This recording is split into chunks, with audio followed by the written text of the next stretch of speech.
It's You. Again. What do you want? Rules. You. No. Jonas, where did you... Is. Leave. Possible. It's time to go to Edwards Island. Leave is possible.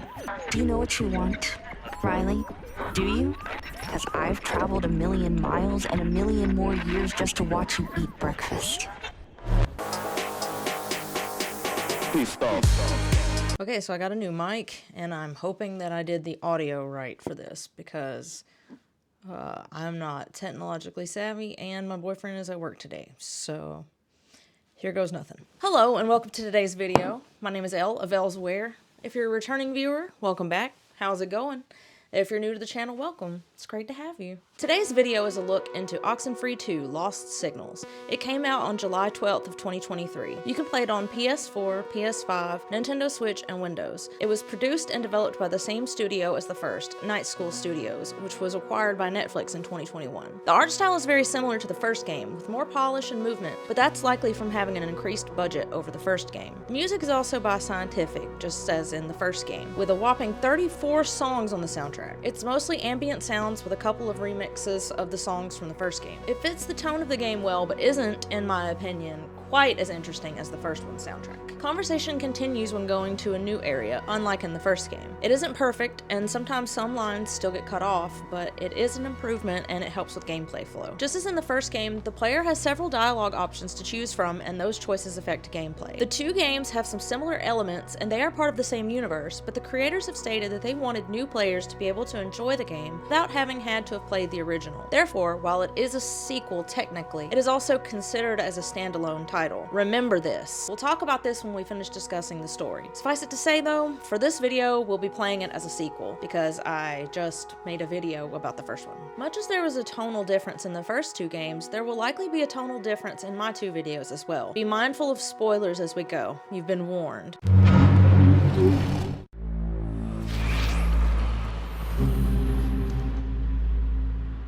As for the story, you play as Riley Poverly, a woman in her 30s who is returning to her hometown of Camena, Oregon for a job. She has been hired by an environmental research group to investigate the source of some strange electromagnetic frequencies in the area. The game begins with a view of a triangular rift, presumably the gate from the first game, in the cave on Edwards Island. Oh. It's You. Again. What do you want? rules. You. No. Jonas, where did you... Is. Leave. Possible. Then we cut abruptly to Riley, who is voiced by Elizabeth Sada, lying on a pier in the rain. She doesn't seem to know if this is a dream or not. She begins walking up some stairs toward a lighthouse, and someone calls her on her walkie-talkie.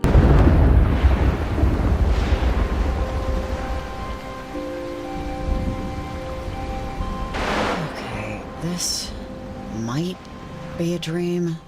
It's probably a dream. Maybe it's a dream. Or it's another... Riley? Riley, are you there? What do you want? Riley! Where are you? Are you still... Things jump. I can barely hear you. You're going in and out. Think they are. They're... Truist. You can't get back. Hello? Are you still there? She walks up to the top of the lighthouse, where there seems to be a rift in time and space. She enters the tear to see a woman at the top, looking out over the sea. The text on screen reads 1952. The woman says, "Bury me where you can't see water," and we cut to present day. What the hell is...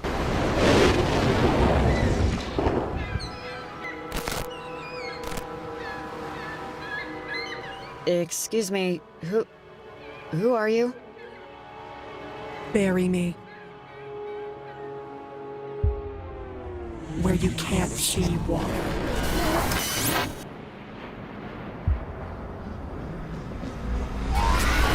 Come in, Riley. If you're there, pick up, please. Riley? Answer, please. Over. Yeah, I'm here. Hi. Hey. Hey, hi! Thank God! I didn't know if if you'd be in range. I'm Evelyn, an environmental researcher with the lab. Welcome to your first day on the job. It's 8 p.m. in Camena, and Riley is contacted by Evelyn, voiced by Elena Wiss, on her walkie-talkie. This is our new game mechanic, and we will become acquainted with some people on its stations as the game progresses. Evelyn gives the basic tutorial and exposition necessary to begin the tasks for the evening. Evelyn is Riley's guide to Camena Coast's transmitter tasks. She's an environmental researcher for the same company that hired Riley. You're just going to be planting transmitters along the coast to help us study anomalous frequencies. Leslie probably told you, we're an environmental group. Local governments will contract us to study the effects of deforestation or noise pollution. But my specific area of expertise is in strange or otherwise unique natural phenomena. Electrogravity, ion winds, stuff like that. Now, over the last few months, Camena's been overrun with disruptions in the electromagnetic spectrum. These frequencies act like radio waves, but as far as we know, aren't. And they're messing with the town's comm equipment, TV stations, even air traffic signals. The transmitters you'll place will relay any signals back to us so we can study them. Your transmitters and climbing gear, for the rocky terrain, are being held with the very polite manager of the general store. Should be right in the center of the harbor. Go get them and then call me back, okay? Is anyone here? Over? Hi, this is a pre-recorded message. You've reached the Camena High School radio advice line. If you'd like to get some advice, please call again when the line is open. Listen to 88.1 to tune in and find out when to call. When Riley gets to the general store, she finds it is locked and closed. When she calls Evelyn for help, she is told to meet up with her partner, Jacob Summers, who has a transmitter for them to use for the night. He isn't far from there and is having car troubles. There's also a flyer on the bulletin board at the store for a group called Parentage. What is this? A flyer? Learn about our free soul body health class. Luna has the power to heal. Join Parentage. Keep to the stars. Blood, moon, tide. Jacob Summers, voiced by Joe Bianco, is a Camena native who is a mostly subdued, if melancholy man who still lives in the area. Riley meets up with Jacob and tries to help him start his truck to no avail. When Evelyn checks in with them, they tell her about the dead truck. She tells them to hike up to Camber Cape and plant the single transmitter that Jacob has. Jacob asks her to grab the radio from his truck. Radio? Hey, sorry, but are you Jacob Summers? Oh, hey, yeah, I'm Jacob, which makes you, Riley? Evelyn let me know you were on the way. You kind of caught me in the middle of... This is embarrassing. I can't get my truck to start. The key's in the ignition. Could you just start up the engine real quick? Oh, crap. Okay, turn it off. Back. Well, thanks. Riley and Jacob, did you guys meet up yet? This is Evelyn. Over. Hey, Evelyn.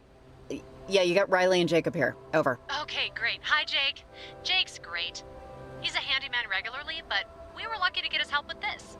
Your truck ready? You guys good to go? Not yet, Evelyn. Jacob's truck was struck down by a mysterious illness. I think the engine's fried. Is our first transmitter point far? Over. Kinda. It's Camber Cape. We want to try and get as much over-air traffic as we can.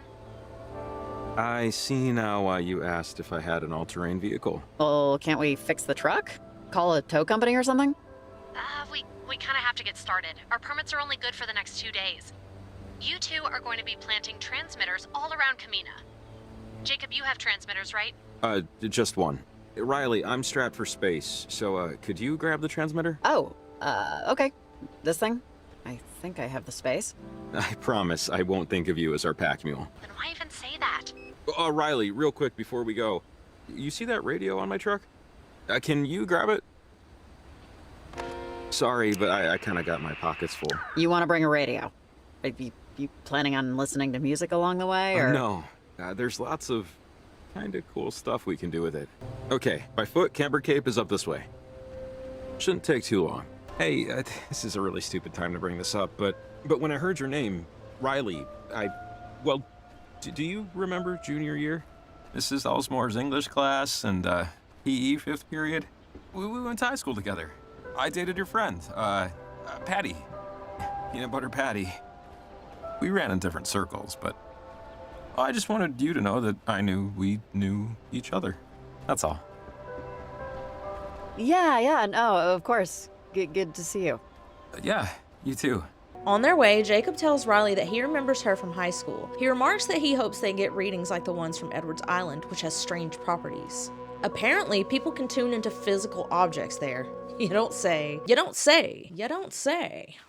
He asks what brought Riley back, to which she responds that her father's health isn't doing very well. She asks more about him, and he says that there isn't much more to tell. They encounter a shrine along the path, which Jacob tells her was probably left by a local group who is off color. It seems that Camena may have a cult. So, hi, I'm Jacob. Nice to meet you.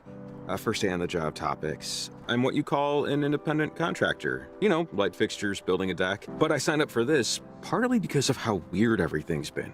It's why I brought the radio, actually. Evelyn won't get into it, but you can tune into super strange stuff if you know how to find it. Evelyn won't get into it? Won't get into what? What do you mean? Well, it's not an official part of their study, some of this. It used to happen just on Edwards Island. It was a sort of inexplicable audiovisual phenomenon. Using any old radio, you could tune into physical objects. I'm curious if we'll get readings from the island. Wait, what does tune into physical objects mean? I can't even picture what that could... Yeah, it's hard to explain.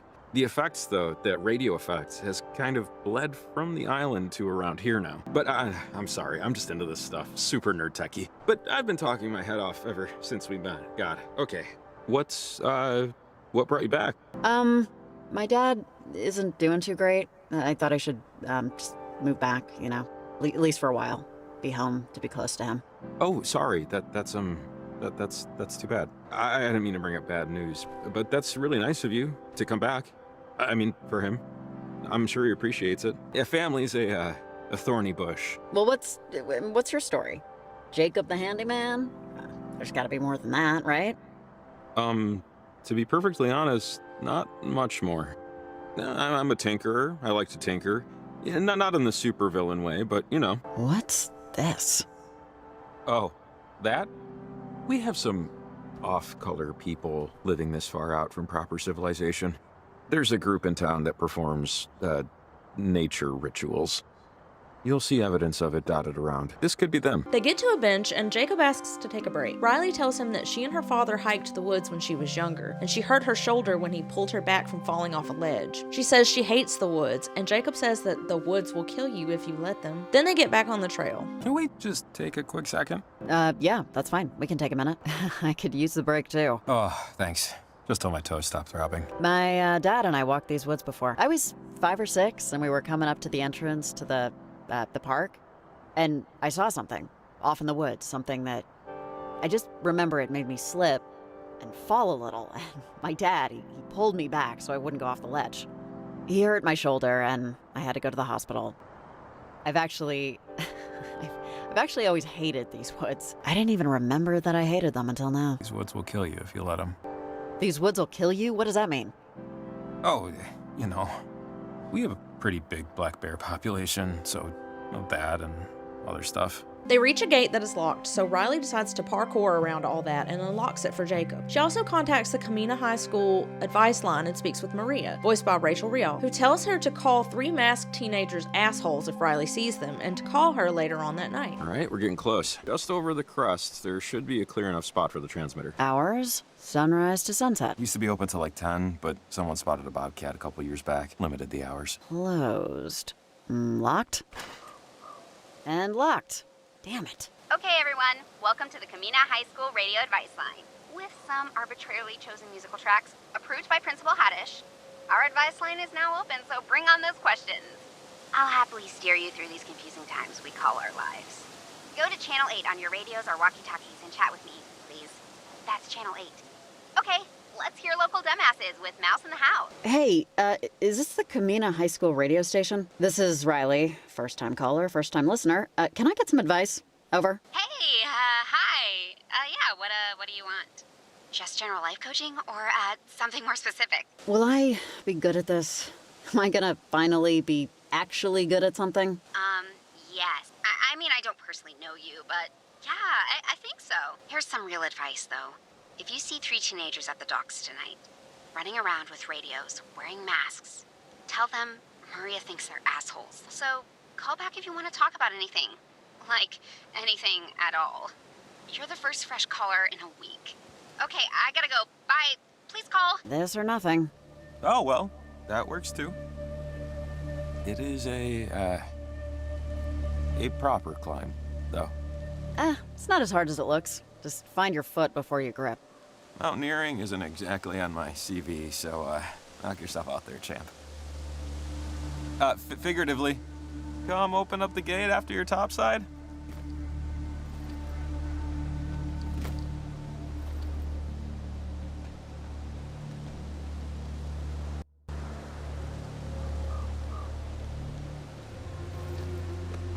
Jacob asks Riley if she believes the stories of Edwards Island and talks about the crew of the USS Kanaloa. He thinks that maybe their ghosts are wreaking havoc. If you were playing this as a standalone title, you probably thought Jacob was just deranged. Well, you grew up here, right? You ever buy that story about Edwards Island? About the submarine that went down near Fort Milner? The USS Kanaloa? It was a, casualty of war, right? The USS Kanaloa was the only American submarine down in enemy combat in American waters. It happened right off the coast of Edwards Island. 1943, during World War II. But, some people don't fully buy it. Don't buy what? What do you mean? They think it's a lie? Well, some people say it was friendly fire, that we accidentally bombed our own sub. Why would anyone think that? Oh, I don't know. Little discrepancies, little things, details of the story not hitting exactly right. Sometimes things just aren't what they seem, But if you're willing to bend your brain a bit, there's always the other story. Other? There's another story on top of us bombing our own soldiers? Do you believe in ghosts? Sure. Some people, maybe even some people standing right next to you, think the crew members of the USS Kanaloa got lost on the way to the light, let's say. Damn it, you caught us. I thought I'd have till the end of the night to take my revenge from our watery grave, but... Okay. You know what? Yeah, make fun of me, but all I'm saying is... It makes sense if the radio wave strangeness is coming from there, right? I mean, Edwards Island is a weird place. You go there and it's like your feet never really touch the ground. Couple that with an at least semi-questionable tale of maritime disaster, and you have yourself the recipe for a proper ghost story. Dunno. Your mileage may vary, I guess. Utter hogwash. You don't believe this, do you? I mean, come on. Submarine ghosts? I think that I, a man who struggles deeply to remember to bring dryer sheets to the laundromat, does not have every mystery of the universe solved. They get to the site where they will plant the transmitter, and Jacob remarks that the sky above Edwards Island isn't normal. Riley plants the transmitter, and they call Evelyn to let her know. Evelyn says that her readings look strange. The transmitter suddenly emits a ray of light that shoots into the sky, and a triangular rift can be seen above Edwards Island. Oh, whoa. See that? Over Edwards Island. Oh, that storm cloud looks nuts. Yeah, that doesn't look great. Kind of foreboding, right? Yeah, maybe. We might want to do this quick. Yeah, it's working great. I think. Hey, Evelyn. We did it. We planted the transmitter. Looks good on our end. Over. Hey, Riley. Yeah, the readings just coming in now. There they are. The signal's clear. You guys did a great job. Oh, hold up 1 second.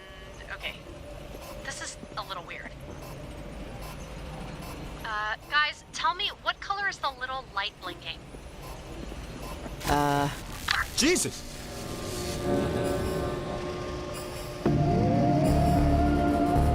Wait, what is that? Do you see that? Over Edwards Island? Riley, do you know, is this right? Riley, what's going on? The readings are a little weird over here.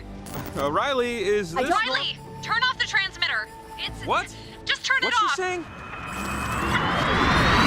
The transmitter seems to malfunction, and Riley ends up on a beach. Beacon Beach, to be specific. The beach on Edwards Island. There are 3 teenagers in masks with an antenna and candles. They appear to have been conducting some sort of ritual. No! God, I can't believe this! Oh, the portal! Something's wrong with it! Oh, I was almost there! What is that touching it? Is it lightning? What?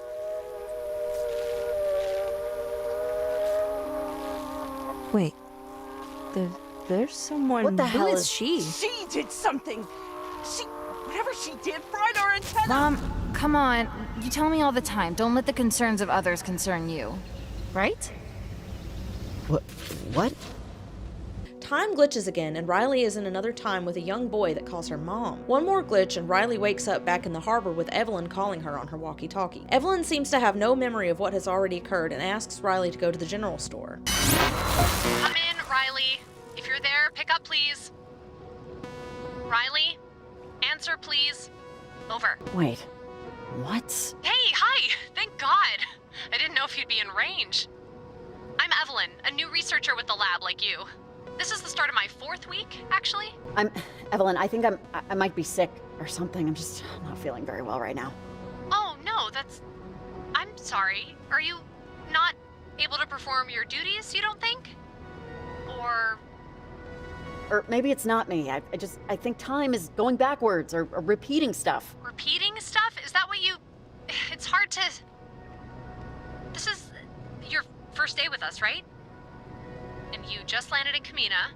I don't even really understand what I'm saying myself, Evelyn. Over. The general store's closed, Evelyn. I get there too late. It's closed? Oh, shoot. Well, can you still head over and knock on the door? It would help me out a ton if they can just let you grab the equipment real quick. When Riley gets there, she runs into one of the teenagers from the beach who tells her to stay out of things. The girl runs off, and Riley is back at the bus stop again, with Evelyn calling her.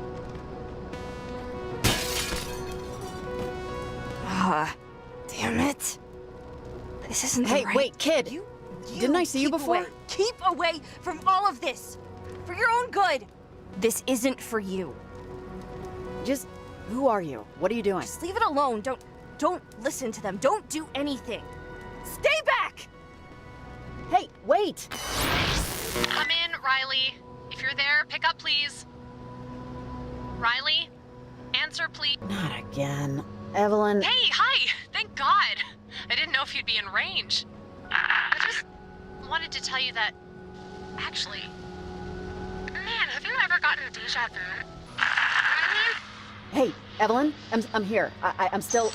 Girls always come out to play. The moon does shine as bright as day. Come with a hoop, come with a call, come with goodwill, or not at all. This is a reference to a nursery rhyme from about 1708 by James Orchard Hollowell, known as Girls and Boys Come Out to Play. The full rhyme is as follows. Girls and boys come out to play. The moon doth shine as bright as day. Leave your supper and leave your sleep, and come with your playfellows into the street. Come with a whoop. Come with a call, come with a goodwill, or not at all. Up the ladder and down the wall, a halfpenny roll will serve us all. You'll find milk and I'll find flour, and we'll have a pudding in half an hour. Damn, does pudding sound good right about now. Riley gets back to the general store and the teenager is there again. There's a glitchy figure with her outside the store, which is suddenly on fire. Riley has to reset the loop using 2 machines, which stops the general store from being on fire. But our antenna, it broke. They planted the beacon thing and it ruined everything. Got overworked. I'll have to repair it, rebuild it, or somehow. Look, it's her again. She keeps trying to.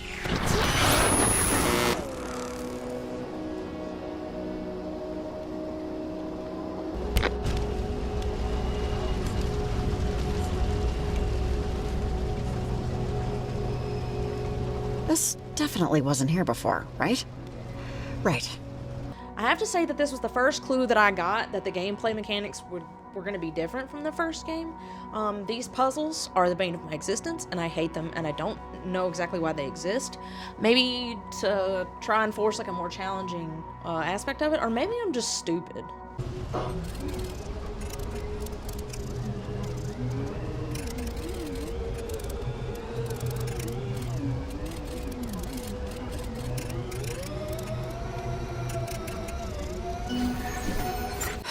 Man, I don't know what the hell is going on. Maybe Jacob does, or I don't know.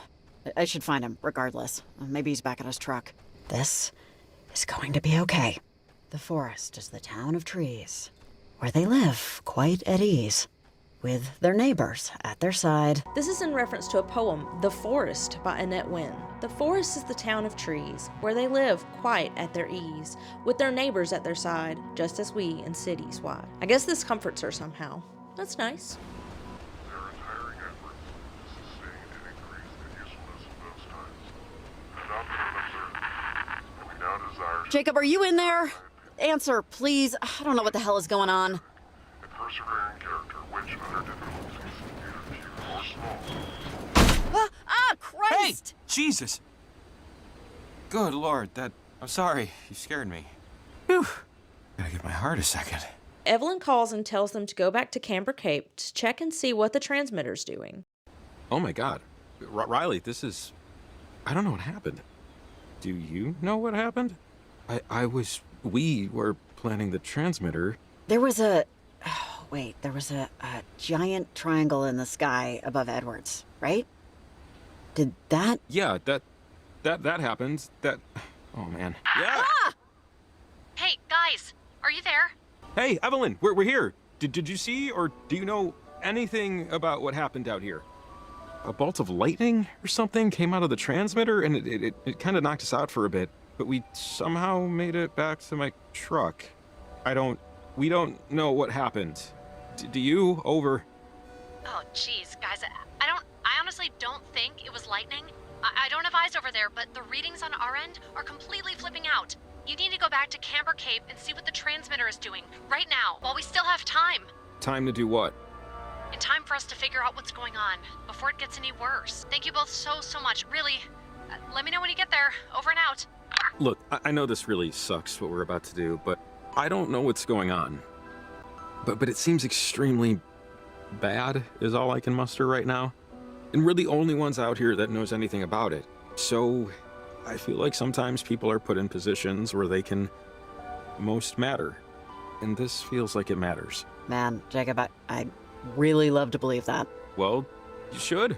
If only for the next hour or so. It helps, trust me. On their way, the teenagers start contacting one another on their walkie-talkies. Two of them, Violet and Charlie, reveal their locations. Wait. Violet, Listen. you there? That's... Their transmitter knocked everything out of whack. The reverberation destroyed our antenna. We need to repair it. I almost had it. They were talking, but we were talking. Charlie, come in. Violet, where are you? Let's just listen in for a second. Guys, I think I'm lost. I'm at somewhere by the cliffs? I think she's by the cave system. Violet, what happened? Where did everybody go? Charlie, where are you? Over. I think I'm by the ranger station. Pointillia. That's not far from here. I can get another receiver to fix the antenna. Hurry.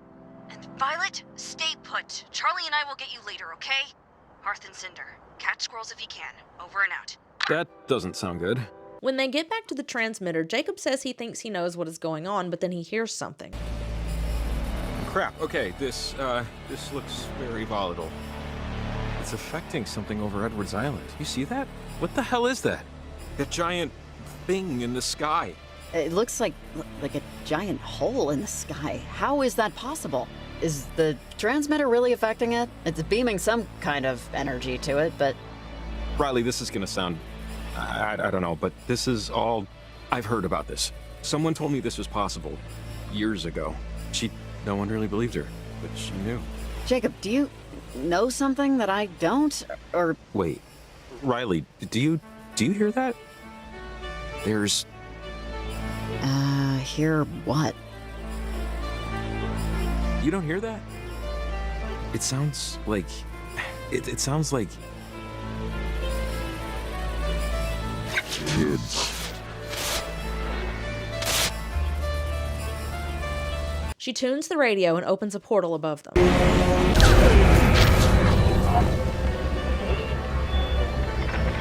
Remember your name and address, and telephone number. Number 2. And if someday you lose your way, you know just what to do. Right. Kid. Wait, who is this? Marco. Jacob. Hey, you hear what I said? Miss? Bar's closing. Gotta go home. Hey! Anyone know her? Where Anyone am I? friends with this woman? Anyone? I didn't even do anything, okay? No? What are you coming at me for? What am I coming at you for?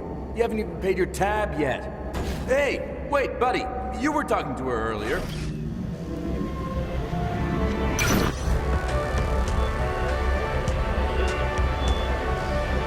Oh. Riley.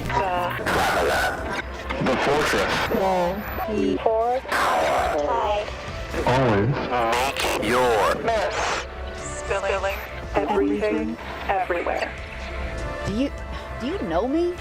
are lost. We are lost. And will pay. What is your to be found ticket? They come to the outskirts of Garland, far from Camber Cape. Jacob tells her they should go to his house. He lives in Berenson Creek, which is nearby. Jacob. Man, I am happy you're alive. It was kind of touch and go there for a minute. Are we in... This is Garland?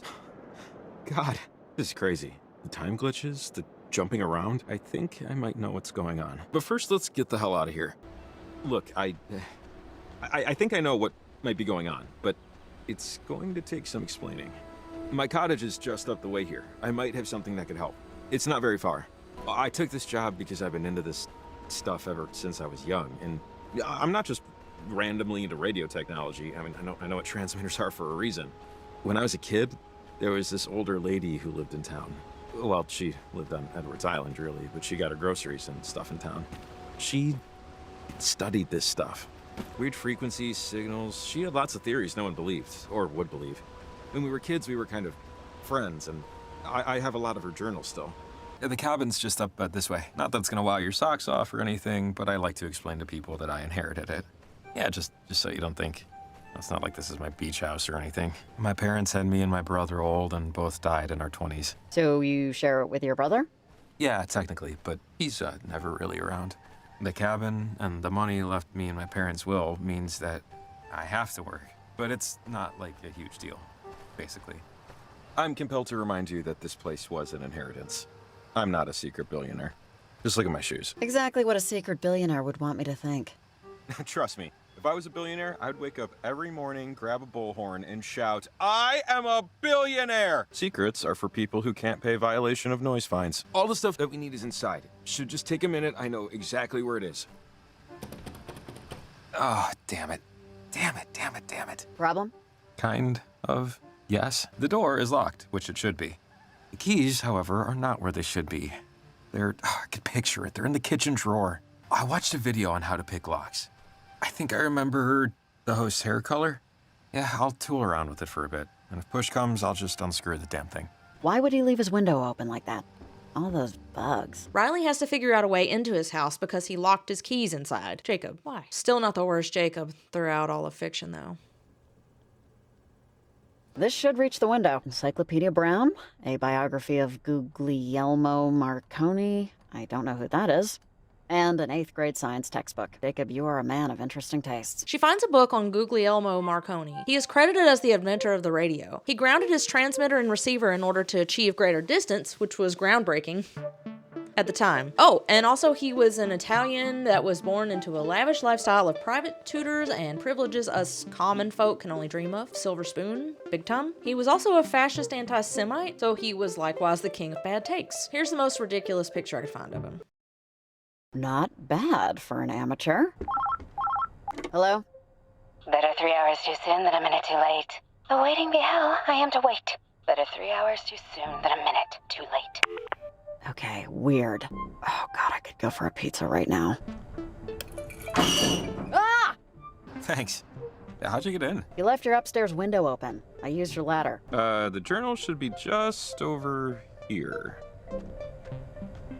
I know there was one where she talked about gates. Windows to perpendicular spaces. Oh, wait. Hang on. Oh, this is it.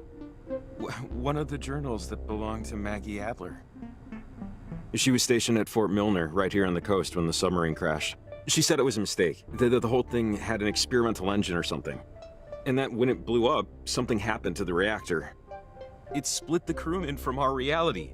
Forced them in between time, in between dimensional planes.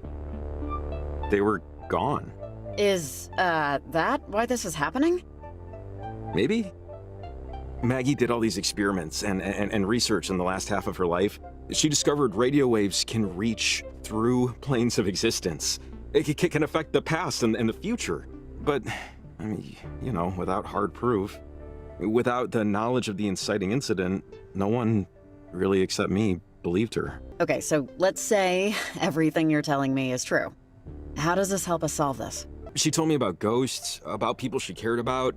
A woman named Anna that died to one of those things. She called them gates. And I think that big triangle thing in the sky is one of them. I could barely understand what she was talking about. Okay, so how do we close it or stop it or whatever? Miss Adler said she spoke through a portal or a gateway or whatever to a Sergeant Griffin years after he died. He was on the USS Kanaloa, stuck in time. So, those scary translucent things that, I don't want to call them this, but I will. The ghosts, those things are them? The crew of the Kanaloa? Oh, I don't know. I mean, maybe they're completely different interdimensional beings. How would I know? But just wait, there's more here. She says that harmonizing electromagnetic waves emitted towards a gate could successfully diffuse its source signal. See, so this is what I thought when the transmitter went crazy. That first one was diffusing the signal and starting to cancel out the gate. So, transmitters can diffuse the source signal. So, we use the transmitters then, right? Enough of them should knock out its power. Yeah, I think.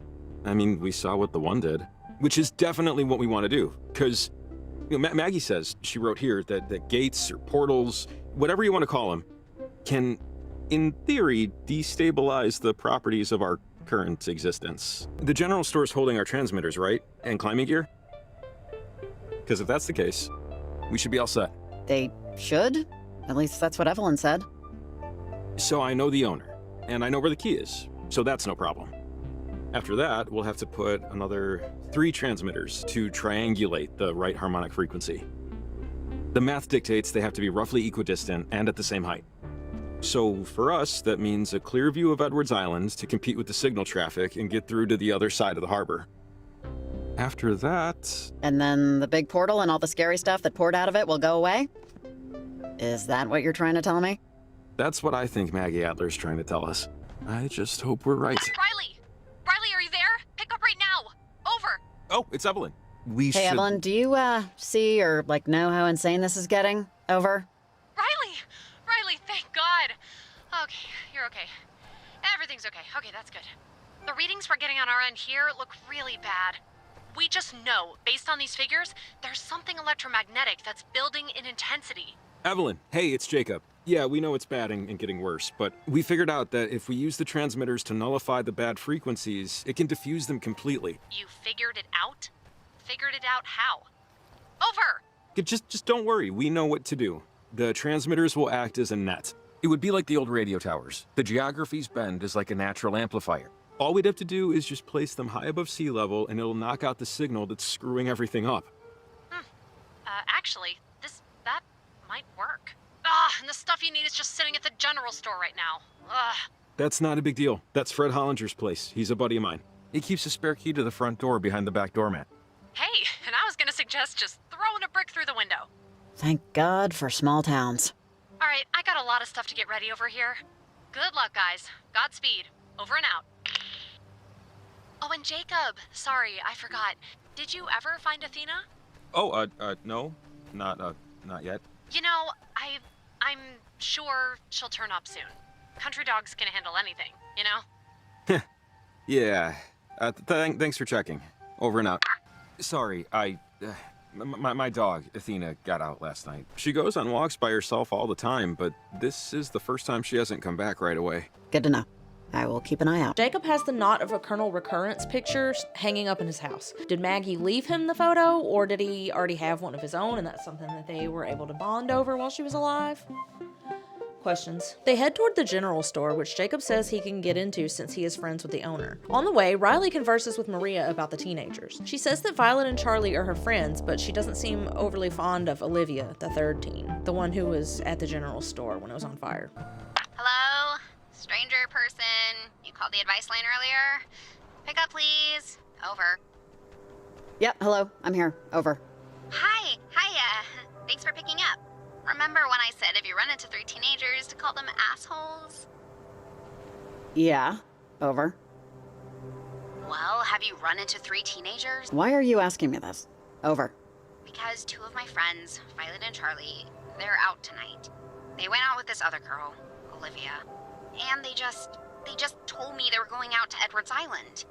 And they kinda gave me this look, like this was the last time. And I don't really know what I did to piss them off. So, like, what are they doing? Are they at Brad's house? Hey, Maria, who are they? Really? Tell me about them, okay? Over. Oh, I mean, I could go back to 3rd grade, but look, I used to be really good friends with Violet, and Charlie used to do the radio station thing. But ever since Olivia started hanging out with them, it's like everything. Ah, God, I gotta go. Sorry, we'll talk more later. Bye. Call me. They go back to the general store to get their gear, and I can't help but be reminded of breaking into the parks office in the first game. At least this time we're not actually breaking the door down. Yep, this isn't budging. All right, we're kicking this baby in. Okay, made it. Just this way to the general store. Cross your fingers he never moved the key. Just, follow me. It's right here. Okay, key should be right under the mat. Real high-tech security, you know? That's technically B&A, right? It depends on who you ask. So we just won't ask anyone. Sunsets on Mars are blue. Did you know that? Something about the dust in the atmosphere? Blue Martian sunset. Saw it on a nature show. Because, you know, technically, outer space is part of nature. That sounds delicious. Yeah. Yeah, it does have a wacky flavor of ice cream flair to it, huh? I'm kind of jealous, you know? I mean, I'm totally down with Earthlian sunsets. No complaints. But, I don't know. Makes you wonder what else is out there. And how much of it we'll never get to see. Maybe that's just me. What color's the sunset on Uranus? The second the S in March slipped my lips, I freaking knew that joke or something in that joke's orbit was coming. And to that I say, bravo, maestro. The reason the sunsets are blue on Mars is due to the dust particles in the atmosphere that filters out red light. Jacob gives a bit of Olivia's backstory once Violet mentions her last name on the walkie-talkie. Evidently, her parents founded, parentage. Her parents founded parentage. Hey, Olivia. Olivia Massel, are you there? Over. Oh, wait, hold up. Stay off the walkie. Olivia's at Garland, where the reception's hard. Over and out. Olivia Massel? I thought she sounded familiar. Have you heard that name before? Massel? Yeah. Yeah. Okay, so, Olivia Massel is the teenage daughter of, well, the easiest way to say it is they're a cult. The Massels. A well-known group of nutter-butter lunatics. Extremely wealthy, very insular, very private. Yeah, her mom and dad actually died in a prop plane crash almost 4 years ago, but she lives with her aunt and uncle now. That weird thing on the trail path? That's them. Parentage, they call themselves. And there are stories about people disappearing. Riley and Jacob discuss the sculpture in his room. Hey, I was meaning to ask, when you were, in my house, in my bedroom is this, thing I've been working on for years. Clay sculpture? I can't remember if I covered it up or not, but, assuming I didn't, and assuming you took a look, and assuming you formed an opinion upon looking, what might that opinion be? Yeah, I saw it. It was kind of hard to miss. Yeah, I have no idea how I'm ever going to get it downstairs. So, thoughts, questions, comments? Minor criticisms that'll keep me awake at 2 a.m.? Under this hat, I'm all ears. Was it finished? It didn't look finished. I had an art teacher once tell me, nothing is ever done, it is only ever due. So, yeah, it is unfinished. Yeah, and I wonder how many classic works of art are too. Last night I had a dream. I was taking a walk and someone was approaching. Turned out it was me. And like, not a mirror, it was another me, only he didn't have a face. And then I reached up to see if I did, but... There is a climbing anchor, and Riley talks briefly about her time in basic in the army. On their way to the next transmitter spot, they run into Charlie, voiced by Jojo Leato, I'm sorry if I mispronounced your name, who rushes ahead to lock the gate and bar their path. He calls Jacob gingerbread and runs off. Okay, so take this anchor? Somebody left this behind, which is good, because rope climbing requires them. See, just slide the rope through and hook. I haven't done this since basic, but riding a bike and all that. Just take it slow. For me. Hey, that's Olivia's friend, Charlie. Hey, buddy. Wait up! Jacob, wait. Let's stick together. He has something. Are you wait! Ugh. Open the gate. Hey, you, lady. You and Gingerbread here better quit following us. Ugh. Don't follow us. Stop what you're doing. Last warning. Wait! And Gingerbread, come on. Are these your work hours or something? You look exhausted. And I mean that in a bad way. Oh, yeah? Why don't you eat something? And go to hell also. So, Gingerbread, what's... Oh, yeah, that. It's, This is incredibly dumb, but 2 summers ago, I was at the beach and I went to go to the bathroom in one of the latrines they have there. And as a prank, some high schoolers pushed it over. And I fell out practically naked, and they call me Gingerbread now, as a goof. And that's it. Not a whole lot to explain. Okay, but why gingerbread? Because my hair down there is pretty light, and in the sun it looked red, and so that's it. It's just something some of them thought they saw. Like I said, it's dumb. Wow, like who cares what a bunch of delinquent kids call you? They're probably just jealous you have pubes.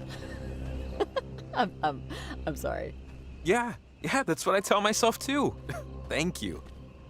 Riley and Jacob go back the way they came and go to the ranger station at the top of the hill, which is where Charlie was.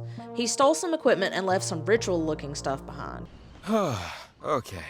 Whew, okay. That's the ranger station, so you're welcome. Jesus, what happened here? Looks like parentage ransacked the place.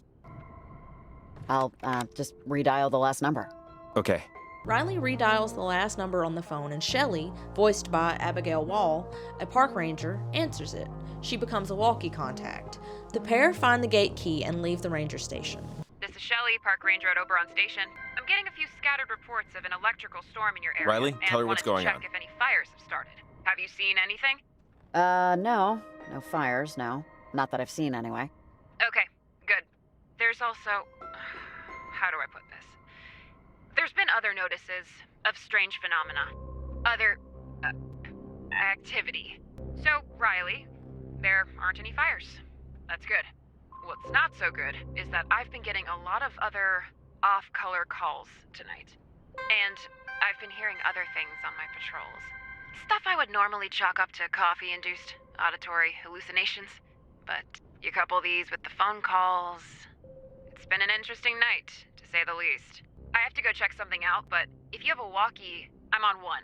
Jacob mentions that he had seen her father before in town, and that he mentioned how Riley was a name for something, and she says that her mother wanted to name her Anna. Anna, you say? Oh, you know what? Sorry, I just remembered. How's, your dad doing? The last time I saw him was back in high school. Yeah, but we were, I was at the grocer, and he was before me in line, and the clerk asked about you or something, and, your dad mentioned how Riley is a name after something? There's a story there, or... The only story is my mom wanted Anna after some Roman empress that fought with her legion on the front lines. But she left, so my dad could call me whatever he wanted. Oh.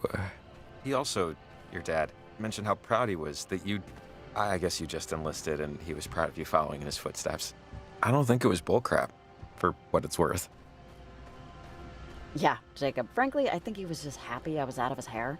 Well, he said he was proud, so... But, you'd obviously know better. They get to the cliffs leading to the beach. There is a giant blue moon in the sky behind them. Jacob remarks that he can't seem to find a motive for the teen's behavior and is trying to remember that he was also once a dumb asshole teenager. Weren't we all? I keep thinking about what they could be doing. What they could be trying to do. Parentage, the cult, just with all this. You gotta figure, or at least I'm figuring, there's two possibilities. Either they're a bunch of underbaked human beings making underbaked life choices, just thinking this whole thing's a lark, without really measuring the consequences. Well, Olivia at least seems pretty focused. I just feel like whatever plan they have is baked. She knows what she's doing, or at least why. Or whoever is telling her what to do. Or, what if they're right? What if whatever they're trying to do is the right thing to do? I'd hate to be getting in the way of our one true opportunity at eternal salvation. Really? You think so? I mean, I don't know, of course, but, you know, they believe in astrology, soul, warping, crap like that. Broken clock twice a day sort of thing. I don't know, though. Just postulating. I'm also just trying to remind myself that I, too, was once a dumb asshole teenager who did dumb asshole teenager things. They catch up to Charlie, who books it out of there. Jacob is quick to pursue, but the rock handholds crumble behind him. Hey, wait, there he is. Hey! Ah, damn it! Stop! Jacob, come on, wait!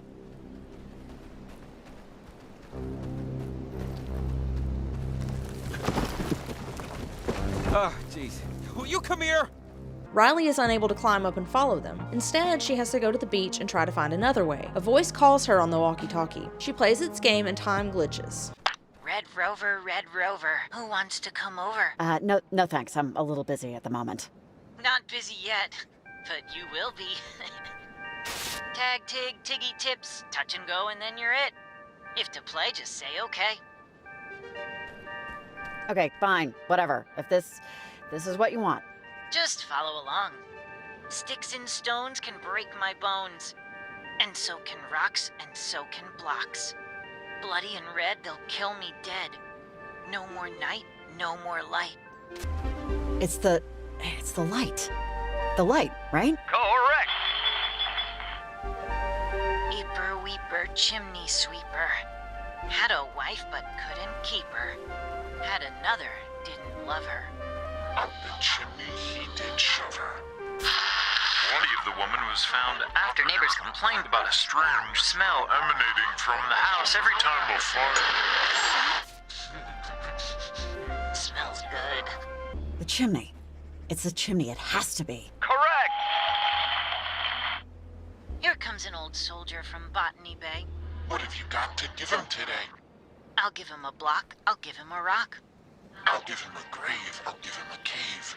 If you have any information regarding the disappearance of little...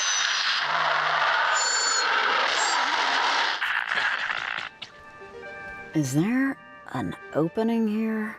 The footprints almost look like they go into the wall. Winner! Hickory dickory dock. Who is that hiding behind the rock?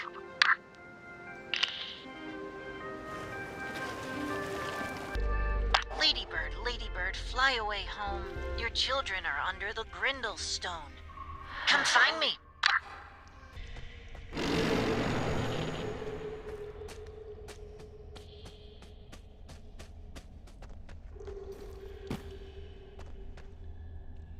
A shoe. What? What is left? Do you see? I'll miss feeding you. I'll miss when you sat on my lap. Wait, where? And most of all, I'll just miss you being around. Goodbye, Lewis. You'll always be my favorite gecko in the world. I hope I die before you do. I don't want to see you like that. Please don't die before I do. Nobody talks about how scary funerals can be, huh? This is nothing, kiddo. There's gonna be much worse funerals. You gotta get used to it. Don't look away.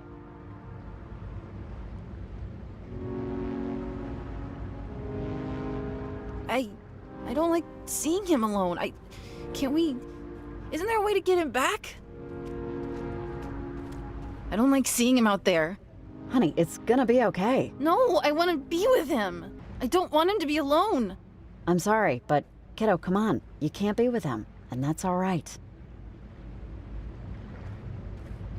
Rex?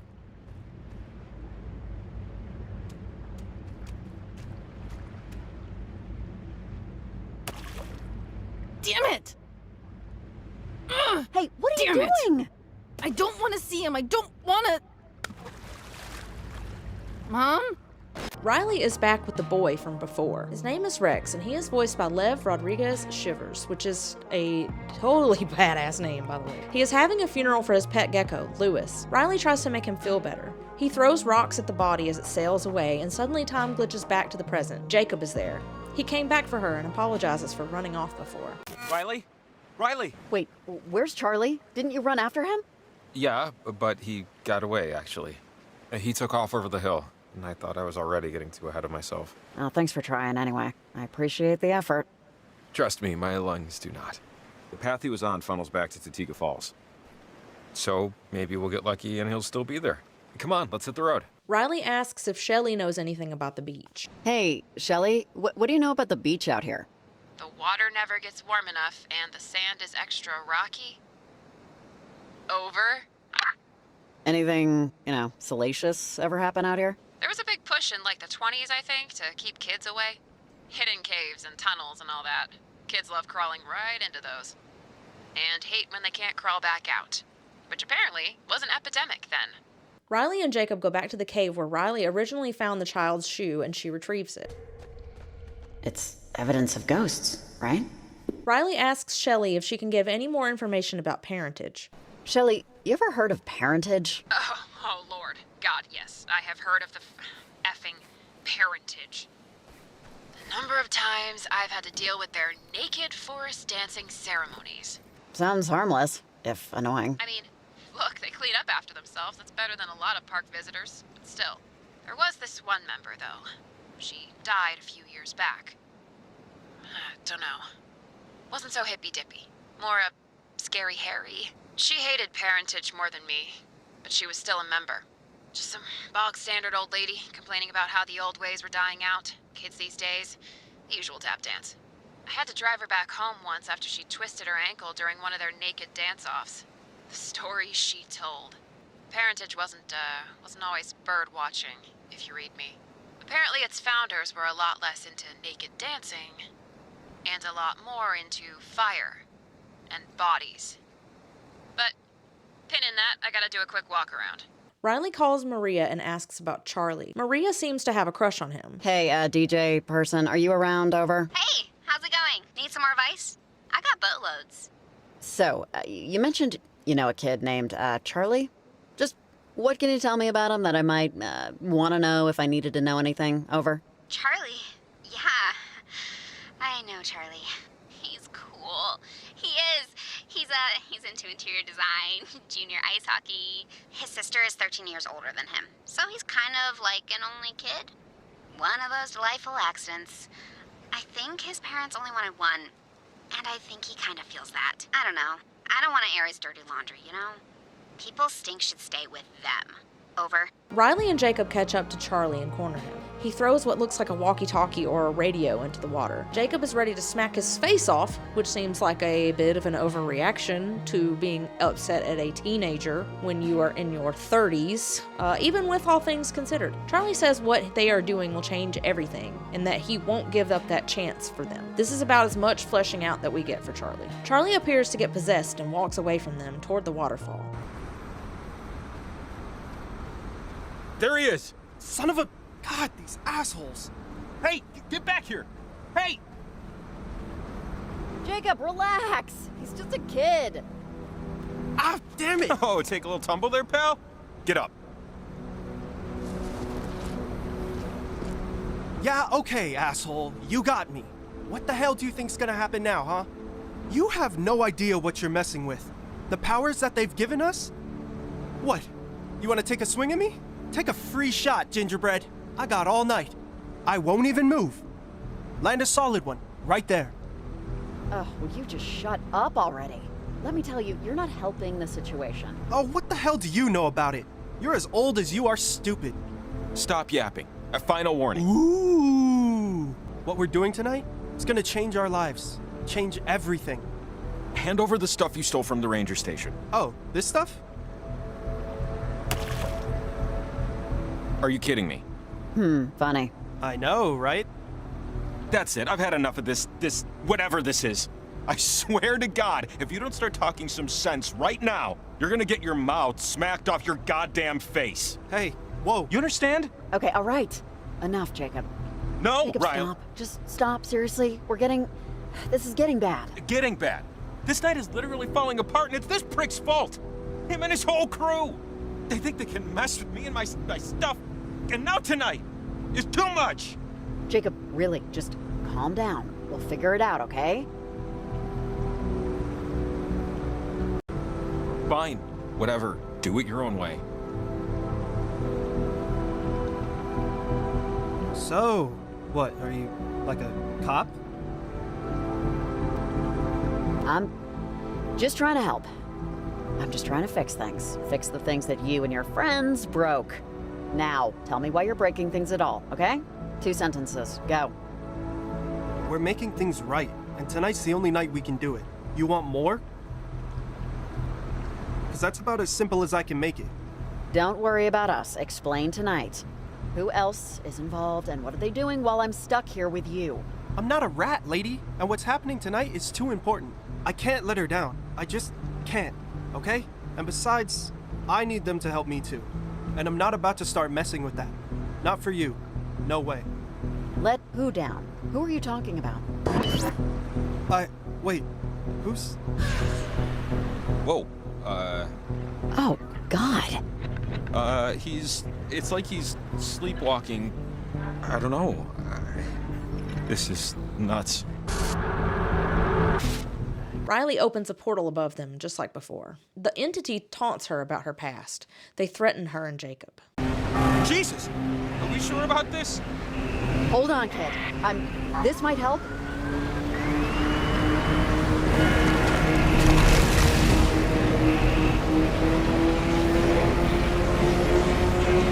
God. Oh. It is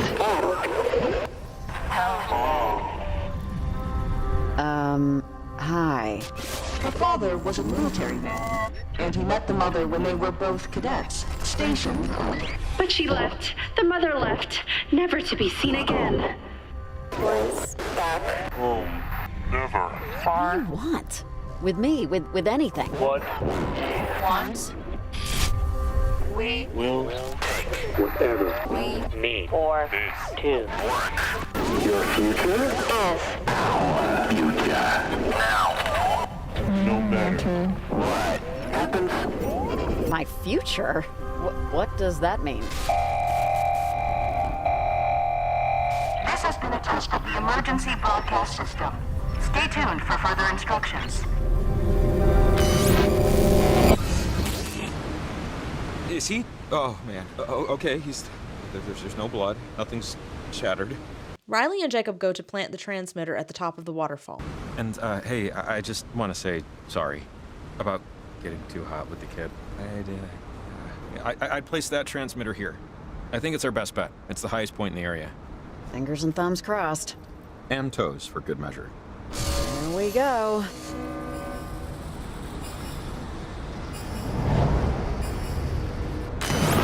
Time glitches and Riley is at the bottom of the waterfall, fishing with Rex. You're never gonna believe this. I just got a vision from the future. We catch nothing and get takeout for dinner. You're usually the ends don't justify the means, so I'm surprised we're fishing at all. We're not catching anything anyway. Not if we don't use live bait. The guy at the store said so. Good idea. Let's use you. Oh, never mind. Never mind.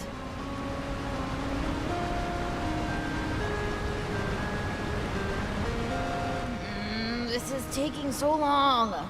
Let's just go to seafood sales. Please? Come on, kiddo. In the grand scheme of the, timeline of the universe, all those billions of years, in the grand scheme, we're not waiting at all. Not really. I mean, when you put it like that, then the grand scheme, we're not even here at all. Not really. Oh, you owe me so much pizza after this. Hey! Check it out! I think I got one! Almost got him. Oh, can we fry him? Is that a thing? I want to eat him tonight. How about we bake it? Maybe some salad too? Oh, okay, sure. I'll eat my own barf. You got it. It's dead. Mom? Mom?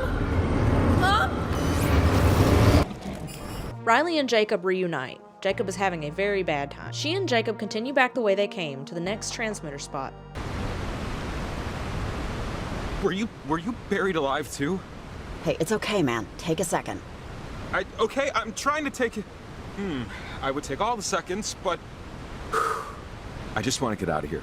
Shelly calls Riley about calls from residents. She says something about a glow-in-the-dark backpack. This never comes back up, and that annoys me. Look at her. She's a good girl. Oh.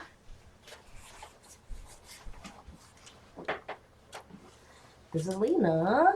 This is Lena. And she is a good girl. Hey, look right here. See that? Say that's the people. This are the people. Okay, I'm gonna put. I'm gonna say it down. Yeah. Hey, Riley, are you there? Over. Oh, hi. Yeah, I'm here. Over. I've been getting calls from local residents, concerning sightings, I guess. People reporting seeing what I would assume is a sort of bioluminescence out in the storm. They're not talking about the situation above Edwards Island. This is something else, but it's hard to get a visual from my station, even with the binoculars. Have you seen anything like glowing objects? Of varied sizes. Maybe even someone with a glow-in-the-dark backpack? They could be talking about the ghosts, or beings, or whatever they are. They emit a soft light. Maybe they're seeing that. Over. Yeah. I still think there's a more logical explanation here, but okay, if that's what you think. Riley calls Evelyn to let her know that they planted the transmitter at the falls. Evelyn says that the readings that she's getting really shouldn't even be possible. She tells Riley that she is worried about her sister, who lives in Camena. Then she signs off for a while. Evelyn, you there? I planted the first transmitter. Great, awesome! The numbers are coming back.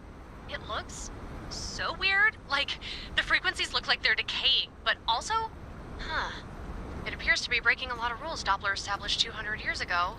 How are things looking? Does it feel weird out there? Over. Oh, it's pretty nuts out here. Evelyn, if I were you, I'd stay inside. Hunker down. Over. Yeah, No, I should. I'm sorry, I'm waiting on a call from my sister. We were supposed to get dinner, because she lives in Camena, and I haven't actually heard from her in a while. Sorry. I'm just thinking about that, if I sound distracted. Ah, that sucks. Just focus on your sister, Evelyn. Don't worry about this stuff for a minute. Over. Thanks. I wish I could. I'm just hoping everything's okay and her phone is just dead. All right. Sorry about all this. Thanks for the call. Hit me up when you plant the next one. Over and out. Jacob asks why Riley skipped out on yearbook photos their senior year, and she explains that her mother left when she was little, and she thought she saw her mom that day outside of the school, and she just couldn't handle it. Can I ask? There were like 6 kids who didn't get a yearbook photo, and I was always like, who wouldn't want to get their yearbook picture taken? It's senior year! Because I'm, at heart, a dictionary salesman. But can I just ask, did you just not want to? My, mom left when I was a baby. She just couldn't handle it, my dad says. And sometimes I'd see people who looked like her from pictures my dad had, you know? And on the day they took yearbook photos, I saw her sitting in a car outside the school. It probably wasn't her. I mean, of course it wasn't her, but I just didn't go in. Riley calls Shelly and asks if she knows anything about parentage. The story she recounts is alarming. Shelly calls her afterward and plays a voicemail that was left for Riley. Hey, Shelly, I want to know more about parentage. Oh, hey, Riley. I just finished the skunk spill. Okay, parentage. mean, this is secondhand off someone who smelled like they were carved from gin, but still. So I guess parentage goes back like centuries, and a good few of them. There was this freak lightning storm once over Edwards Island, just out of nowhere. This was right in the middle of a wicked drought, so as soon as lightning touched ground, everything caught on fire. And everyone. Hundreds of skeletons. At least that they were able to count. Sounds like a nightmare. For a reason. And a weird one. Apparently, during that fire, this, thing showed up in the sky. Like this, I don't know, shape. The woman was mighty slurry at this point. Something opened in the sky and showed paradise on the other side, while the earth below it was an actual burning hell. A triangle, or... dunno, she was just shy of intelligible. Over. Heck of a tall tale. I was captivated. I mean, once I got past the belching every other sentence. A vision of paradise. Just that, there and gone. An open and shut door. Those who survived called that vision Planet Shine, and decided to form a group to recreate it. And thus, parentage was born, with ash on their tongues. Over. How'd they get that name? Search me on that one. My mom is weirdly obsessed with Frankenstein, so people are freaks, you know? The old lady told me that for years and years after, they tried to recreate that night. As best they could, so no lightning, but plenty of fire. And plenty of bodies. For years. Did anyone try to stop them? I'm sure they tried, and I'm sure they were set on fire. The long and short of it, it never happened again. The shape in the sky, I mean. Surprise, surprise. People dropped out, membership went kaput, the thing, ran its course. A couple of diehards, but no more, bodies. No more sacrifices. No more ash. Over. Well, I mean, you say that, but what about the old lady? Clearly, not everyone changed their minds. Yeah, you're not wrong. I don't know. There are people who think indoor plumbing is a mortal sin, so you're always gonna find one hanger-on, I guess. But their history, the corpses. Lost to the ages. Well, except for one slurring grandmother in a back seat. Anyway, don't believe everything you read. I'm getting a call, so see you when I hear you. Over and out. Riley? Riley, are you there? Over. Riley? Hey, yeah, I'm here. Hi. Over. Riley, hi. So, I didn't find anything on my spot check outside. I scoured the North Woods for a bit before heading back due to the weather, but when I made it back to the station, I had this message on my answering machine. Here, I'll play it for you. Ladies and gentlemen, please welcome a very funny comedian. I know funny. I am funny on speed dial. That was not funny. Two cannibals are eating a clown. One says to the other, "Does this taste funny to you?" Riley. Maybe one of those people you mentioned. I don't know, but I'll see what I can find out. Okay, sounds good. Thanks. Call me if you need anything, or, see anything. Over and out. Charlie calls on the walkie, and it's apparent that he and Violet will soon be on the move. Hey, anyone around? I got blipped somewhere. I need a minute. I'm gonna rendezvous at our usual spot. I'm still near the caves? I'll swing by and get you. Sounds like they're starting to move around. Better keep that in mind. Yeah, okay. Good to know. Oh, wait. Hang on. Look. Hey, doesn't the light seem weird? Riley. She is back in time with Olivia and two adults, who are likely her parents, especially given their names all relate to colors and blue and yellow make green. So, cyan and marigold, Olivia, yeah, you get it. They're all in a garden and seem very happy with one another. The scene fades, leaving just Riley and Olivia in between spaces. Olivia is very angry and very unhappy to see Riley. Time glitches again and we return to the present. Hey, Olive Branch. Are your shoes tied? They're tied. Tied? It's tied! The worst thing you can do to someone is waste their time. And killing someone's basically wasting all their time at once. It was a spider. I didn't know it was in the drain. And now, that spider that lived in our drain is no longer with us, is it? Animals wax and wane too, you know. Planet Shine isn't just for members of parentage. I just want her to learn. And she will learn. Now, what do you want to do today? I want to do everything! No! No! You! How did you get in here? You have no right to be here with them! We really need to. I don't know what's going on. Why I can't keep it together. This is the right night. It has to be. They wouldn't have told me if it wasn't. I will get to Planet Shine. I will get to Planet Shine. I will. Riley? Riley, are you okay? You kind of zoned out. I saw Olivia with 2 older people. I don't know. I think she was trying to do something in the time stream. I am not sure. Trying to do what? What did you see?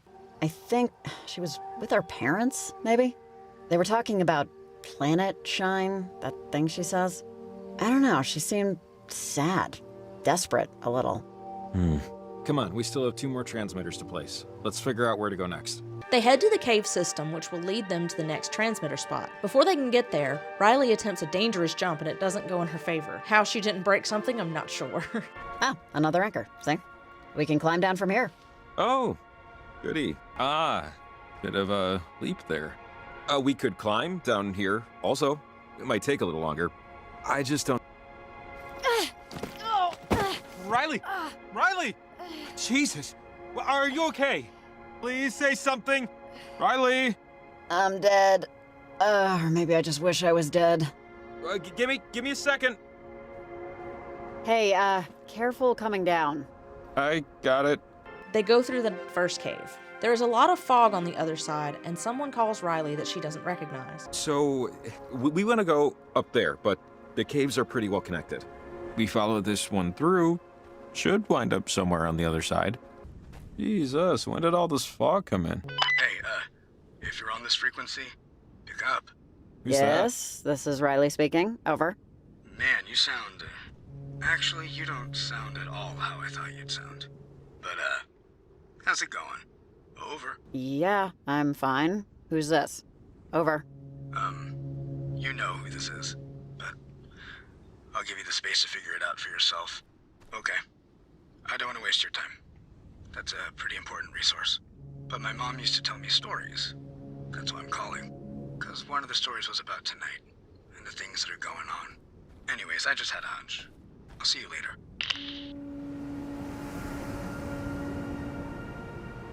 When the fog lifts, someone from the same frequency, who is not the same person who called from before, calls her on the walkie. His name is Nick, voiced by Stephen Kelly, and he wants to be sure his blue backpack is accounted for. He tells her to contact him throughout the night if she wants to. Hello? Anyone there? Over. Hi? Over? Hi yourself. Can you tell me why you're on this frequency? You're speaking with Nick Stewart, ma'am. Over. Hello? I didn't call you, buddy. Over. No, it was you. The reception was bad, but it was you. Listen, I got you on the horn here, so can you do me a favor? You sound pretty clear, which means you're probably in Camena, right? Probably at the dock by Charity Point? There's an outpost for local fishermen near you. Can you take a minute and check if a blue backpack is in there? It's the outpost for local fishermen. Yeah, sure. I'll help out. A blue backpack? Yeah, awesome. Great. That'd be a big help. Just give me a ring if you see. Oh, sorry, but I think I found your backpack. Oh, okay. Good. I thought maybe I did bring it, but that the stupid thing fell overboard. Look, this is an emergency line for boaters only. I'm retired now, but I was sort of an amateur explorer.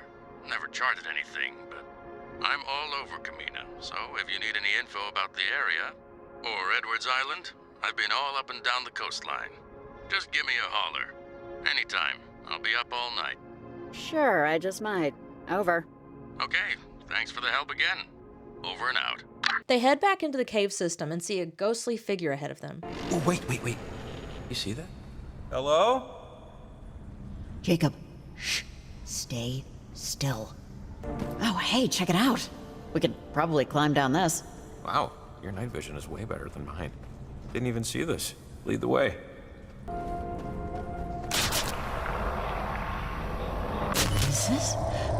Is that me?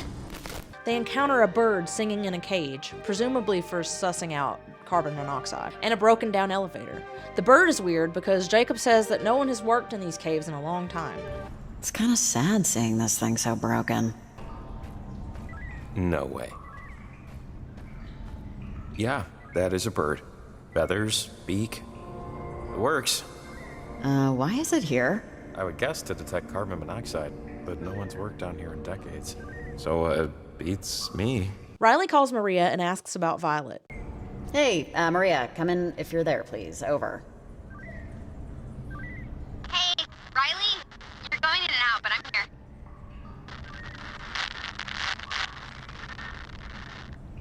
Hey, what do you know about Violet? Anything specific or useful? Over. Useful? Oh, I don't know. Violet's just... She's Violet. It's hard to think of anything specific. She's an only child, no siblings, parents are divorced. She bitches about her mom constantly.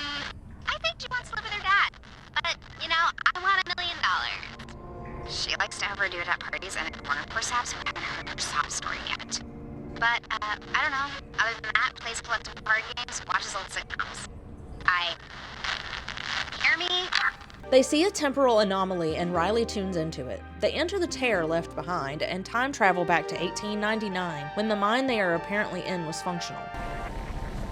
What is that? God, I don't know. Some kind of temporal anomaly? Like the thing in the sky?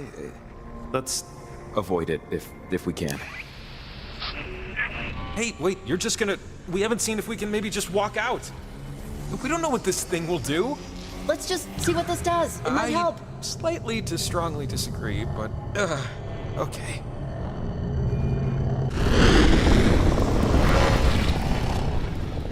Okay, organs intact, skin attached. I'll take it.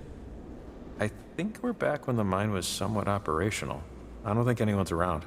They play one-word story to calm Jacob down. As a kid, when I was anxious, my brother and I would play a game that kind of helped me out. It was called One Word Story. Basically, two people tell a single story, one word at a time, bouncing back and forth. Should help chill us out. Chill me out, at least. How about that? Sure. Sounds good. Let's do it. Cool. Great. I'll start us off. Once. Now you go. Once. Satan. Oh, okay. 8. His... Okay. His. Mailman. I said mailman too confidently. I'm regretting it now. Loudly. Brilliant. Great. The end. Okay, so let's review. Once, Satan ate his mailman loudly. The end. Not bad. Yeah, I don't see the bestsellers list in our future. It served its purpose. It's not always about profit, you hack. That was actually really helpful. Like, really. Cortisol ebbed. They double back to where they were previously and find that the bird in 1899 is dead, but that the elevator works. So why was the one in the present alive? Maybe we can meet our bird's grandpa. Yeah, maybe. It's dead. Okay, that's worrying. Among other things. Let's get a move on. Man, I can't believe this thing is working. This whole night is just melting my brain. Hey, be careful. I'm not dragging a corpse to the surface. Sorry. I don't care where you want your ashes spread. I'm careful. I'm being careful. Whew. Okay. It's a little rickety, but, actually, yeah. Shoot. How are you gonna get up? I thought I'd see another way once I was here, but this is a conundrum. I'll, Uh-oh. That doesn't seem good. Climb up, fast! God damn it! The mine is collapsing. I don't have much time.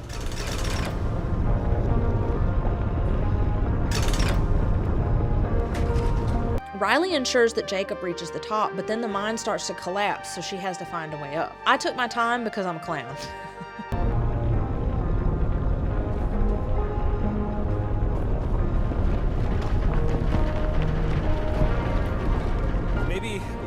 Maybe just climb up? I don't know.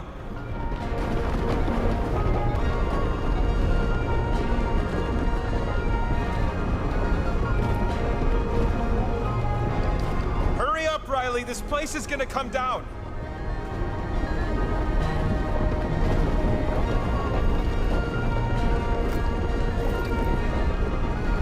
All right, just jump to me now. You're so close.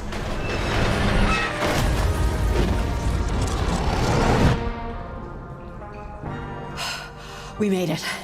We're back in, now. Whew, man. Yeah.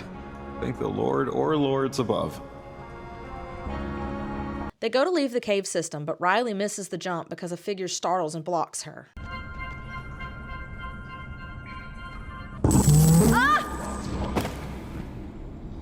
She wakes up to darkness. Someone hands her flashlight. She realizes that it is her father. She has gone back in time. She and her dad talk about a field trip and her mother's soul having too many holes. I think you dropped this. There. You doing okay, kiddo? Dad? What are you... Mother bears will protect their young, especially during mating season, so be extra careful not to break that light. Hey, look, kiddo, I'm sorry you couldn't go on your 5th grade field trip to the national park. I know you didn't want me to come along and chaperone. You never liked a crowd, but I'm just sorry I couldn't afford it. But we can do lots of hikes like this one over the summer. Oh, yeah. I remember this. That field trip. I mean, I don't know why they need $200 for a bus ride to a shared hotel room and communal dinner. I'll make it up to you, though.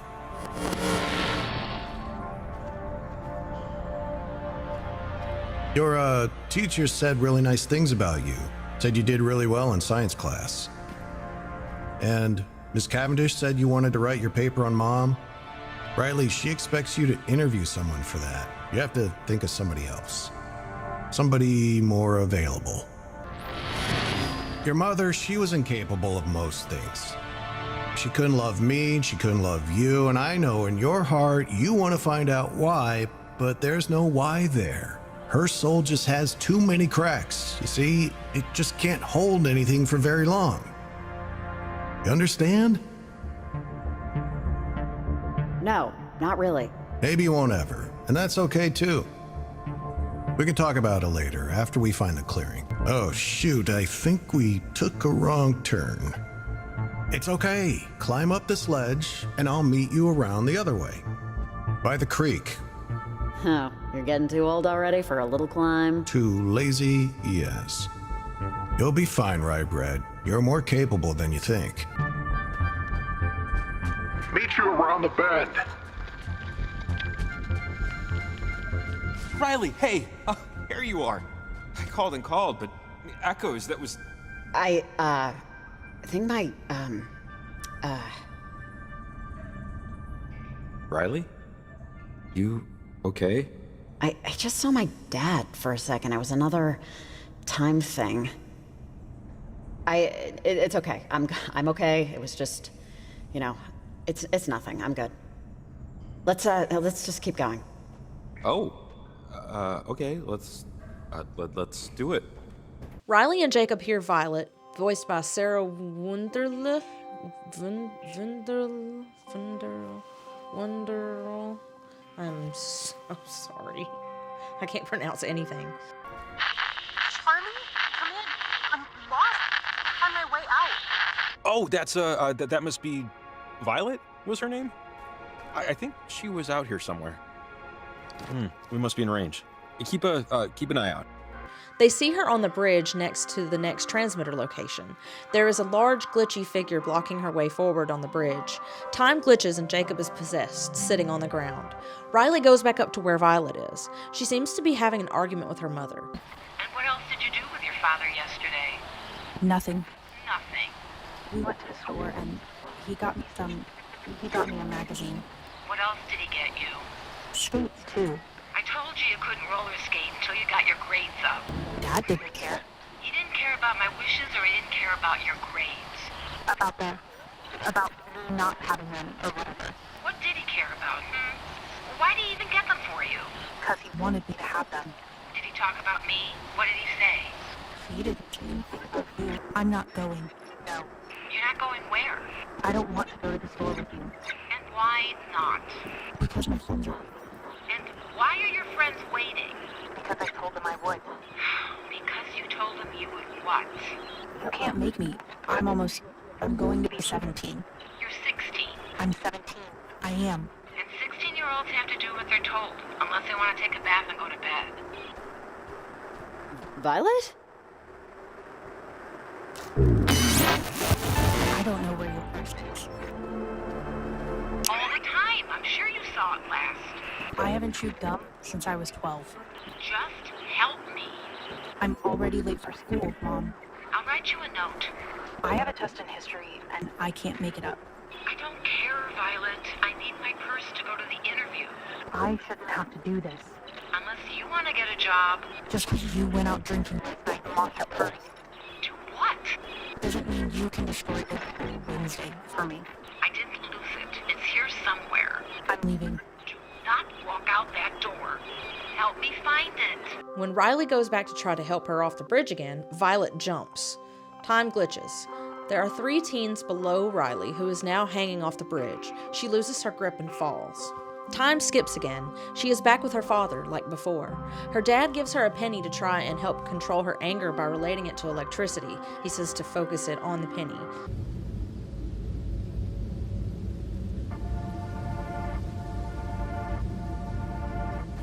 Oof. Maybe I should have just climbed the cave with you? You doing okay? The peak is just over here. One more thing about school, and then I'll drop it, because I don't want to ruin the morning. You can't be getting into fights anymore. I know that girl Julie spread some rumor, but they're gonna kick you out of school if you keep it up. No more friends. No more science class.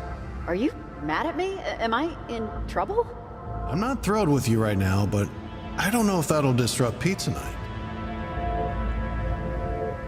Hey, do me a favor and show me that penny you got in your pocket there.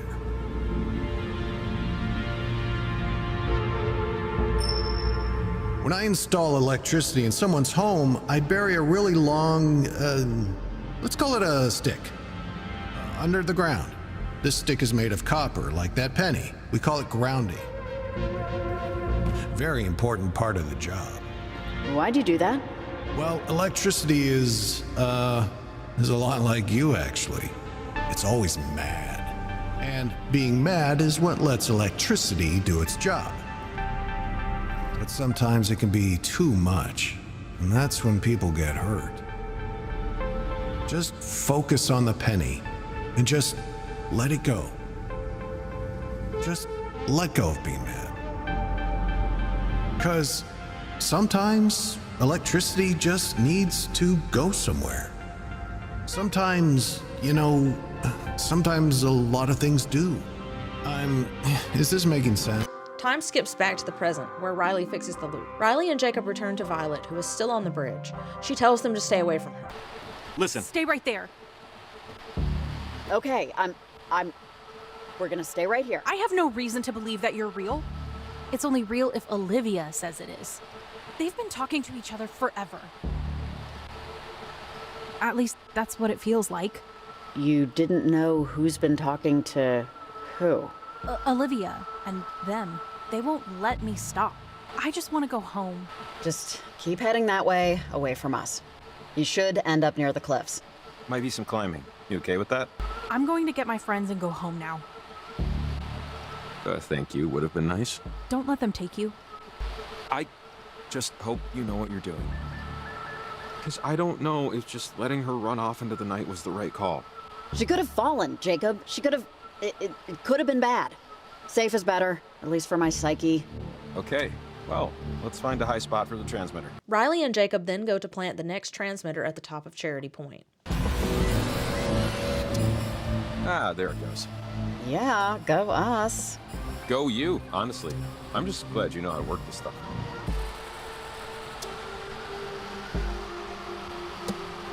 I don't want to talk about it. I don't want to talk about it, and you can't make me. Talk about what? Riley has skipped through time again because when she gets to the bottom of Charity Point, she is with Rex. He is talking to her about the fight he got into with Brandon, some kid at school who was an ass. Brandon is a jerk, and I'm not sorry I told him so. I said I was sorry for pushing him, but I'm not sorry about the rest. So I don't want to talk about it anymore. I'm trying, Mom, to be, I don't know, better. I know you don't believe me. I just get mad, and it's like a sneeze. I hate getting angry. I hate the feeling. I hate not being able to turn it off. Here, it's a penny. A penny? What for? So pretend you're like electricity. People who work with electricity put copper in the ground, just in case there's too much of it so it has someplace to go. So next time you're mad, just pretend you're electricity, and that penny is your someplace else.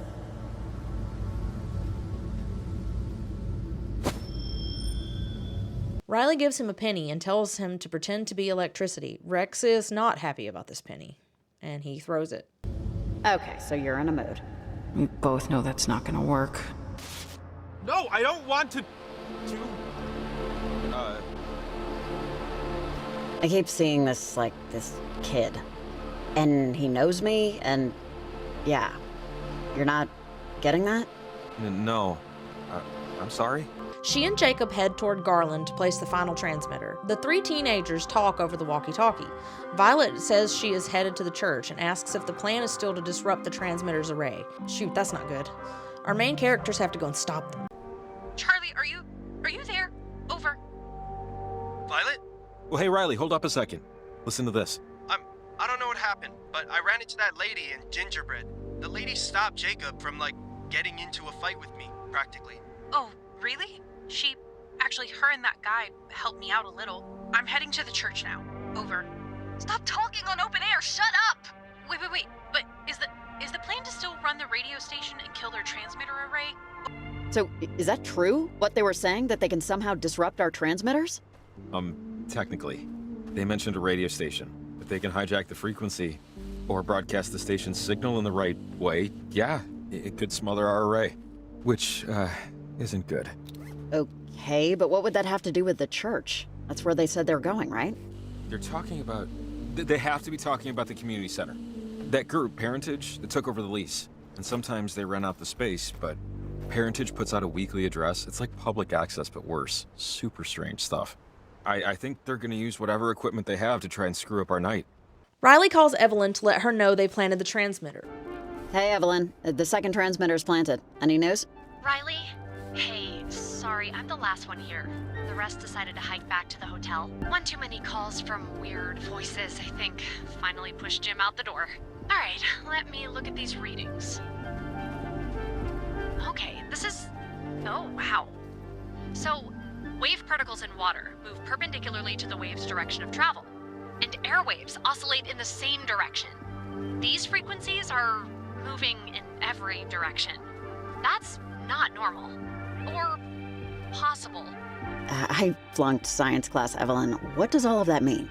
It means things aren't right. And the rate of decay on these, this is unbelievable. Oh, crap, my mom is calling me. Crap. I haven't heard from my sister yet, and she's gonna ask if I talk to her. I'm getting really worried, but my mom's gonna flip. Crap. I don't know what to do. The truth is worth it, Evelyn. If only because if something did happen, it's a lot better to have been upfront about it from the beginning. Over. Yeah, I think you're right. God, okay. This call is going to suck. Sorry, Riley, I have to take this. I'm still here for you whenever you need to chat. Over and out. Riley calls Maria to ask about parentage. Maria confirms Jacob's suspicion from earlier, that Olivia's parents are the ones who founded it. She tells Riley to be careful of them. Come in, Maria, come in. Do you know anything about parentage? I'm kind of standing in their epicenter right now and could use some guidance. Over. Don't know a thing. Only heard what everyone's heard. They're super weird, do seances in the woods.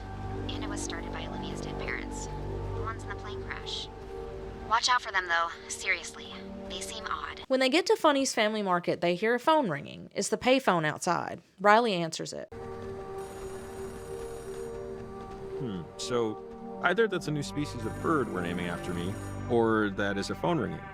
Somewhere. Okay, which did a major bingo square. Payphone ringing in the wild? I should go inside and buy a lottery ticket. Oh, dude, you better be packing hand sanitizer. Hello? What they there cause alarm. This concerned Shelley. Concern. Shelley? Park Ranger Shelley? The forest. Shelley. Not to cabin. Adventures for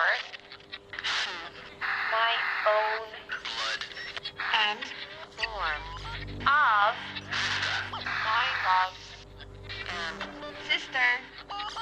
Wait, are you saying the Park Ranger and you are related, or? Sonar technician John Gerald Shelley aboard the USS Kanaloa talks to a mess attendant about Venture for her mother.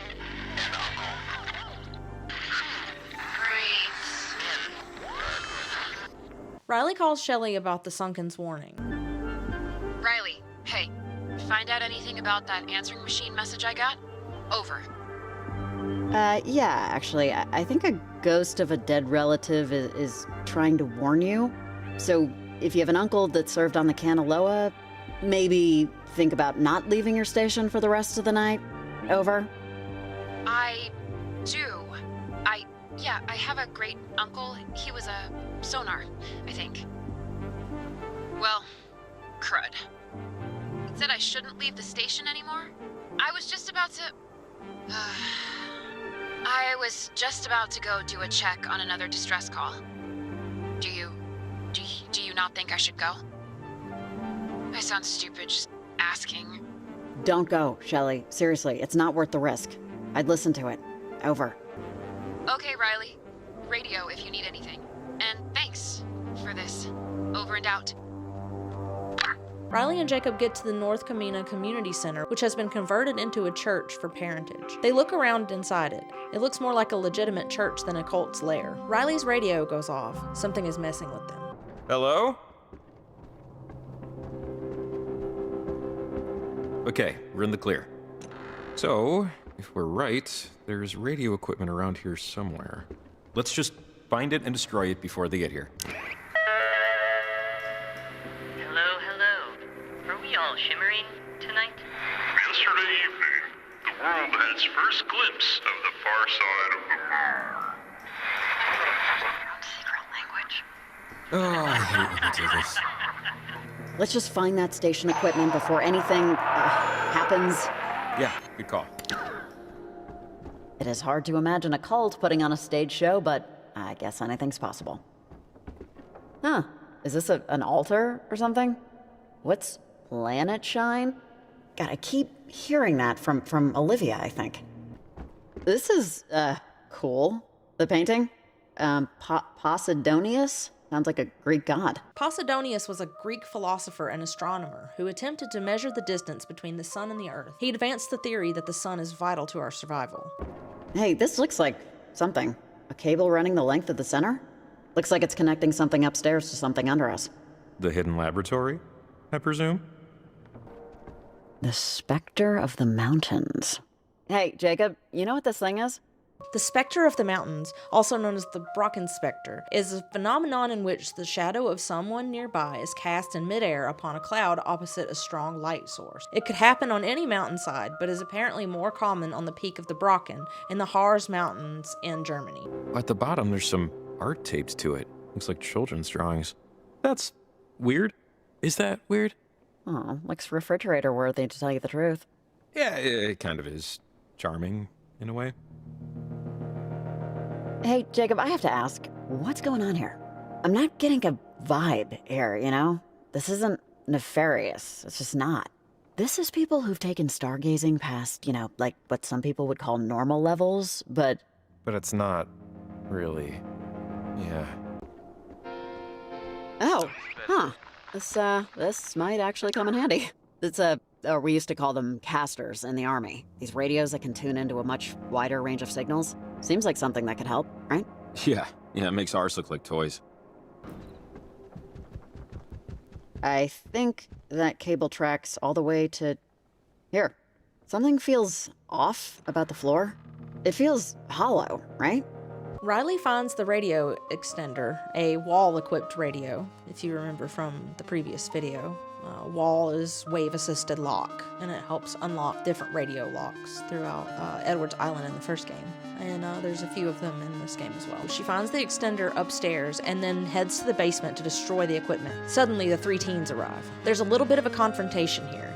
Awesome. That's some fine radio unlocking. Yeah, great. Cross your fingers, there's not just a bunch of old blankets down there. Oh, control board for the station. Check out the antenna cord going up through the floor. She would have won beauty contests in 1978, but not so much now. Okay, let's smash it. Or, something. It just can't be functional when Olivia gets here. Yeah, I could really use the opportunity to unleash some aggression here. Well, don't let me stand in your way. In fact, I'll just be over here, behind you.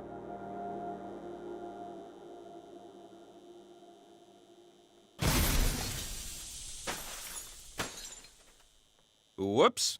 I guess the cult members will need to get their traffic updates from some other source now. Let me tell you, that felt a little good. I lied. A lot good. Well, where would it listen, be? This you hear that? place is... It wasn't in your shed. Yeah, keep quiet. I want to hear this. this. It'd be in your shed. It wasn't in the shed because he doesn't keep it in the shed. Wait, Olivia, I thought we were here to broadcast the... Yes, we're here to cancel out their stupid transmitter array. But if we don't also fix our antenna, blocking out their signal won't help us. And your uncle has a toolbox somewhere? He did at one point, but now I guess he keeps them in the office. Her uncle? Why would What your does he uncle have to do with a this? tool to fix our antenna? Because he's an electrician. That's what he does. It's his job. Electricians fix this kind of thing? No, but he has the battery we need and a wrench. Okay. What was that? Ah, crap. Is that... Riley, are you in here? Okay, let's take a breath. Take a breath. You're standing in time devotional, you disgusting piece of garbage! Do you have any idea where you are? This building, these walls, are Okay, I know you're upset, Olivia, but let's talk, okay? We're here. Let's talk. Talk? I don't talk to earthworms. Earthworms wouldn't be able to understand. Understand what? What are you even trying to do? Is parentage... Parentage has no idea I'm even here. My aunt and uncle are clueless. They never approve of the ceremony. It's off chart. I'm taking it myself. Olivia. Charlie, take them down. You have your knife, right? My knife? Are you kidding me? You brought it! Okay, whoa, slow down. This is getting insane. Charlie, focus up! Don't listen to their bullcrap! Come on! She was nice to me before. What does that even mean? Nice? Charlie, there's nobody here that can make you do anything you don't want to do. I gave you a second chance at the waterfall. Show me you earned it. God. Olivia, Olivia, I don't like this. Who gives a crap what you like? I don't. I'm not quitting, but... But what? Okay, just leave her alone, Olivia. You didn't see her at Charity Point. She's had a rough night, right, Violet? Nothing has even happened yet. It's all noise and fury. They haven't fixed it. Tonight is the blue moon. Yanis is aligned. Don't you get it? This is once every 20 years. Once this is done, we're all set. Absolutely nothing is going to... Hold on. I'm sorry, Olivia, but I'm out. What? Yeah, I can't do this anymore either. You're both out? We finally get some more from Olivia and her backstory than we did previously. She is voiced by Abigail Turner. Olivia says nothing has happened, that it's all noise and fury. That's probably in reference to a line from Shakespeare's Macbeth. They reference Shakespeare in both games a few times. times. Olivia says that it is the night of the blue moon and that Janus is aligned. Blue moons happen once about every 2.5 years. Janus is a white dwarf star that is blue tinged. Janus is also the god of beginnings, transitions, gates, time, duality, doorways, passages, frames, and endings. I like that theming. Evidently, this event only occurs about once in 20 years, so this night is paramount for her. The doors all shut and the power goes out. A glitchy figure shows up and a triangle appears. Stuff goes all topsy-turvy a couple of times. Olivia sounds like she's calling everyone slurs, and then Riley takes away Olivia's radio. We just... In many forms of games, being out of bounds refers to being outside the available playing area and can result in severe penalties. Shut up! Right. Please. Please. Oh, alone, please. Well, enough. Alone. You will not triumph. You will not reach, even if we must push you out. Hey! Whoa. They're turning off the power. Why? Hey, come on, turn that back on. God damn it. Olivia, what's... Hey, lady, I don't know what the you think you're doing here, but this ain't your house! Huh? Look, it's an end sign. What do those little triangles do again? Don't mess with it, those things are dangerous. Olivia, Find and Signal. and We can shelter. It's a particle of grace. Luna is speaking to us. Wait, Olivia. If you both want out, then go. I know my place in this universe. Wait, Olivia, stop! Crap, Riley, we have to stop her. Get her radio.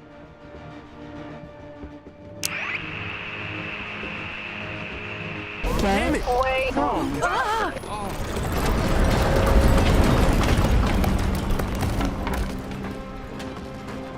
Alright, let's move! No, Olivia, this is...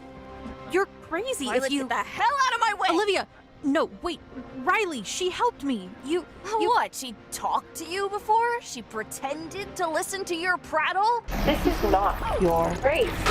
Not again! Please. Okay, this sucks. Can we stop this, please? I see the radio. It's over. Crap, it's... Charlie! Riley! Can you get out of my way, please? I'm sorry, I'm going Olivia, for it. but... Ow! move! Fine! Jesus!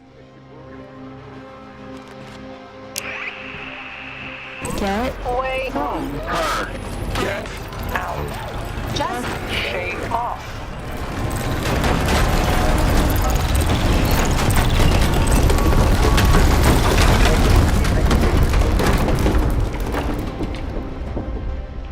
Oh, God.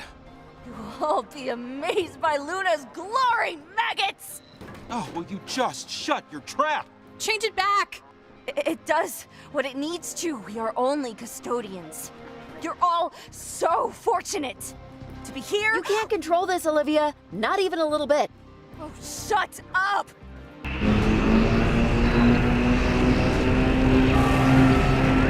No!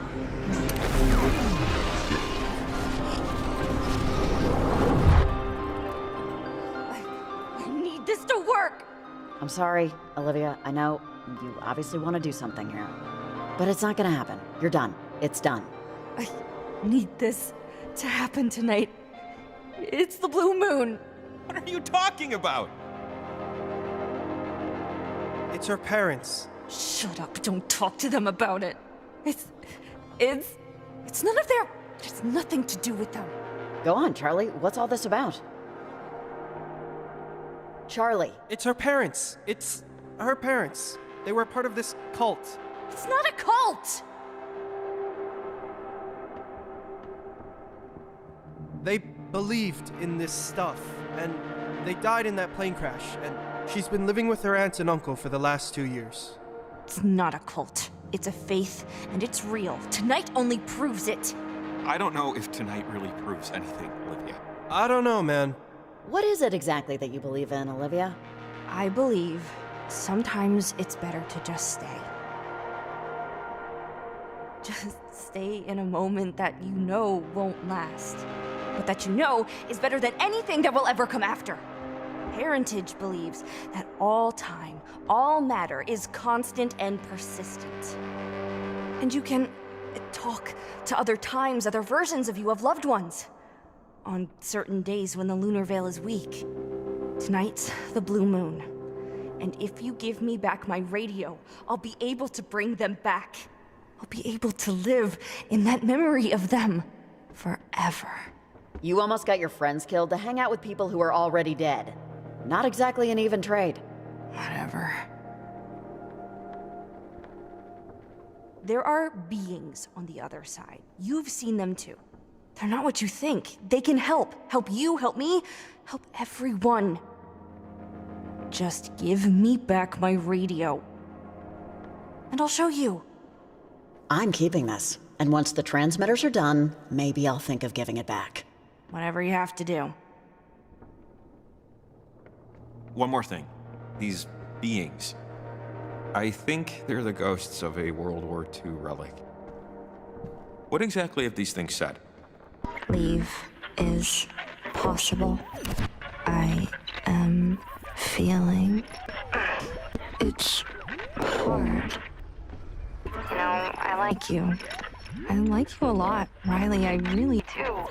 I wish this didn't have to be so hard for you. This sucks, right?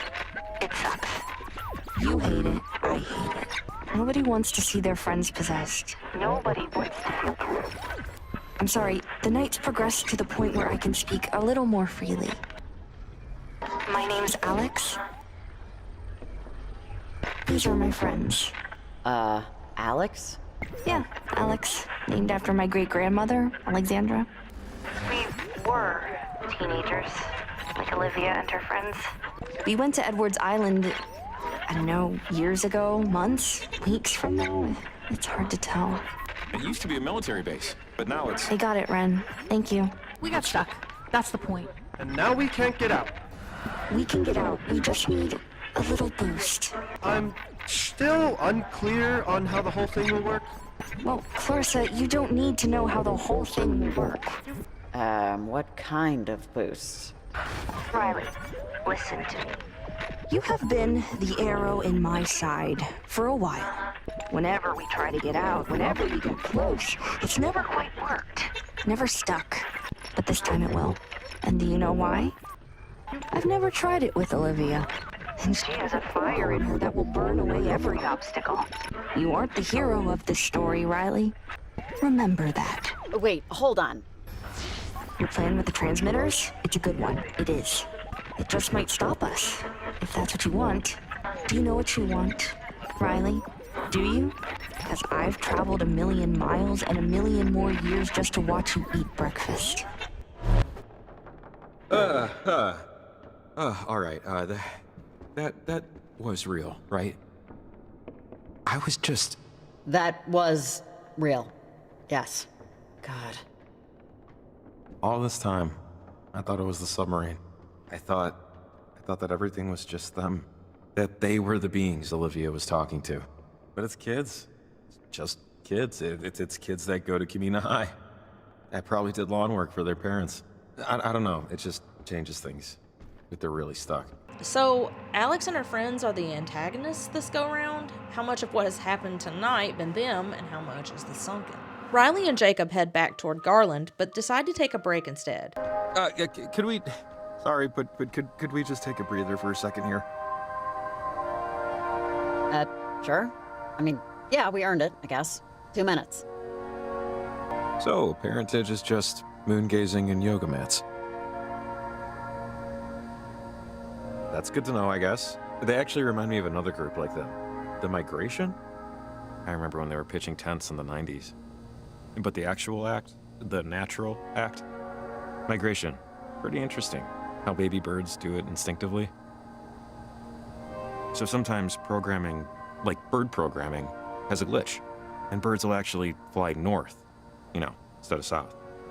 And the ones that do, they hook up. And suddenly, we have a whole new generation of birds going the wrong way. I wonder about the other birds, the ones flying the natural way, when they see birds going in the opposite direction. And I just wonder how many of them change their mind, turn around. I wonder how many of them find a different way. I'm pregnant. Beg pardon? I found out before I took the job. I'm 2 months. Ah, then I do have a 2020 hearing, or, yeah. Congratulations? I'm sorry, is this a balloons and yay type of thing, or, let me, Sure, yeah, balloons. Balloons. Thanks. Thank you. Okay. I am understanding more why you'd want to take this job. Security, you know? I sense a security. Maybe you're planning to move back. I don't know. No, I don't want the night to become about this. It's not about this. But I wanted you to know, for whatever it's worth. It's worth. And, consider it tabled, officially. Jacob tells Riley along the way about how he worries about how people perceive him. I just don't want my life to be defined by inertia. And this is weird, I know, but I couldn't help but think about how I'll be looked at later by anyone who knew me. The lonely old hermit who was right once. Just don't want my life to be defined by inertia. It won't be, Jacob. At least not if I'm around to tell the townsfolk your stories. You'll be perceived more like a troll, snatching school children from under bridges. So, can I ask you the dumbest question in the world? And I mean the dumbest. Dumb. Embarrassed. Throw a sad rock. Yeah, sure, why not? Because it's dumb. It's the dumbest, but I'm still asking. Do you, want to be friends after this? And, like, just friends. Legit, no prefixes. And not even, like, best friends. More like, it's 3 a.m. I need a cheeseburger and a cherry Danish. Who would join me on this quest? Yeah, I'm in, but dude, that is not the dumbest question. Do you want to be my friend? What am I, 9? So, we are officially friends without prefixes. What do we call this new friendship? It needs a title. For you know, the record? I think you call it, friendship? Untitled. Okay. Worked for Rothko, works for Summers Poverly. All right, well, let's survive the night, and maybe someday we can get drunk playing mini golf. 3 a.m. and the two arrive at the gate to Garland, a ghost town. It's locked with a wall lock, which, why? It's a ghost town. What's in there to... I mean, did they keep people out for safety? I think people have gotten in over the years, though, so these are questions I have. Jacob talks about the bridge they're crossing and bridges in general. He sounds wistful. Oh, great. Another anchor for the rope. You getting the hang of it yet? I'm getting enough, let's put it that way. You know, it always blows my mind that someone had to invent the bridge. Like, I know they happen naturally, lightning hits a tree and it falls down and all that. But at least once, at one point, there was some guy looking at a river going, hey, wait a second, we can just go over it. They put this one up in the late 1800s. I guess that's why I'm thinking about it. How people must have looked at it, the bridge. And for some people, it was their only way to work. Maybe it was where they had their first kiss, right? A first fist fight, where they proposed. But now, that bridge doesn't mean anything. It's just, I don't know. It just makes you think. I don't want to live forever. But I don't want to die forever either. You know what I mean? I don't want to be actual nothing, you know? Oh, come on. Who could possibly forget you? You're Jacob Summers. Just how many hoodies can one closet hold? Oh, thank you. They arrive in Garland. They see a church which has a good place for the transmitter on its steeple. The church's graveyard has a broken machine in it that has cables leading out from it. There's a building for a miners group, a collapsed mine, a large building, and a temporal anomaly. Oh, hey, see that? Not the church, but the behind the church. It's part of the old mine system. We could probably get up there if we find the other end of the tunnel. Which, big if. I feel like you literally pointed past a more obvious choice. What I mean is that the ledge up there seems like the best spot to drop a transmitter. To me. But full transparency, I honestly just wanted to suggest a plan A before it became, let's climb the rickety church tower. Maybe you have other ideas. Let's not rule out the church just yet. Hey, you're the one with the transmitters. Locked. Story of my life. Huh, okay. Well, less than ideal. What is this? broken? I'm not 100% sure what it used to be, but that doesn't look functional. Huh. I think I've seen one of these before. It's a weird-looking weird thing, Jacob. Please don't touch it. Oh, I'm not. Broken or not, who knows if it's grounded. I'm just curious. I wonder what that cable is connected to, and what it's for. 1848 to 1892, 1870 to 1892, 1861 to 1892. Almost all of these over here died in 1892. Yeah, similar story over here. Something bad, I guess? Gold Rush era town. I wonder what happened. Jacob cracks the funniest joke of all time. Just remembered something. Knock, knock. Who's there? Howie. Howie who? How are we gonna hide this dead body? They find another 2 strange machines as well. They go to where the cables lead and find the Garland post office. This hall now stands as a permanent memorial to the 12 brave souls who lost their lives during the collapse of Latimer Mine Shaft A, dedicated by the families of the dead on this day of February 7th, 1892. Forever in solidarity. Check it out, another one.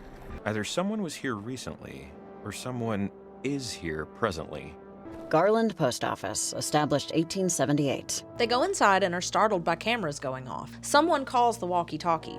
His name is Hank Chapman, voiced by Glenn Rockowitz. He is studying the paranormal and has EMF boosters, which are the machines the 2 saw outside. He asks them to help him in his paranormal search. Riley and Jacob turn on the machine powering the boosters. They are able to toggle the numbers on the machine. This relates back to the temporal anomaly. By changing the numbers, they are able to change what time it is inside the tear. So, like what year it is. Jesus! Hey, if you're in the post office and you're a human being, answer this, please. Who's that? Hi. Yes, I'm a human. Yeah, of course you are. At least tell me you didn't break my equipment. Over. No, wait, what's all this stuff for, exactly? Over. Name's Hank Chapman, and I just took your picture. Assuming you were facing the camera. Otherwise, it'll be the wall. Well, aren't you the lucky one? I usually charge for headshots. Over. That flash wasn't meant for you. Listen, I'm an amateur hobbyist investigator of the inexplicable. And I don't know if you've noticed, but tonight has been... the professionals would likely call it unusual. Around town, I've set up a series of EMF boosters. Equipment I use to capture, well, let's call it evidence of the unusual. Something's been screwing with them, so I need them checked. One of them is outright not responding. I'm assuming the worst. Can you help me out? Sure, you got it. It's a good deed for messing up the picture. Think of it as karma. Now, there's a generator in the post office with you that powers the boosters. Think of the EMF boosters like a safe. You put in the right code, you get to see what's inside. If you spot anything, maybe snap a picture. If you can, I'll make it worth your while. Call if you have any trouble. See you in the obit. Over and out. I think he's talking about this thing, right? It says EMF on the side here. Okay, let's check it out. Hank seems like I want to say a nice guy, but these EMF booster things, it's a fun pet project for him, but unless they're going to help us plant this transmitter, I say let's ignore it and try the mines. You know? Well, I don't know. We'll see. I don't want to dismiss anything that might be of use. No, I get that. I just don't see how this will be of use yet.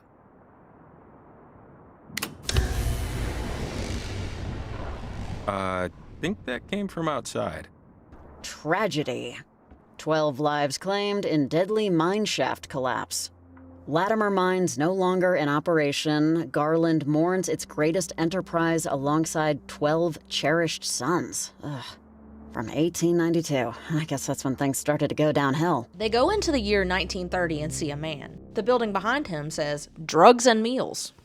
Yes, please. They take a picture of him for Hank as proof of the supernatural. How this works, I could not tell you. The guy doesn't seem perplexed at all about the tech, and the tech seems to work fine in 1930. A modern-ass camera.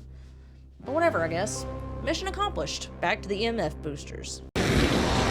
Whoa! Look, there's like literally, there's a guy over there. Like a human being from the past. This is absolutely wild. I mean, he looks completely real. You think he can maybe help us somehow? I don't know how, but maybe? Good evening. Good evening. Take a picture for Hank. Yep, on it. Got it. Oh, man. I can't believe we got it. Oh, we should call Hank and let him know we got the picture. Riley calls Hank to let him know about their progress. She also leaves the shoe from the cave kid in the lockbox inside the post office for Hank. We learn he has a wife and infant son. Aww. Hey, Hank, you there? We got something you might be interested in. We took the picture for you. I have to say it's pretty good. Check your mailbox when you get the chance, okay? Over. Good. I'll take your word for it that you got everything in frame. This is a good start. Over. Yep, okay. I'll bill you for our time. Over. I'm appreciative. I am. You did a great job. I'm thinking about the next piece of this. And that's physical evidence. And with everything that's happening tonight, the readings I'm getting, I feel like it's now or never, honestly. What's it like out there? Over. Some teenager named Olivia is trying to open a portal to another dimension, and it's, not great if that happens. Over. That's too bad. Continued research, I think, is imperative at this point. So with that in mind, can you possibly assist me in finding something ghostly that's a little more solid? Well, actually, we already have a, weird object. A shoe that belonged to a little boy that died years ago. It glitched into a cave. Maybe you can analyze it or something? Over. That sounds like it could work. Could you drop it off at one of my portable lock boxes at your earliest convenience? The closest to you would be the Garland post office. It's upstairs on your left. Just place it inside, close the door, and give me a call. Here you go, Hank. One spectral shoe. Mission accomplished. The shoe is delivered. Okay? You're welcome. Over. I can't say how excited I am for this discovery, honestly. I obviously haven't sampled the test object, but the findings I expect will be, just incredible. I'm very grateful you stumbled into my experiments tonight, Riley. Hey, anytime, Hank. Glad to be of service. Hey, honey, are you up? Come here for a second. There's one in the pantry. Come here for a second. This is the woman I was telling you about, Riley. She's the co-researcher of my spectral anthropologist's home. Hi, nice to meet you. You like dead things like my husband? Or is he paying you from our child's college fund? No, this was total luck. Forgive me, and don't take this the wrong way, but I did not picture you as the family man type. Over. It's probably his sunny demeanor. Oh, come on. I can be extremely sunny when the time and place is appropriate. Mm-hmm. I'm coming to bed in a minute, okay? Okay. All right. Thanks again, Riley. I should help my wife with the pump. If you need anything else, don't hesitate to call. I'll be on most of the night. Over and out. Riley calls Maria to ask about Garland. There's a ghost story. Maria, hey, are you by your desk? Know anything about Garland? Over. Hey. Hi. Yeah, I've been to that garbage dump. I actually have a ghost story about the town if you want to hear it. It's not that exciting. Oh, sure. I got nothing but time, Maria. Let's hear it. Over. I'm detecting sarcasm, but I'm choosing to ignore it. Okay, so like 60 years ago, maybe more, two teenagers from Camena High wanted to get married. Their parents were against the whole thing, so they had a little ceremony in the Garland church. Just by themselves, late at night, in secret. They cut their hands and said some stuff, did as much as they could without a real priest. And the girl, she asked if the boy had some flowers. He said he didn't. He left to get some, and while he was gone, a police cruiser accidentally ran over him in the dark. I'm butchering this story, but it was so late the poor cop didn't see him. Killed him instantly. The police covered it up, saying he fell into the gorge. But now, late at night, around the old church, you can sometimes see a young man out there, dressed in a cheap suit, picking dead flowers for his blushing new bride. Creepy, right? Oh, that's a good one. I'll let you know if I see him. Over. Yeah, I thought you'd like it. Riley calls Evelyn, but there's a high amount of static, and Evelyn doesn't seem to recognize her voice. Hey, Evelyn, I'm in Garland. Can you hear me? Over. Yeah, this is Evelyn. I'm at work. Who's this? Over. I know you're at work, Evelyn. I'm not calling for a date. Over. I don't have time for cranks, ma'am. And don't call Maritime Emergency Dispatch unless you have a real emergency.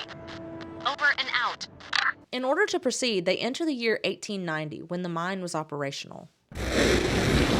Hey, things are, different? Wow, okay. That must be what the boosters do. My God, take a good long look. I know we got a job to do, but, like, this is unbelievable. Jacob asks why Riley left Camena, and she tells him it was to get away from her father.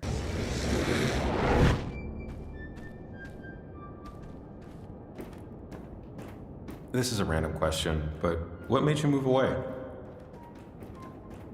From Camena, I mean. My dad.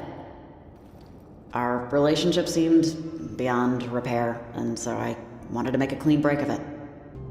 Everybody wants to go to heaven, but nobody wants to die. I don't know why I keep thinking about that. Maybe because, as a kid, I wanted to be treated like an adult, but without growing up. I'm sure most kids feel like that. I want to stay up all night and do whatever I want. I always felt older, so when I hit my 30s, I felt like that existential exhaustion finally caught up with my body. There's just something about Garland. How the town just couldn't keep up with history. It must make me babble about all this stuff because I never left Camena. And sometimes I wonder if I should have. My life would be really different.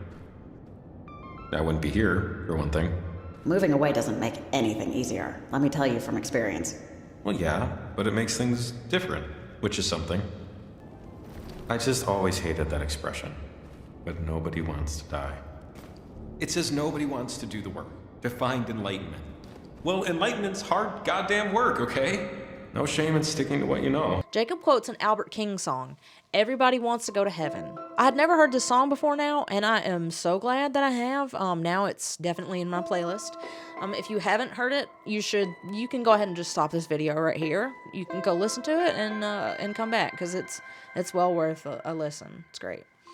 They talk about their histories, and Jacob wonders if he should have ever left Camena instead of staying there his whole life. They get to the top of the church's chapel on the other side of the mine. Riley goes to plant the transmitter. You know what? The top of the chapel's the better bet.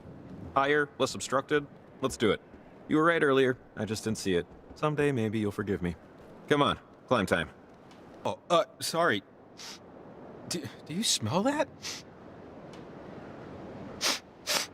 You mean the trees? No, not... I didn't smell it before, but that's rot. That's... Woo! Oh, that's bad wood rot. Hurry up and stick the transmitter, so we... Ah! Jacob! The sound he makes when he falls does not have me convinced that he is actually in distress. Ah! God! Jacob! Can you hear me? Riley ties a rope to the top and rappels down after him into the church. Such a long way down, too. Hey! Is someone down there? No?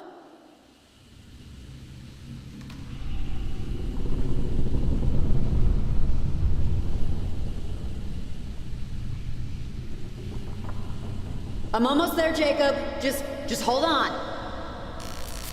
Oh my God.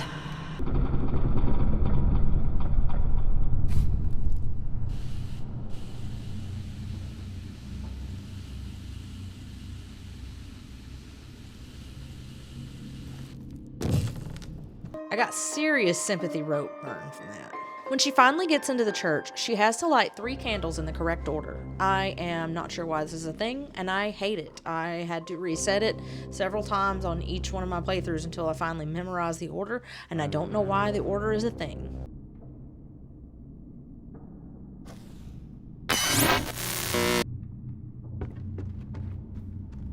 Okay, you can just stop, okay? This is, superfluous.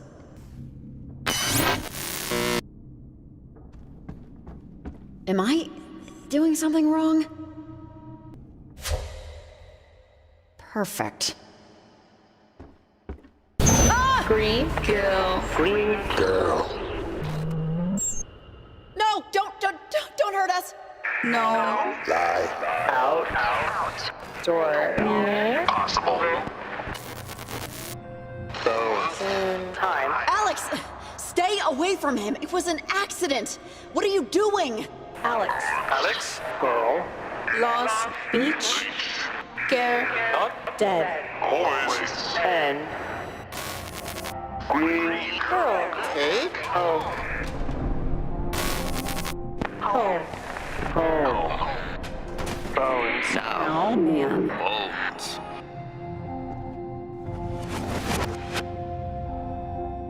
It's over, Alex. You guys lost. Just leave us alone. This isn't gonna work. Door open. Door Black. Time. end.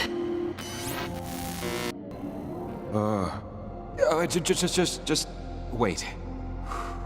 The board gave way, didn't it? Yeah, you fell. The wood in the roof gave out. Really? The roof? It didn't feel like that far of a fall. It's like I just taken a header off a chair or something. Let's get out of here. Can we just do that, please? All right, let's head up, close that portal, and finish this. Maria, can you hear me? I could really use some help. Over. They plant the transmitter and the portal seems to close. The gate over Edwards Island seems to disappear. Okay. We're back. Let's plant this thing before anything else, before a horde of gremlins drag us off into the night. Whoa, jeez!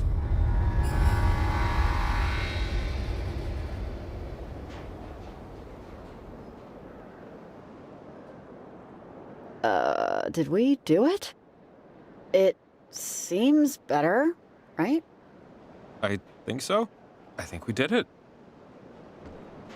I think we really did it. I can't believe it. Something about this just feels too easy. Why would she just, I don't know. If we beat them, it's not like they rolled over, but... They didn't roll over. We shut the door on their ghost asses. Look at the sky. You see any portals? Hear any weird voices? Feel any time distortions? I guess not, no. Then take the W. We won. Let's enjoy it. It's here I'd like to discuss the Adler letters, because this honestly seems like the best place in the script for me to do so. JB letter number 1, J. I saw it. You doubted me, but I saw it. A flash of green right at sunrise. Blink and you'd miss it. Well, I didn't blink. Next time I'm waking you up, to watch it with me. You've been warned. Don't worry, I'll have coffee made. M. JB letter number 2. J. It was an accident, a careless mental mistake. 2 syllables. But you're not wrong. Anna is never far from my thoughts. Her name never far from my lips, clearly. Do not think this is by choice. So much of my life is not by choice. So much of all life, or so I tell myself. I wish I could tell you it will never happen again. I wish I could tell you many things. M. JB letter number 3. J. I saw the green flash again, this time at sunset. It wasn't as bright. I would apologize, but you told me not to. So instead, I will try to show gratitude. Thank you for not hating me. Thank you for having the courage to point out what was clearly right in front of me. Thank you for tolerating the absolutely dreadful coffee I make every morning. Anna would want me to let go. Anna would be furious at me for this pitiful little cage I've built for myself. I can see her now, flustered and cursing and thrusting me into your arms. Best of luck with your life and your heart. Though you'd insist it's not needed, I hope someday you can forgive mine. Ingrid White, letter number 1. Ingrid, while I appreciate your attempts to rouse this old sleepwalker, I don't think parentage is the group I need. I'm sure they're good people. You're good people. But I really don't need a social club, and particularly one with such obscure beliefs. I know you said I could ignore the bells and whistles, as you put it, the star maps and all that, but I can't help but feel uneasy with the things they choose to call important. Changing the context of your perspective is manipulation, Ingrid, even if it's for an ostensibly good purpose. Regardless, at the end of my evening, I'm perfectly content with my books, my thoughts, and my easy chair. The chattering of wind chimes is enough for me. Thank you for the invite. M. Ingrid White, letter number 2. Ingrid, stray thoughts. Consider this an addendum to our last conversation. I have no religion. I cannot say it is the pursuit of knowledge, as I gave up the chase quite a while ago. My father was devout, my mother less so. I patterned after her. Faith in a system where I cannot see its purpose is hard for me. What is the purpose of chemical existence? I've never read a satisfactory answer. Mayhem is the order in which the universe was founded, I think. The stories we take from that mayhem are us trying to line up events in a way that makes sense for our sanity. I am happy for anyone who finds peace in this ocean, so I am happy parentage gives you some peace. I am not exactly jealous, but perhaps I should be. M. Ingrid White, letter number 3. Ingrid, I've never been, nor will I ever be pregnant, so I can't say I understand Marigold's struggle, but I do sympathize. We plan our lives, and then things happen. You say parentage helped her and her husband accept the birth of Olivia, that they provided a structure for the chaos of early parenthood. But Olivia is a person, not a problem to be solved. How will this structure affect her own life? I enjoy our talks, but I think we should not discuss parentage anymore. I admittedly struggle when the topic is breached, as I don't wish to offend. But I find no sense or harmony in the stars. They are celestial giants, beyond my understanding, who do not know or care that I am here. It only baddens me how you see them, Ingrid. It saddens me to think how Olivia will see them, not as they are, but as reflections of herself. M. Mel Chapman, letter number 1. Mel, my mother was an undertaker. I grew up in a graveyard. They say a cemetery is no place for a child, but for me it's a place of happy memories, somewhere I go on gray days. Sometimes, wandering beside the headstones, I swear I could smell my mother's perfume. Funny that we should run into each other there. You don't meet many fellow amateur radio enthusiasts in the wild, let alone one conducting experiments. I must say, the amplifier you were working with has thoroughly piqued my curiosity, and homemade no less. Bravo. I've always theorized that increased amplification of, well, any signal, really, could uncover all sorts of wonders and terrors and all those beautiful and awful things we dream about at night, for better or worse. I'm hoping perhaps we could work together to see if these theories are true. Also, I would love to hear who Tom was, if you're so inclined. Maggie. Mel Chapman, letter number 2. Mel, I still cannot believe the progress we've been making, and yet it feels as if we've barely begun climbing. Between your theories about the potential of the electromagnetic field and the technology we're developing, I feel illuminated, the bright light of possibility. I'm hoping for our next experiment we could try a new location, though I must say the silent audience of headstones is soothing to me, for however strange that must sound. I must confess, I took a look at Tom's headstone out of unconquerable curiosity. My deepest condolences. So young. Too young. Maggie. Mel Chapman, letter number 3. Mel, since you didn't want to hear it, you'll just have to read it. Our work will not yield the results you're looking for. It just won't. Tom, I am so very sorry to say, is beyond our reach, beyond anyone's reach. Though hypocritical of me to say, I encourage you to look forward. If that's as impossible for you as it is for me, then perhaps try to change exactly how you look back. Take Hank to visit Tom. I know he's an infant. For now, it's not for him. And when Hank is old enough to understand, tell him about his older brother, about Tom, that small patch of earth, those letters carved in stone. They can be so much more than a place for pain. The world has enough of those. Make it something else, something better.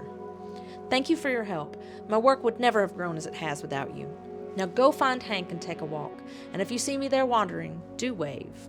Maggie. Kenneth Young, letter number 1. Dear Kenneth Young, it's nice to hear from you. I always assumed you moved to North Carolina, so it was especially nice to hear that this wasn't the case. Managing your dad's textile plant just didn't seem to suit you.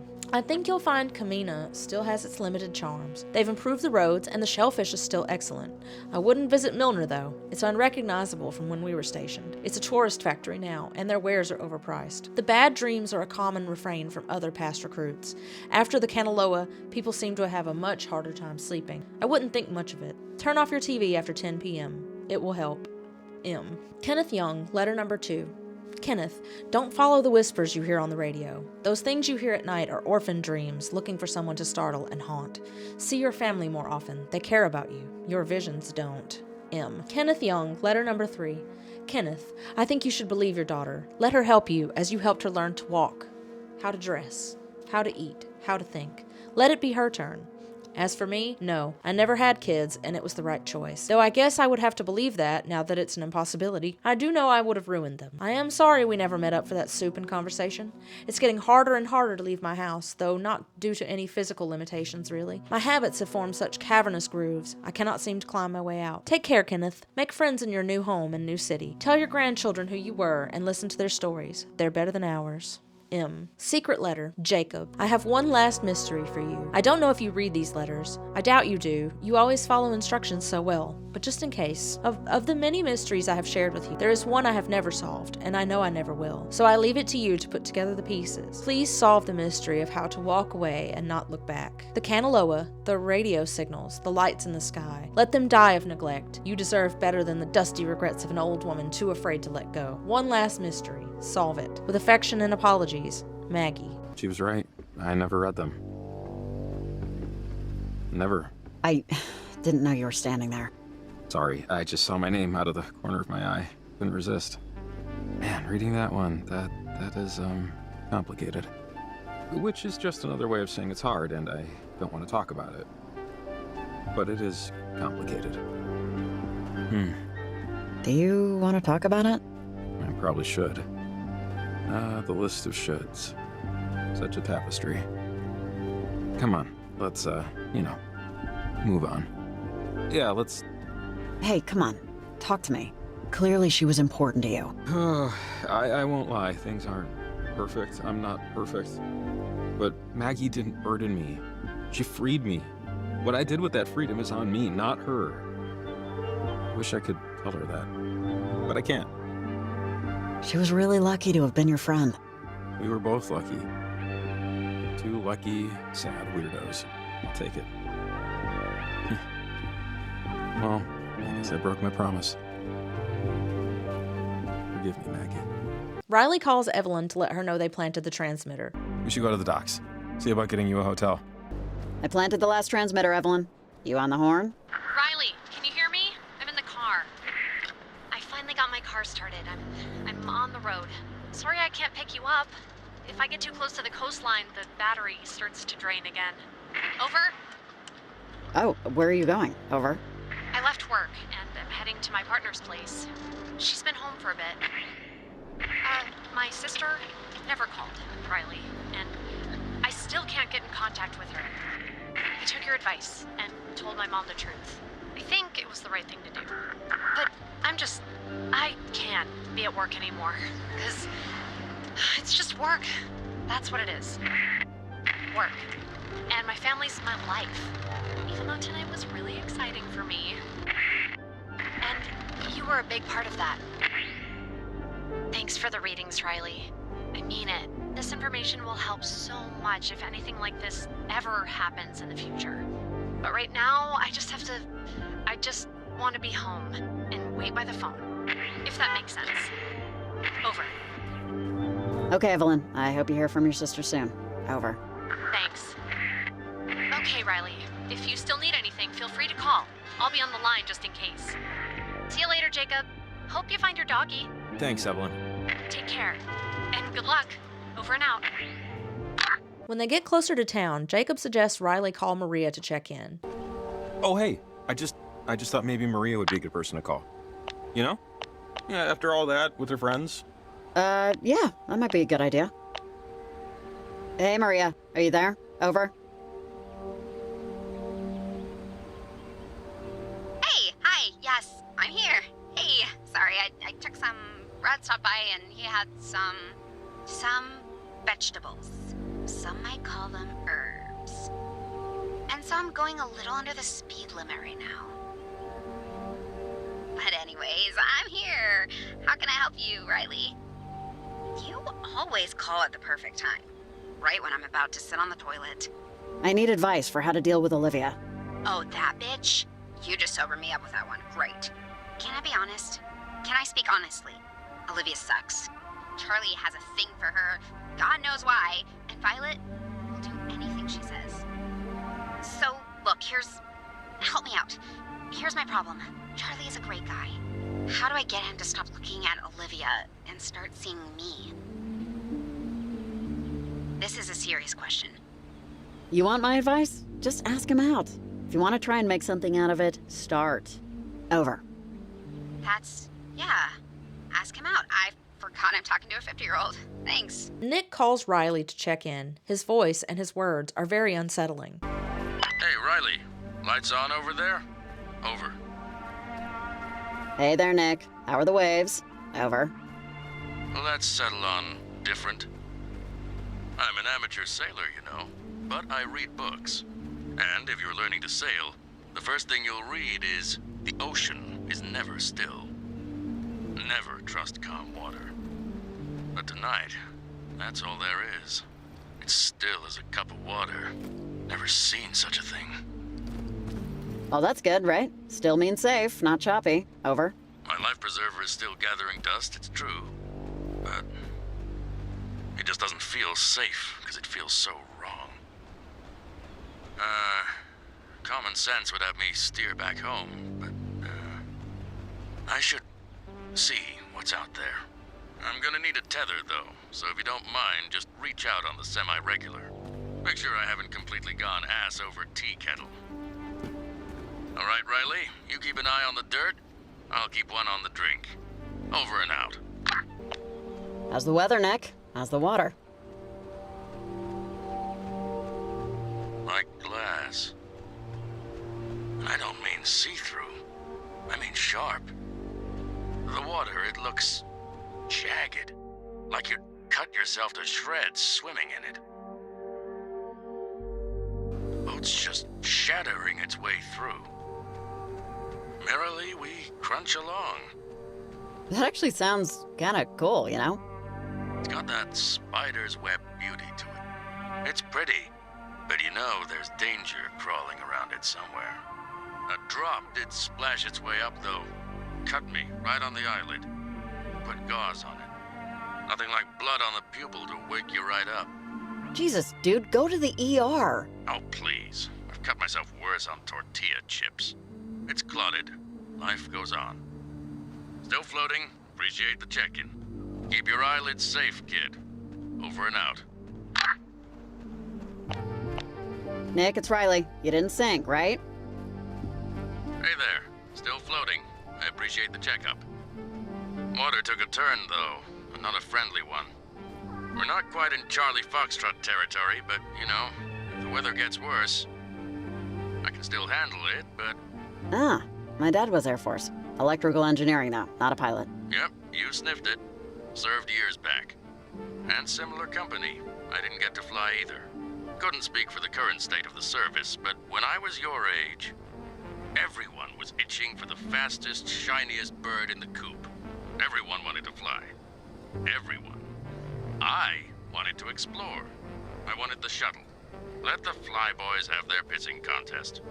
Ever see the inside of a shuttle? Over. Sure. On TV, like everyone else. I was too tall, you see. They cap astronauts at 6'4". I'm over by a single inch. Genetics. What you gonna do? Not like I could cut my feet off. I mean, I'm sorry, but like 99.999% of applicants don't make it, right? That's lottery numbers. Over. Yep, and everyone thinks they're gonna get rich. Never quite shook the bug to, you know, stand somewhere no one else ever had. That's why I bought the boat. So far, all I've found is seaweed and styrofoam. Anyway, thanks for the check-in. I'm heading further out, see if I can get a better view of it all. Reach out when you can. Make sure I haven't drowned. Over and out. Nick, what's new? You tell me. How's your snowstorm? 'Cause mine is... Let's start with unexpected. Non-existent? Lucky duck. It's a blizzard out here. Only, well, I'm not sure what color we'd call this snow. Red seems so common. Crimson might be better. Rust, maybe. Tastes like blood, though. Maybe we go with blood. Sure tastes similar. Jesus, I hope that doesn't drift our way. There's no wind. You might be in luck. Now, of course, there should be wind, but add it to the pile, I suppose. Yep, let's go with blood. That taste is unmistakable. Stay warm, kiddo. Over and out.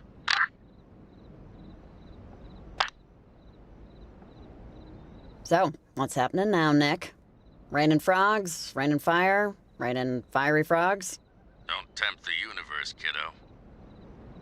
The best I can describe it is, it feels like we're moving down. Sinking, you might call it, but the water isn't coming over the side. In fact, it's remaining exactly where it should. But I know what sinking feels like, and this is textbook. Chapter 1, page 1. Should you radio someone? I've radioed every channel I could find and just started shouting. The only person I can reach is you. But it's all right. My life vest is double knotted. I've been in tighter spots. Or so I'm trying to convince myself. Maybe you should, jump out, swim to shore. Good idea. I'm sure the ocean is bathwater warm. With my back, there's no way I'd make it past the bow. And my shoulders, and my hips. My left thumb was achy this morning. I'm better off staying dry and rolling the dice. Over and out. Hey, Nick, it's Riley. You staying safe out there? Riley! I'm here! Hanging by half a thread, but I'm here! You hearing me? Turn around right now. It's not safe out there. I know! Isn't it great? The sky, Riley! Can you see it where you are? It's like it's alive! Pulsing and fighting and pissed off! Just look at it! Get off the radio and focus! Don't you see, Riley?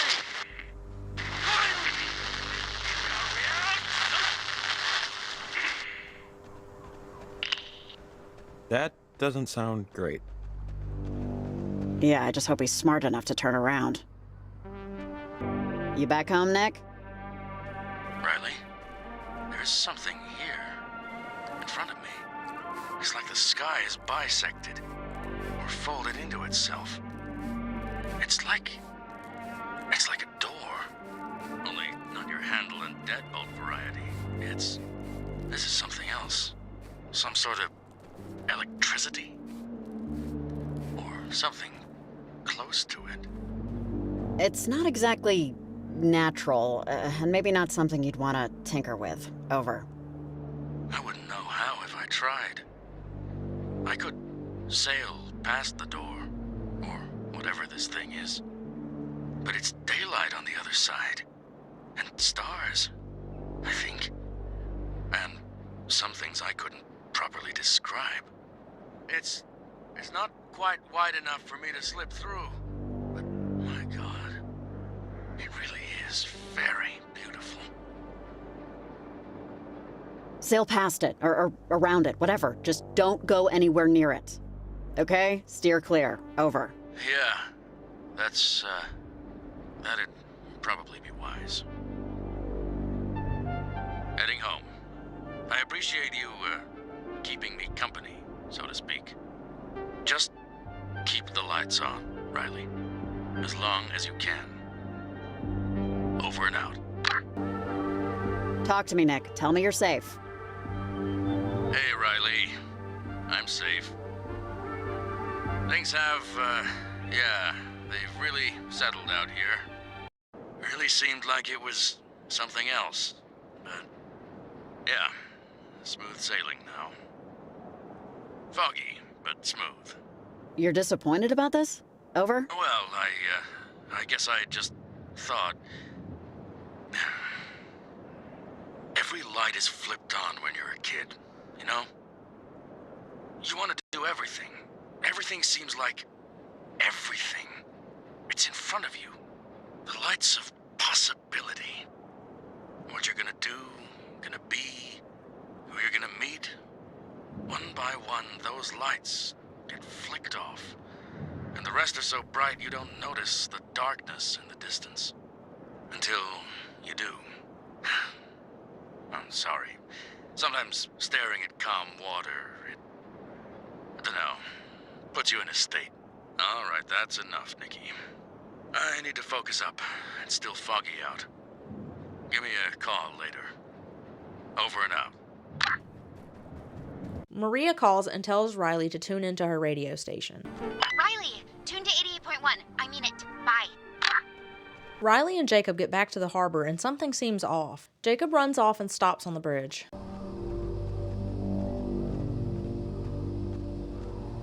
Okay, here we are. Home, sweet, something.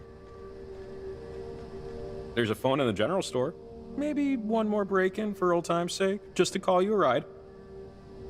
I'd give you a lift, but it's a 5-minute walk and my truck is still dead. So if I don't see you... wait. Jacob? What's up, buddy? You see Athena over there? Jacob! Hey, what are you doing, man? Did you get a little, deja vu just now? Wait, was there a... Oranges and lemons, say the bells of St. Clement's. Here comes a candle to light you to bed, and here comes a chopper to chop off your head. Oranges and lemons say the bells of St. Clement's is a nursery rhyme about someone owing someone money and having their head chopped off. Nursery rhymes were really dark, but you know, I gotta say, it makes a lot of sense when some of these are like from Plague era. You just die from like walking outside sometimes. So, I mean, I kind of get why like London Bridge was so dark and people want to talk about times today and how much they suck.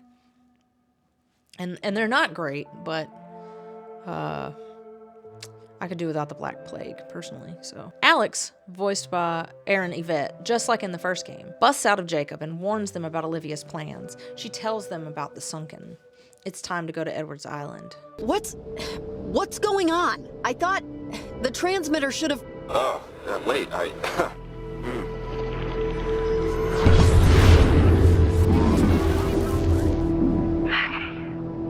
Hey, whoa, is this... What's... The night's frequencies have bled enough that I can be for spurts at a time. But look, this isn't what I'm here for. Back in Garland, when Jacob was affected in the time loop, that wasn't me. It was them. The Sunken. The crew of the USS Kanaloa. They've been using the half-open gate to pierce through timelines and talk to Olivia when I wasn't. I told her we were done, that this wouldn't work, that it shouldn't work, but... The Sunken? Those people that first got trapped between time? How are they back? What do they want? What anyone wants, what anything wants, what I wanted. To live, Riley. To come back to our timeline no matter what it breaks, and no matter who they have to take over to make it happen. They've convinced Olivia to go to Edwards Island and use the comm tower to open another portal. They're gonna consume everything and everyone they can to reconstitute themselves. The way I wanted to do it was a clean swap. This will be more like a hostile takeover. Everyone in Camena is in danger, and you're the only one that can stop it from happening. All right, well, you're helping us. I don't know how or, but you need to help. Of course, Riley. I can't let Olivia do this. Okay. We're out of time here. Now, get a boat. I'll see you over there. I guess it was just... Wait. What happened? Was Alex here? She was here and she said the Sunken are coming back? Is that... I didn't dream that yesterday and I'm only just remembering it now, right? Alex had more bad news in a night already filled to overflowing. We need to get to Edwards Island and stop Olivia from opening another portal. Something tells me we need a boat? Is that right? I'm still a little foggy. So, that doesn't leave a lot of options. You wouldn't be against us just borrowing one from the docks for a few hours, right? This looks fine. Yeah, here to there is all we need. It's Ava's. She runs a bait shop. It's padlocked to the dock, and we need the key to start the thing. But I bet all the coins in my pocket that the key's in the shop. And knowing Ava, the door's probably unlocked. No one's exactly itching to steal leeches and mealworms, so. Once they get back to the bait shop at the harbor, they steal some keys to Jacob's friend's boat to take to the island. Riley checks in with Hank one last time. Ha! Knew it. No one secures their damn doors in this town. Tomorrow I'm convincing Ava to buy a padlock. I'll stay out here and keep watch. If we're in trouble, I'll, whistle or something. Hank, you there? We have to go to Edwards Island. Things aren't going well. Over. Oh yeah? What's going on? Our plan got ruined. It won't work unless we go and stop it at the source. Over. Yeah, understood. Well, thanks for the photo and the shoe, Riley. I'll send you an advance copy of the book. I'll keep an eye out for it. Trust no one, etc. Bye. Over and out. Just as they are about to leave, Athena shows up, and you can pet her, which is the best part of the game, hands down. Did you hear that?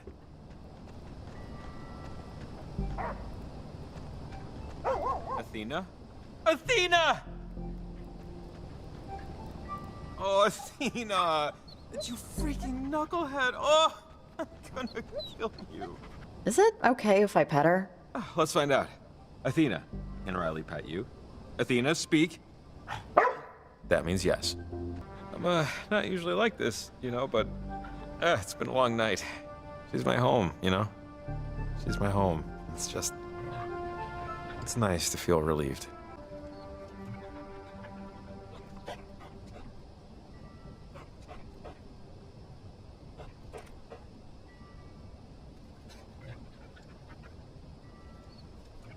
Also, my dog is named Ambelina, which sounds sort of similar. So, at this point in the game, and at that point in the script at the time, I had to stop typing and start petting my dog, who I think is still in the background here.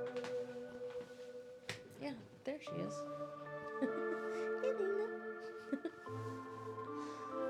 Jacob leaves Athena tied to the bus stop sign, and he and Riley head back to the boat. I'll be right back. Like, right the hell back. So don't you wiggle away. You hear me? Be my good girl. Stay here. Sound good? Speak. Sounds good. I have to do this thing. It's an opportunity to do something important. And, if I don't make it back, it's not because I didn't try. Someone in town will take you in. They all know you. You'll be okay. Okay? Okay. I'm ready.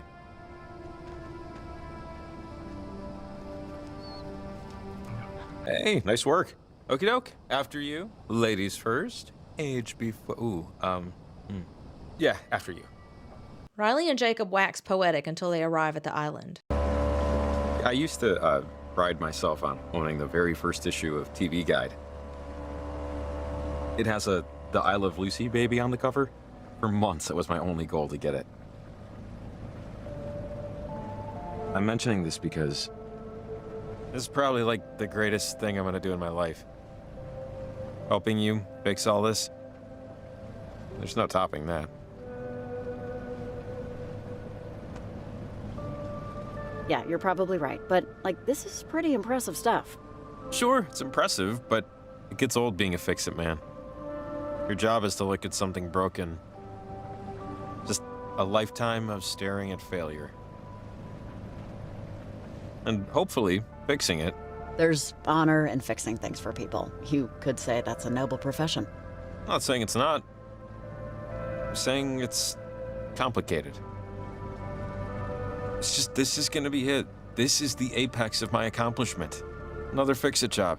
Bigger job, more important job, sure, but a fix-it job still. Don't know. Just would have been nice if the #1 spot was taken by something I created. Maybe that's selfish? Don't know.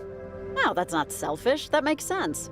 I think we'd all like to be remembered for something more than she loved to laugh, or some crap like that. If we remembered at all.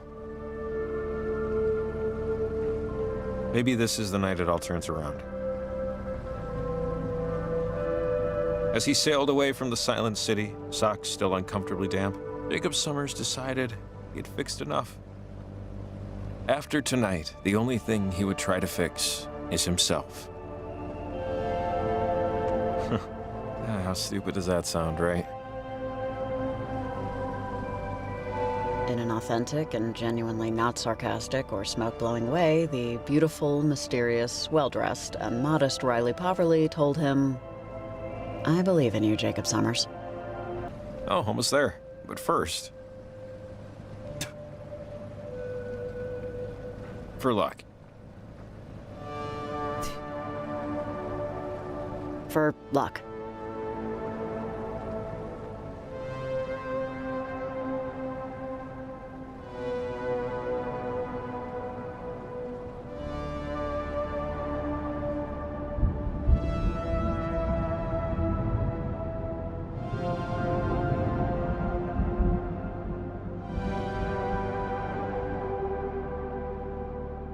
It sure does look different from the first way we saw it. It's a dilapidated, run-down facsimile of its old self. Edwards Island. It's been a while. Did you come here often? When you were younger, I mean? Oh, sure. During the summer, all the time. Wasn't really a family tradition, but something my brother and I would do when we got bored. I think I remember how to get to the old communications tower. Richard Harden Tower? Dick Harden? You'll see. Just head for When the the stairs. flag is flying, we are running. Yeah, that's for the ferry. Oh, if we survive tonight, we should take the Milner tour. They give you a free snow cone from the shop.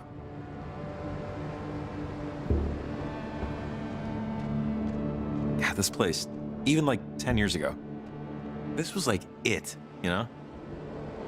Yeah, you come here on the weekends, just run around, get lost in the woods, sneak off, smoke, drink, take the ferry back at sunset, tell your parents half of what happened. Hey, I wish we could do that now.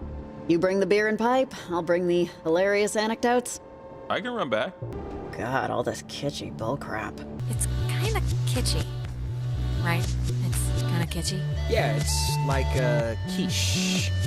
I hated it as a kid when I was here. It still raises the hair on the back of my neck. Oh, I loved how cheesy everything was here as a kid. It's still, you know, it's a little bit warming to see it. I don't know. Riley and Jacob talk about the Propeller Memorial and play the Guidepost frequency, 102.3, to listen about the Kanaloa. This is... what's the significance of this again? It's the propeller from the USS Kanaloa, the only part of it recovered. That I just can't believe that those people, the Kanaloa's crew, are the ones now trying to come back through Olivia. Maggie already hated that they put this up. Hey, I don't blame them. If I got friendly fired into oblivion, I'd be pretty pissed about it too. No, I know. It's just, man, a lot of those people have grandchildren still in town. Named after the Hawaiian god of the sea, the USS Kanaloa was launched on January 15, 1941, and commissioned into service at the end of that year under the command of Lieutenant James Earl Clapman. On October 28, 1943, it was sunk by the Japanese sub-chaser Tokisada some 25 miles off the coast of Washington, and remains, to this day, the only submarine casualty in American waters. 85 officers, as well as 12 Army passengers, were lost. The propeller was recovered in 1962, and in 1965 erected as a monument to the heroism of the brave men and women who tragically perished. They head over the fence in town to get to Beacon Beach, where they suddenly glitch. The echoes of the teenagers from the first game are there, and Alex appears alongside them in a moment. Oh, man, that's weird. It's... yeah, everything's unstable. I didn't expect everything to be this bad. I don't know why I have the nerve to expect anything anymore. Fire! Man's great equalizer. So, what's the, like, thing to do here? Other than obviously go skinny dipping and get murdered by Jason Kruger. Don't worry, they don't know you're here. They're echoes stuck between time. My friends and me. Olivia's opening the portal already. Or will, or has. The timelines are converging. Trying to get us there, but the jumps are erratic. We'll glitch again soon. Just wait a second. These are your friends. Kind of, yes and no. Yes, it's hard to explain. They're shadows of themselves. But yes, Riley, these are my friends. Beyond all odds, these are my friends. So, the cave. What's your bets? On a scale of 1 to 10, how weird's it gonna be? Pretty goddamn weird, Jonas. You know, in the moments after you drop a glass bottle or lose your keys or trip, and you just keep replaying the minutes right before it happened over and over. Why didn't I just not do that? Why didn't I just... Why didn't I drown instead of my brother? Alex, your friends here, they wouldn't want that. For you or for them. You're not what went wrong. A military test went wrong, and you got caught in it. So did you. I've been thinking, in all the times I've tried this, and in all the times you've stopped me, you never came here. You never came to the island. And I don't know what that means. Oh, wait. We're going to see Olivia now. They arrive at Harden Tower. Alex tells them to hurry before it's too late, so my natural instinct as a gamer was to troll. I know, this looks bad. It looks bad because it is, but we still have time. Follow me up. I'm gonna try and convince Olivia before it's too late. From 1941 to 1972, this communications tower served many different telecommunication functions, including point-to-point from its receivers, microwave from its dish, Ka-band for satellite reception, and military airband for nearby aircraft. Unique in its construction, the tower houses its office in a segmented platform directly underneath its antenna and dish. Once unceremoniously called Site 82, in 1988 it was redesignated Hardin Tower for its longest tenured radio man, Major Richard Dick Hardin, who served as the tower's communications officer for 8 years. I'm still on the island tour here. They get to the top of the tower and the Sunken possess Riley. Oh,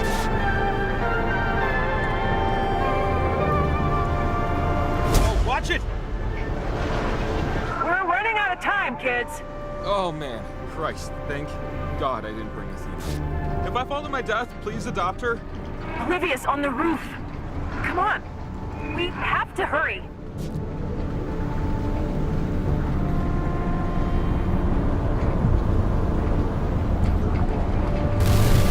Oh my God! No, it shouldn't be this! I can do this. I can do this. I can do this. Stay there! Don't come near me! It's already done! You're too late! Olivia, come on, honey, just back away. Olivia! I know what you think is going to happen, but it won't. Not like this. You quit! You said you could... Oh God, are we too late? Alex, you're still here. Wait! Please! You don't have to do it this way! How is this anything different than what you, in all of your infantile yearning, tried I know! I want it out! I still do! But this won't! It will do exactly Hey, what we... let Olivia go! What, you want to be a sad teenager for the rest of your life? We can be again. We can wait and pine and grow and strive. Stop! You aren't this! Henry Griffin! Calvin Gilbert, men, women of the Kanaloa! I know you had children of your... You're not our old salt, and never will be again. Now we are Olivia. Now we are Riley. Riley! Oh, Riley! wait.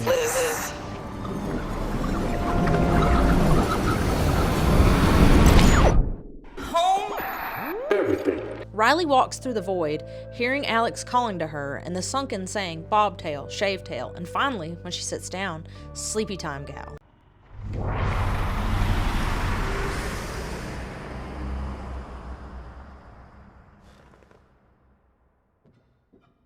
Alex? Alex?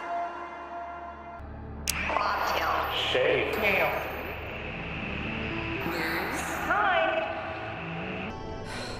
The forest is the town of the trees. Come on, it's not over yet. Sleepy time, gal.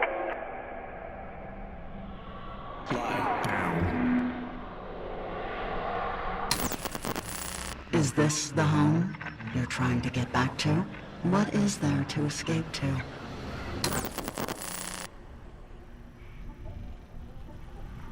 She goes through a temporal tear after tuning her radio and ends up back at the comm tower many years in the past. There is a woman at the top. It's Maggie Adler, voiced by Emily Tomlinson. One of the coolest scenes in the game happens.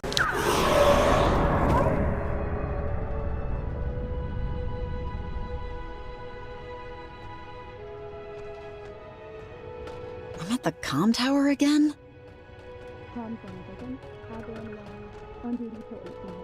Over. Yes, the array's up.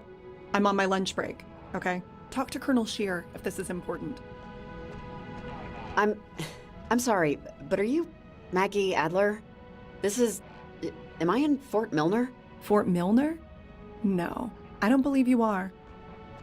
I don't believe I'm the Maggie Adler my mother once knew. But don't worry, you'll be gone soon anyway. Just like me. This isn't over. I know what it looks like, but it's not. But it's what? Look at where you are. The dead don't change. They can't. Just like you and me. I'll always be here, and you'll always be in your little apartment, wishing things were different. If a caterpillar is a butterfly unblossomed, you are a corpse not yet cold. Can't you help me? Maggie, come on! Together we can fight them off! I know there's still— Like how I fought? Against the eclipse? Against death? Nothing fights like time, child. And the Sunkener is time itself. Stop fighting. Your grist for souls will use your sunburst like wallet. Time glitches again. Riley confronts 3 televisions and has to tune into each one. In the first one, she is talking to her father. In the next one, she seems to be talking to Rex's father. In the third TV, she's talking to her old employer.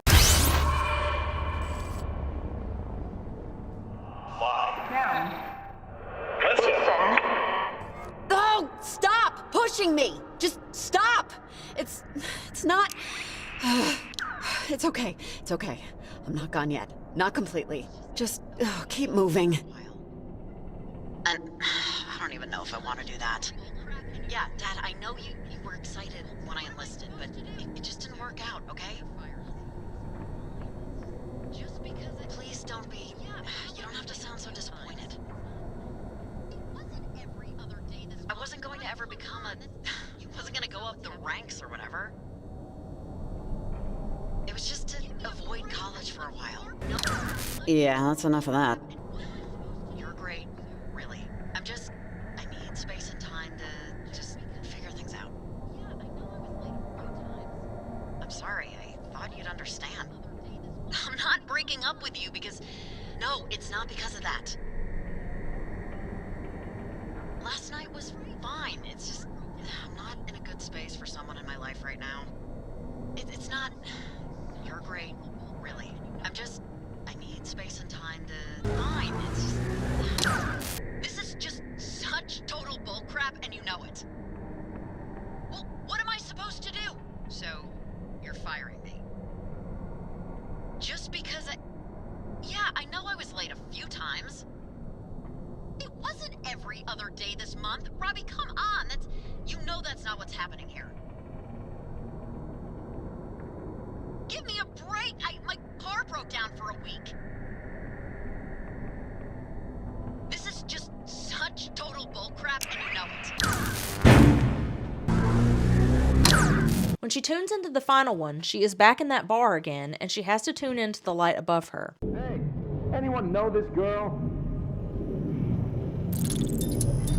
No, I'm sick of dealing with her crap. Just trying to have a drink. Stop messing with my mind, damn it! After she does that, she ends up on the beach at the fisherman's shack with an adult Rex, voiced by Emerson Boatwright, who is fishing on the pier.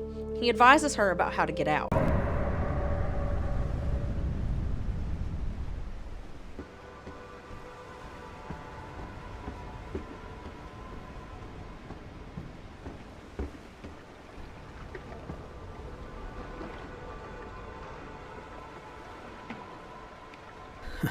Wouldn't you know it? You show up, fish clear out. Not like you should expect this to go any better, I guess. Or maybe I'm just bad luck. What bait are you using? Worm and a prayer. That's what I'm using.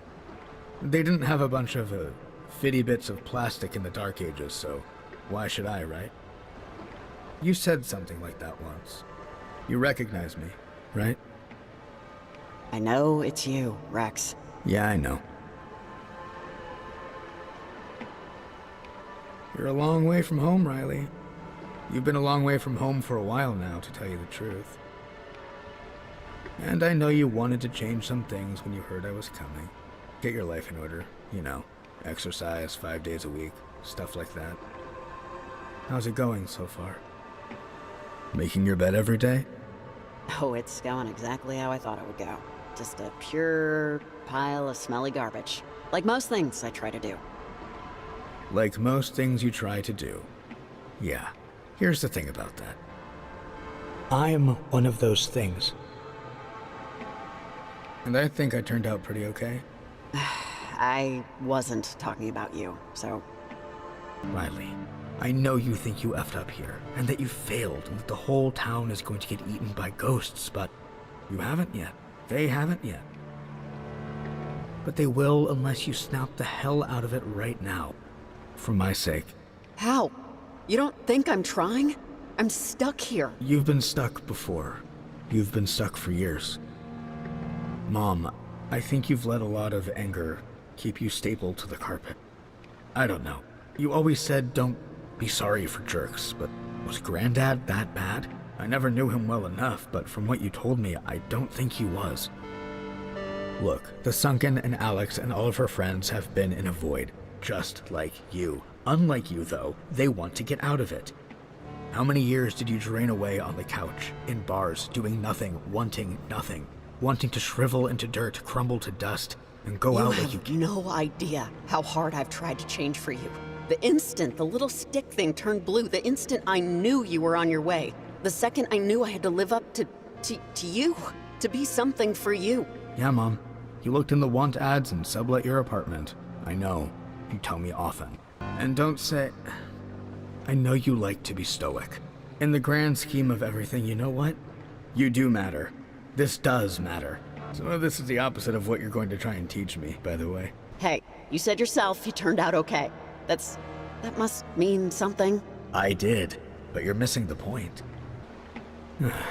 I'm fishing, see? Fishing, that's because of you. I cook my eggs how I do because you cook your eggs that way. I wear jackets all the time, even when I'm dying of heat. I don't floss. I buy too many socks. All the utterly horrible guidance made me who I am today, and I like who I am.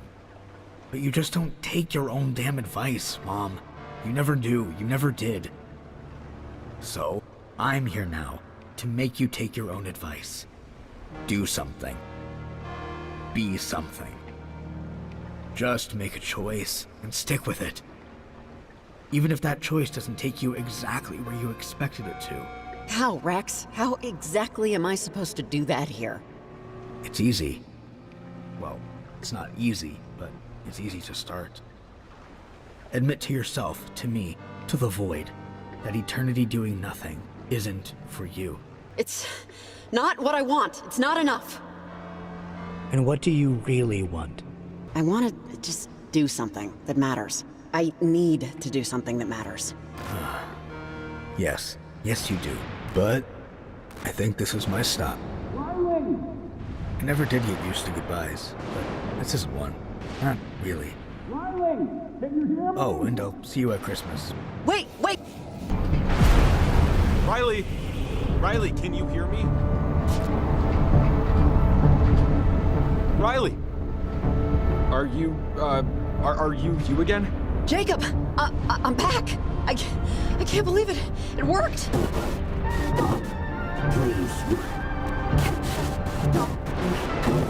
Oh, God.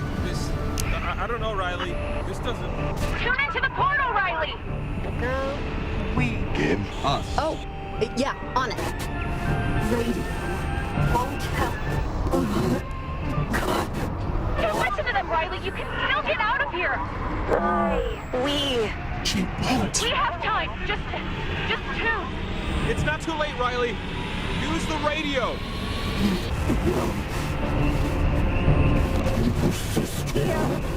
Keep going. You're almost there. Leave. Flash. Burn.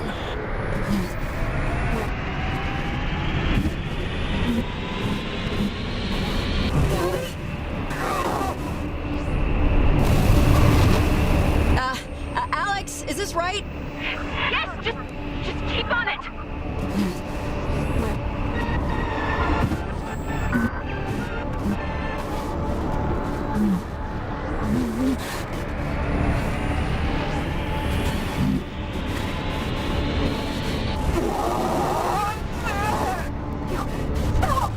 Perfect. Keep going. You fall. We rise. Damn it, I just need a little more time. Oh, wow. That's different.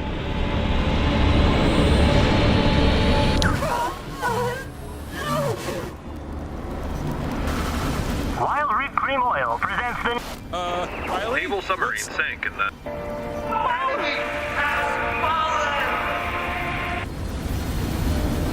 God Save our souls.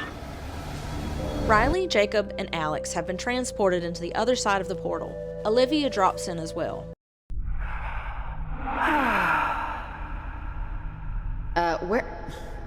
Where are we?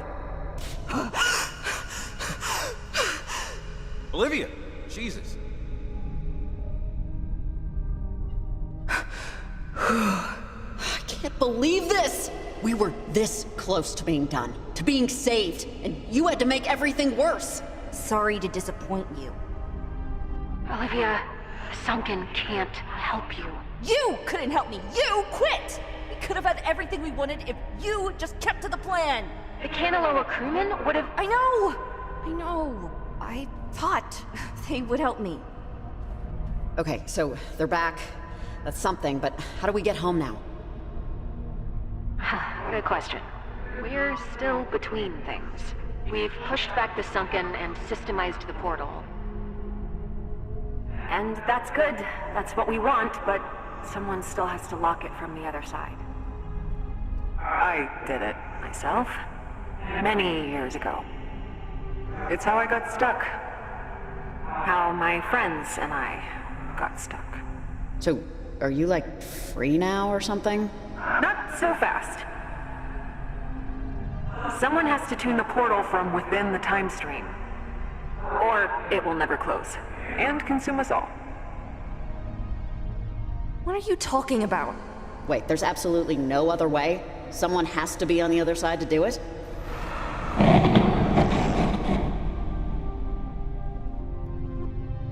On the other side of this portal, you'll be between spaces. Because of how the Sunken and me and my friends entered, we didn't have the choice.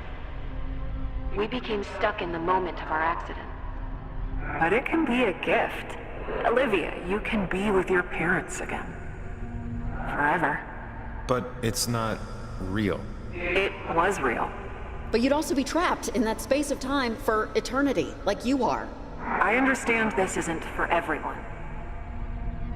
But I have a feeling it's for someone.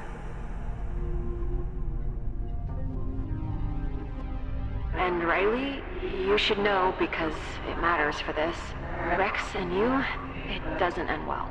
I've seen a lot of versions of you while waiting and looking, and you guys are gonna have a lot of good days. I mean, years of them.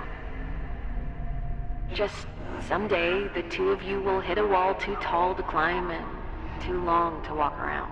And I know you know exactly the kind of situation I'm talking about, don't you? What situation? Like me and my dad. Yeah, like you and your dad. I'm sorry to be the one to tell you this, but I'm the only one that can. I built that antenna. I studied the websites. I called the experts. I stole countless books from the library. I communed with you when no one else could. I am the goddamn hero of this goddamn story, and I am going into that portal. And I don't care if you don't understand. You're 16, Olivia. You can't even sign a contract to work at the donut shop without your guardian's permission. You really think I'm gonna let you throw your life away? You know what I think? I think you want to care about me, but don't. My parents. You have no idea what they meant to me. And I am not giving up the chance to be with them again. You chose me for a reason. I did. Your future is cloudy and uncertain, and you wanted this so badly. I thought I could live with myself if we switched. But maybe that was just... What do you mean her future's cloudy? Honestly, Riley, I can't put it any other way. Well, it's Riley's decision who goes in. Why? She has the radio, and it was always going to be like this. Always. Someone has to tune the radio from within the time stream, and it is between Olivia, Riley, and Jacob. I chose Olivia because it felt like the decision that the game wanted me to make. We'll talk more about that when I discuss all the endings. I just wanted to make the remark now. Riley, you have a kid on the way. You really want to be stuck in a past moment forever? I want this! Quiet. Let her think.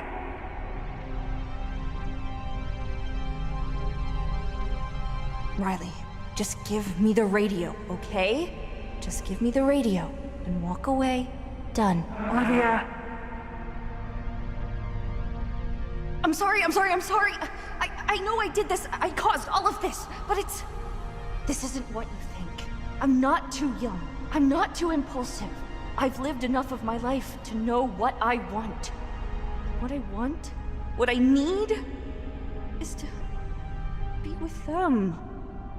They used to tell me at night when I went to bed, we loved each other more than all the stars in the universe. More than the moon herself. And I don't care if it's real or whatever we call real. I just want to go home. Olivia, Just think about it, please.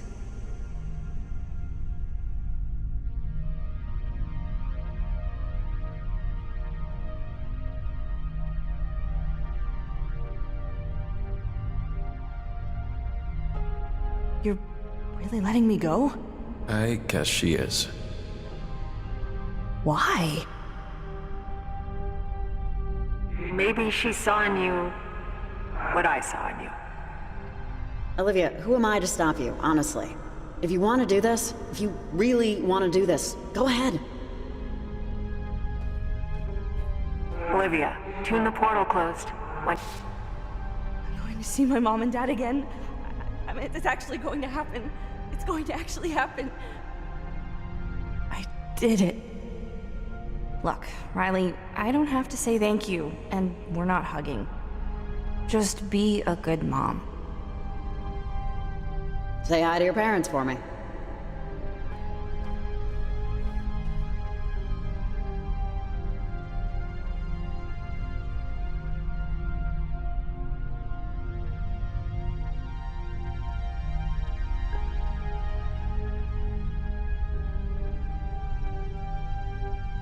This feels bad because Olivia could have been helped. It seems like someone would have been able to reach her, and 16 is so young. I mean, what major life decisions can you really make at 16? Sure, you can drive a motor vehicle, but I don't think you can really make any major life choices, especially not to sacrifice yourself for eternity. But I guess what do I know about today's youth, right? We don't know enough about her backstory beyond that she is miserable and she lives with her aunt and uncle. What's so bad about her life? Is it truly hopeless? What are the ramifications for the adults in that scenario? How do you cope with a choice like that as an already depressed millennial? Sure, she got to Planet Shine like she wanted, but it still feels really gross. You know, we sacrificed a teenager so that we could keep going. Ugh, no wonder millennials aren't the best parents. Riley wakes up on the same bench as the game began, at the bus stop. Evelyn calls on the walkie and thanks her for the transmitters that track the migration patterns of cuckoos, which are endangered in Oregon. Alex and friends walk by. Alex sits down on the bench next to Riley, and the two of them converse briefly before Alex leaves to join her friends. Riley? Are you there?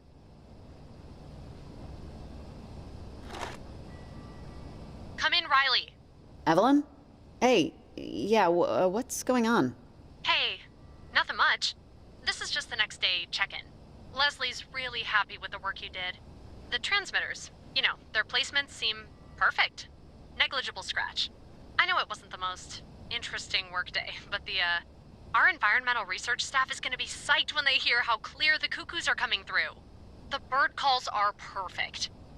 Not a lot of interference. Cuckoos, huh? That's what the study is for. Cuckoos are endangered in Oregon, and this will help track migratory patterns and help us get a sense of their nesting range. Hopefully get them off the endangered list. Okay. Cool. Well, thanks for everything, Riley. I think you can pick up your check at the campus admissions office. I gotta go, Evelyn. Where are you going? Okay, sorry for Give keeping me a you. second. Call if you need anything. Over and out. The first thing I heard this morning was my mom calling up to me from the kitchen to take out the trash. I slept in a little, I guess. Do you hate me? No, I don't hate you. You can. I'm not your kid. But thank you. Riley, I may come off to you differently, but I really don't know how any of this stuff works. Things are here again, though. You did that. I'm here. My friends are here. All the people of Camena, None of them have been taken over by the vengeful ghosts of a sunken submarine. And you're here, thinking about Olivia. She got what she thought she wanted. I just hope she's happy with it. She seemed happy. I think we'll have to live with that. Alex, come on, we're gonna be late. Yeah, just give me a minute. Yeah, they don't remember. They're better off, honestly. I'm, taking AP English this year. When we went in, I was working on a paper on Dickinson. She said she never had a mother. That a mother is someone to whom you run when you're in trouble. However you end up with Rex, Riley, you fit the description. Remember that. Bye, Alex. Watch out for for anything, really, okay? It was a lot of work to get you here. I'll be good. All right. I'll see you around, Riley. Have a good one. Alex. Yeah. I just had to... Who was that? She's the mom of one of the guys in school. Ugh, I'll tell you about it later. Only you would have a mom friend. Jesus. Stop talking to everyone. Sure thing. Riley goes toward Seafood Sammy's, and Athena leads her to Jacob on the pier. Jacob and Riley try to rationalize why Olivia was the perfect sacrifice, and boy, does that make me uncomfortable. Hey, Athena! How are you, girl? Hey, where you going?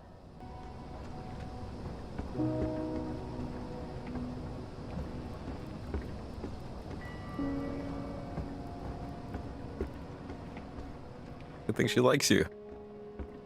She's not usually this friendly. Jacob, hey! Hi! Oh, wow, how are you? How am I? After what happened? I think I'm okay. I'm doing okay, at least. Oh, I'm still a little shaky, to say the least. I woke up in bed. Just a normal Saturday. Right? It is Saturday, isn't it? But, phew, yeah. I didn't know I'd ever see you again. Hey, man, trust me. I'm happy to see you, too. Oh, good. No, I was just...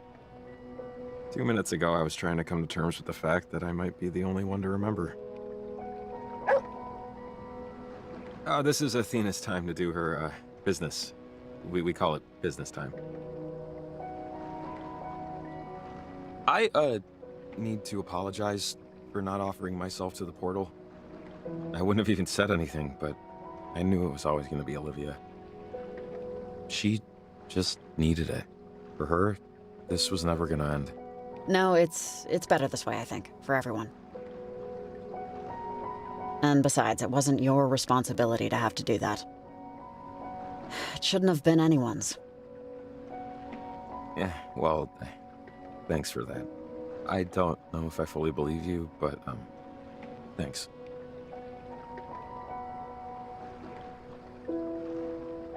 So, I think you should call your dad and tell him you're gonna be a mom. And why that's a good thing. Pretty soon, anyway.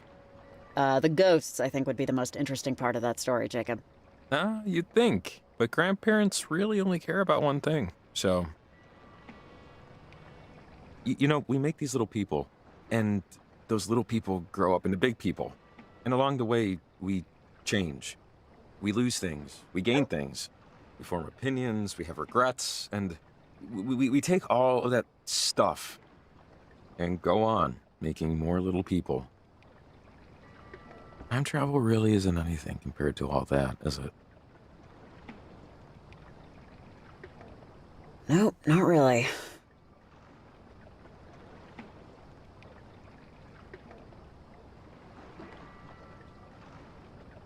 The other night I had a dream. I was talking to my grandmother about something, I don't know. But we were watching TV, her old black and white in her living room. It was just white noise.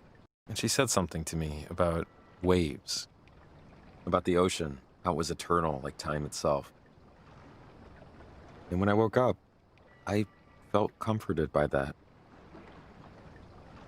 I think that's all you can do in the face of it. Be comforted.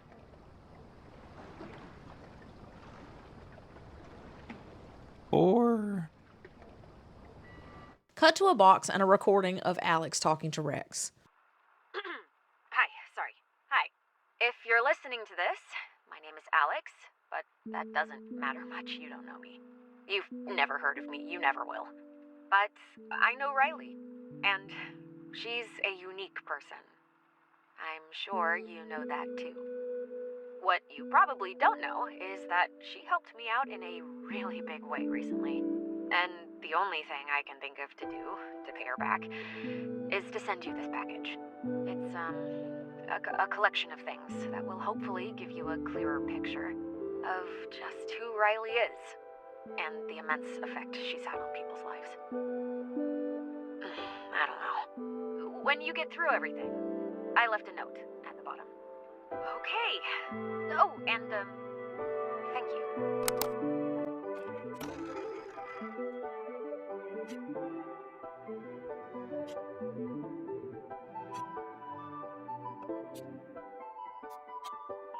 Do you still think about Olivia? Yeah. All the time. Yeah, me too. What do you think about? Oh, just everything, I guess. Was it a good thing that Riley let her go? If she's happy where she is? If she's even anywhere? Riley says she's probably happy. She saw memories of Olivia when everything was going on. She says she picked her for a reason, that she deserved to go. I'm just glad Riley was there, so she wasn't alone. Yeah, me too.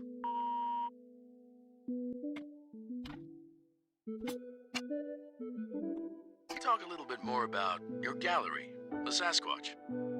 Sure. It used to be just my home office, really. The place I make my art. But I decided to start opening it up to visitors a bit more. Or anyone who wants to see. A friend of mine, Riley, really pushed me to do it. Her son, Rex, is a smart critic. Brutal, but smart. I've started to become known around town as more than just the local weirdo. which is a plus. I'd lived my life a certain way up until this point. Pretty closed off, anxious. And I don't know, life's just too short, right?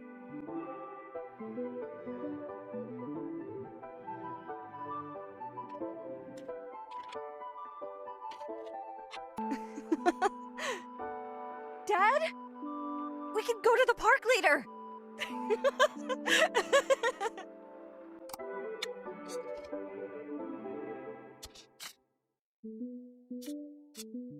So, that's all of it then.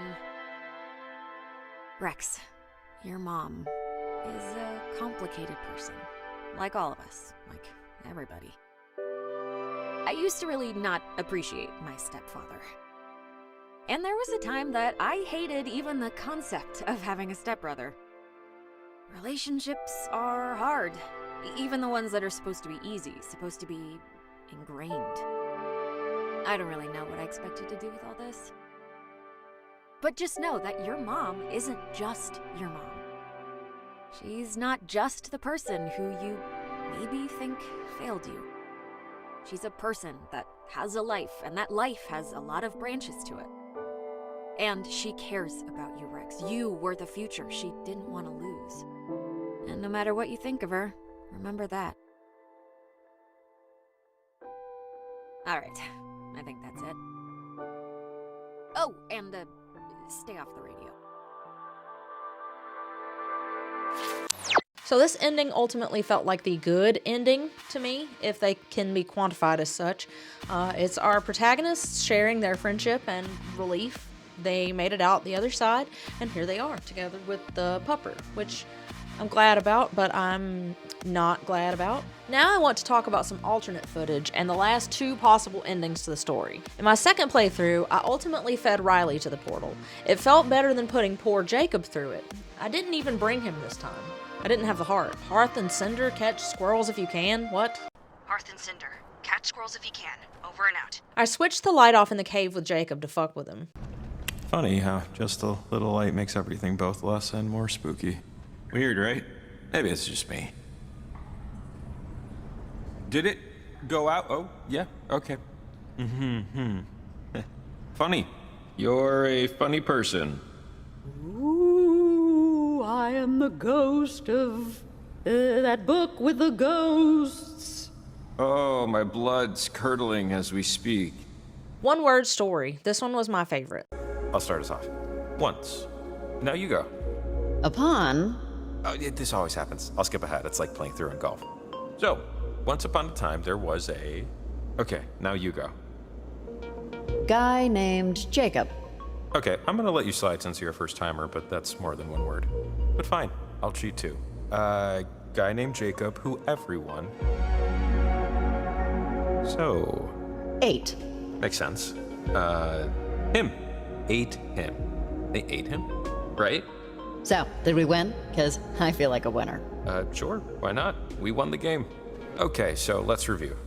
Once upon a time, there was a guy named Jacob. Everyone ate him. The end. I liked messing with Jacob and telling him that his house is on fire. You, see anything over there? Like, I don't know, like a bear? I think your house is on fire. What? That's not the truth. You can't see my house from there. Okay, funny. Devil woman. Riley the Wretched. No, dude, I mean it. It's burning down. Yep. Oh, she's a real chuckle factory, folks. Don't fall, because now I'm not catching you if you do. Oof, we almost killed a teenager. I don't think she's okay, Riley. Violet, just relax. The adults are here now. We can protect you. They'll come for you too. Olivia won't stop. Violet, what will come for us? How long have you been a part of Parentage? What do they even want? This has gone on for too long, okay? You have to... Stay away from me. Stop. You... Hey! Ow! Damn it! Ow, ow, ow! I don't... Hey, kid! Just you okay? Don't follow me. Just, if you know what's good for you, you won't follow me. Just leave us alone. You know, I used to think about Maggie Adler and just what she used to tell me about all this, at least an hour of every day. With time, it faded, you know, like everything. But I never stopped playing around with radios, trying to prove her right, trying to vindicate her a little. Everything that's been going on these last few months has really stirred up a lot. It'd be so absolutely crazy if this has to do with her. You sound like you miss her. I mean, we were pals, you know? I used to practically live at the library, and she'd come and check out books on electromagnetism. She'd ask what I was reading. No one else would. I don't know. I was a kid and bored and my house sucked, so, you know, why not hang out with some weird old lady who believed in magic? Eventually, I'd stopped going to the library. I'd read all the Encyclopedia Browns anyway. And she just carried this weight on her. You could see it in her trembles. It just got to be too much eventually. Sadness was like radiation. You can only be around it so much. You ever get back in touch? No, I didn't. She died a few years back. I actually went to the funeral. Her only request was to be buried somewhere you couldn't see water. They did it on a hill, southern side of town. I think I was the only one to attend. Okay, seriously, your dog is criminally cute. Oh, she really is. Adorable and a total dingus. That's my teeny-theeny. Come on. Get on. Jacob, I think you should stay here. What? No, What? Riley, what are you doing? Why wouldn't I go? Look, Jacob, you should stay with Athena. What we're doing, what I have to do, this is unacceptably dangerous. My conscience is already well below sea level. I'm not adding getting a guy killed who was just trying to do a job. Okay? No, not okay. Riley, we have the same job. Just get on the boat. This is stupid. Please, Jacob, just go take care of your dog, okay? You found her. Just take the win. Riley, come on. I'm going. Why pretend I'm not? You're gonna need my help. Jacob, sorry. No. Riley, I can physically stop you from going. Do we need to... Okay, Jesus. I didn't want it to end like this. This is because of the gingerbread story, isn't it? I know I shouldn't have told you about that. No, come on, man. We're friends. We're just at the end of our night, that's all. Last call had to come sometime. Well, it's been. I'll see you off. Of course, I'd like that. Hey, Riley, that kid has a good mom. A really good mom. Thanks, Jacob.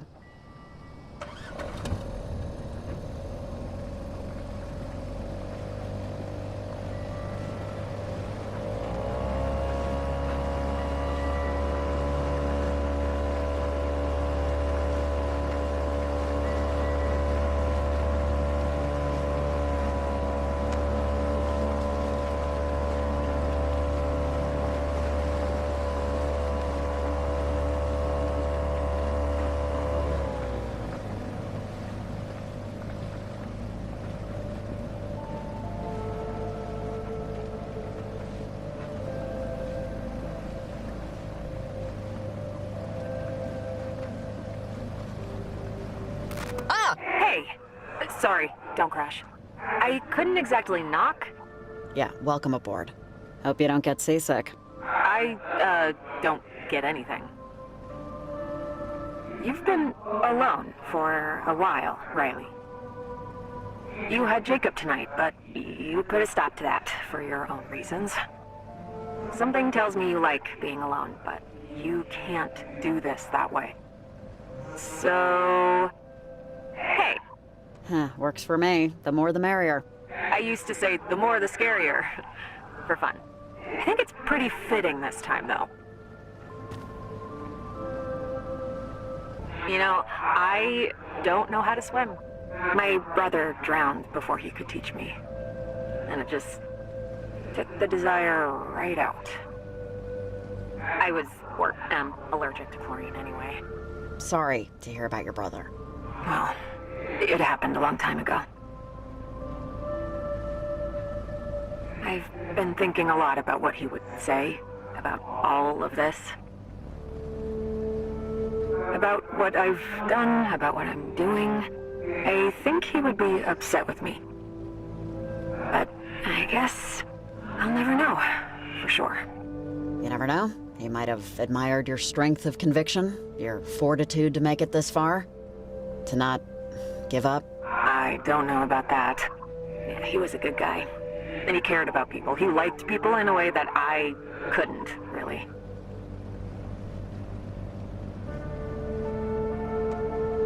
Where I've been, my friends and I, void, eternity, whatever you want to call it.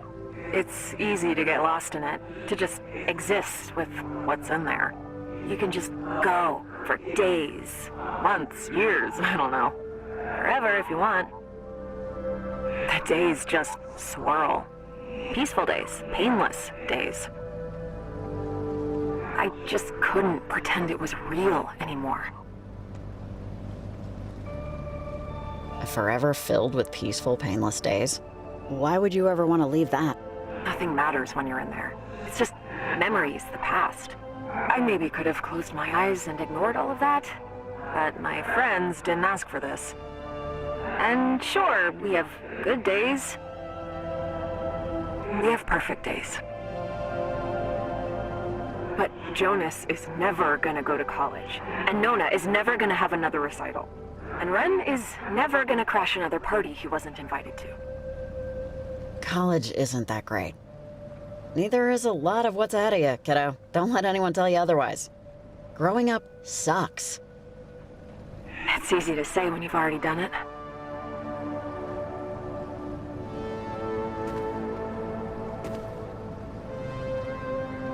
Almost there. I don't know what I'm gonna do, Riley. I can't promise anything after we stop the sunken. If we stop the sunken, I should say. I'd like to say that this is it. I'll just walk into the nothing again and find some measure of happiness. It's possible. I think it's possible. But I miss thinking about learning to swim in the ocean. I miss wanting to see Australia. I missed my brother when I was alive. I never thought I'd miss that feeling. Thanks for your time, Riley. I promise I won't take any more of it than is necessary.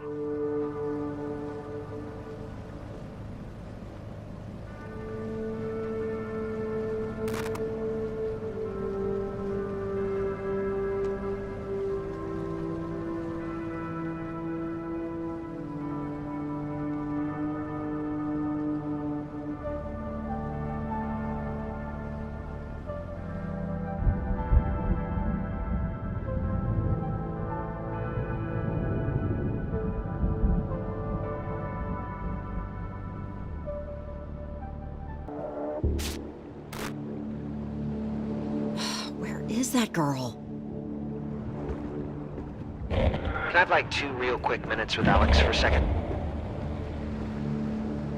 Hello? Is...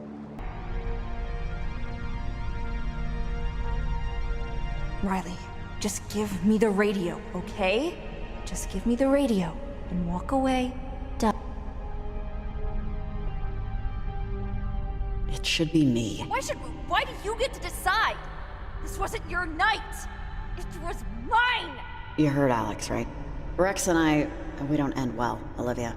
We eventually fall apart like everything else does. I just want something to be good. I want to do good for once, and I can with this. After everything, after tonight, you get the glory of remembrance. I can't believe it, and you're letting it happen. It's not up to me. Riley, I knew this was a possibility, a mathematical prospect, no matter how unlikely. That you would be the one to free us, to end it. There aren't enough ways to say thank you. But it'll have to do. So, thank you.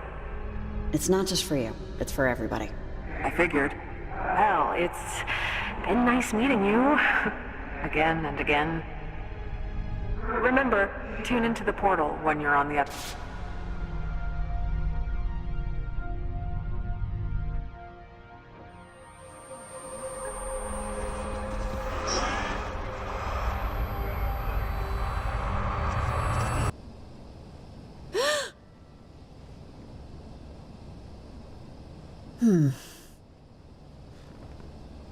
Mom?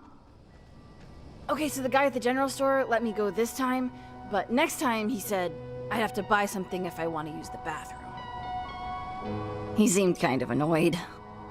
Yeah, next time I'll just get the gum, even though I think that honestly annoys him more. Yeah, I can understand why. It's like winning the game on a penalty kick.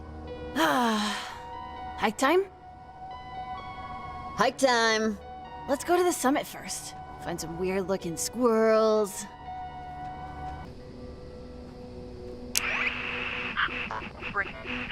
Bedwetters, which I don't know if we're going to be allowed to play that anymore. Sorry, Ren. Once again, here's a very special shout out tonight for, and boy, I really hope you're listening, to Riley Poverly. Riley Poverly, are you out there? Hope so. Cause, your good pal Charlie of Camena High says, sorry for almost erasing you from existence. On your way out of town, go to the pancake mill and Charlie's sister will give you a free OJ. He's talking about Cynthia. She's very sweet. Let's keep it going with the tunes. In other news, a landslide caused by the rainstorm has collapsed several hillsides around Berenson Creek. A local park ranger, Samantha Shelley, said she survived only because she refused to venture outdoors after the storm hit a point of no return. Something told me to just stay put. Authorities will spend the weekend cleaning up the area, making them once again safe for visitors. Now I pass it to Diana for the... This is that place you told me about, right? Was that guy trying to fix his car around here? With the dog? Oh, yeah, that was eons ago. Several lifetimes. I don't think he's around anymore. Oh, okay.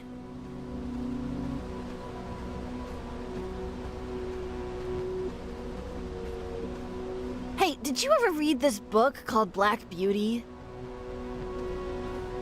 We just got assigned it in English yesterday, and I'm supposed to read chapter 1 this weekend. Yeah, Black Beauty. That's a good one. It's from the perspective of the horse. Yeah, I didn't know that, or I didn't know that before. Okay, yeah, I was just wondering. I'm really liking it so far. The class voted for which book to read. And like, everyone groaned and complained when the horse book was announced. I really wanted Johnny Got His Gun, but I think some parents said they didn't want a book about war. But, you know, whatever.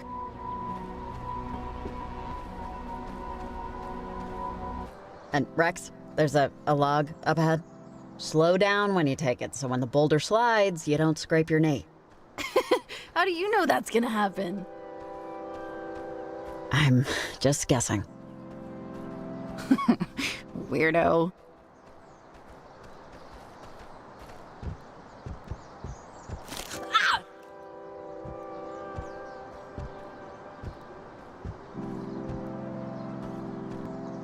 This part's tricky. Remember, to keep your center of gravity lined up with your feet, like we talked about? I know.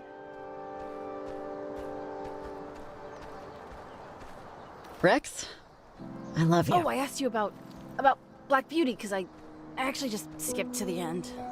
I can't help myself. I always just want to know where things are going, you know? You read it, right? Maybe you remember? But it looked like the horse just ended up right back where she started? Like the last line is practically, my troubles are all over and I am at home.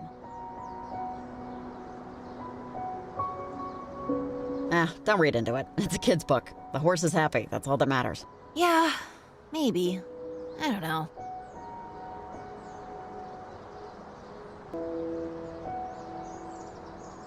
Oh, and, Mom. I love you too.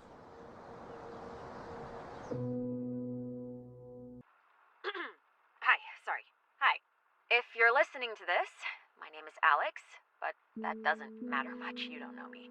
You've never heard of me. You never will. But I know Riley, and she's a unique person. I'm sure you know that too. What you probably don't know is that she helped me out in a really big way recently. And the only thing I can think of to do to pay her back is to send you this package. It's, a collection of things that will hopefully give you a clearer picture of just who Riley is and the immense effect she's had on people's lives. I don't know. When you get through everything, I left a note at the bottom.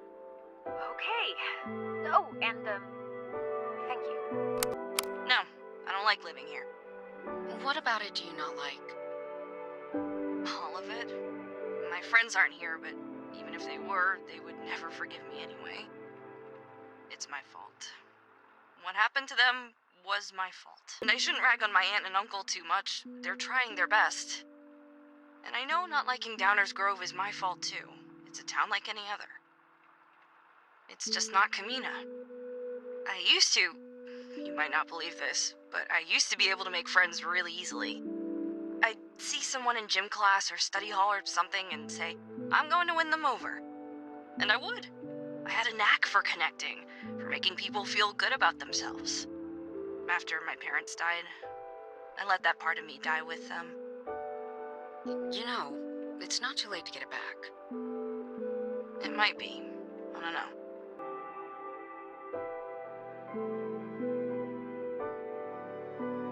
Hey, Olivia.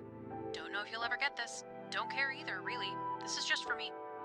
I hate what you put us through. I hate thinking about that night. I hate the nightmares I still have. I hate that you made Charlie like you, even though you're not worth liking. I hate that you moved away and I don't get to tell this to your ugly face. I hate you, and Charlie won't admit it, but you ruined his life too. Hope you have a terrible time and a worse life wherever you end up. You deserve it. So, that's all of it then. Mr. Poverly, your daughter is a complicated person. Like all of us, like everybody.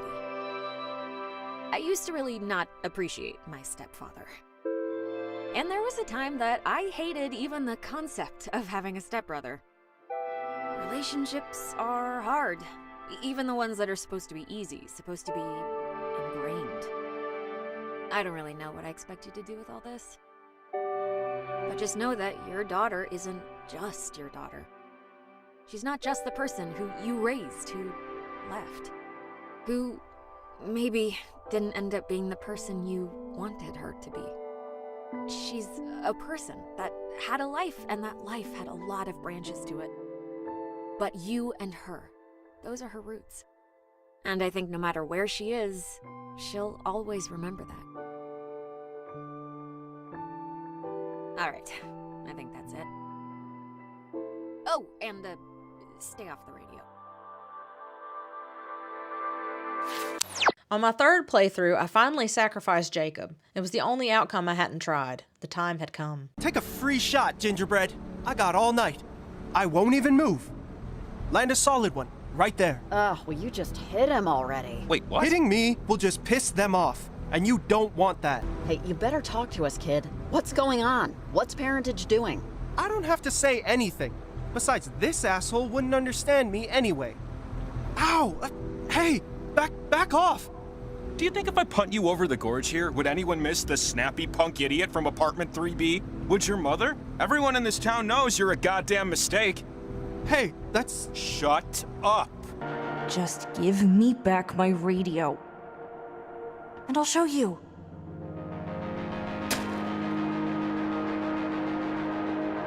No one will care when you die. Believe that. Did you grow up here in Camena? Oh yeah, born and raised. Right here, actually, on the outskirts, not in town. I'm a real parks kid, you know. Never really liked city living. Maybe to my detriment. You are young, and life is long, and there is time to kill today. And then one day, you find 10 years have got behind you. Get out. This waiting, this is what it's all about. Waiting is what makes everything worthwhile. Well, it can also still suck. I hate getting angry. I hate the feeling. I hate not being able to turn it off.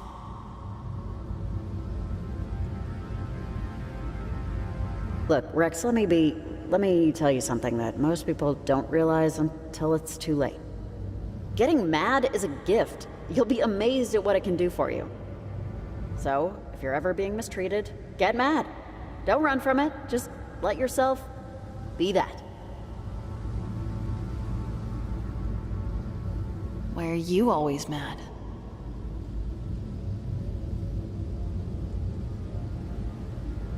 Honey, why would you say that? You look okay, but still checking. I'm not the one who just fell through the roof. Yeah, but you know, manners. Sorry, the waves, you know, they take you places. It's funny, I never actually saw Rex, you know? The kid you told me about? He probably looks completely different from what I've been imagining. And I don't know why I just thought of that, but anyways. Yeah, it's been a little hard for me to, you know, get out there. It's hard for everyone. This stuff is hard. And don't say... I know you like to be stoic. There isn't any more time to kill. You're not that young anymore, and today is today. It ain't tomorrow. Don't worry about tomorrow, Mom. Just worry about yourself, right now. And what do you really want? I want to see you in real life. Even if it's not gonna be what I hope it can be. Yes you do. But I think this is my stop.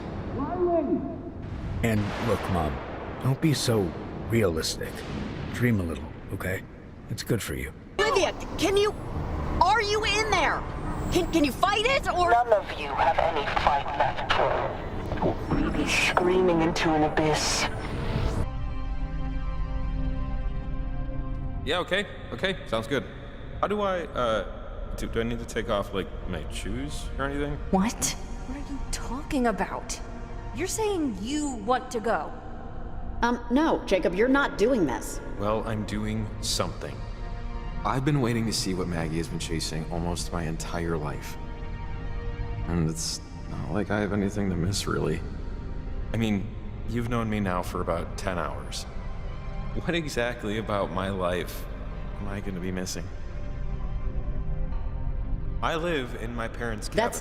No, you might not like the decisions you've made up until this point, or how certain things panned out, but that still doesn't explain why you'd ever want this instead.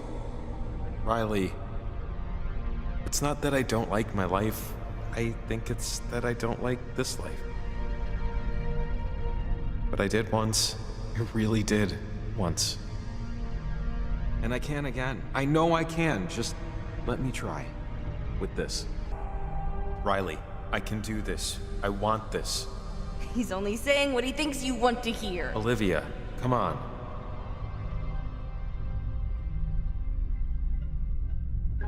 Riley, just give me the radio, okay? What? Why? Really?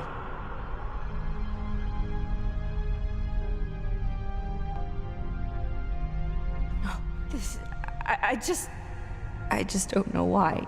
Jacob, are you sure about this? I am, Riley. Yeah, I am. Jacob, tune it closed when you're on the other. Guess it's just us for the finale.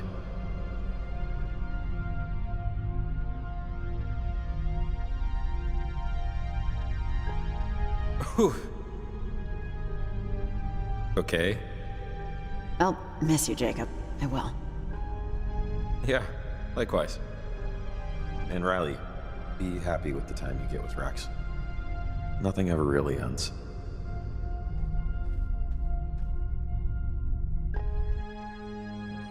Jacob.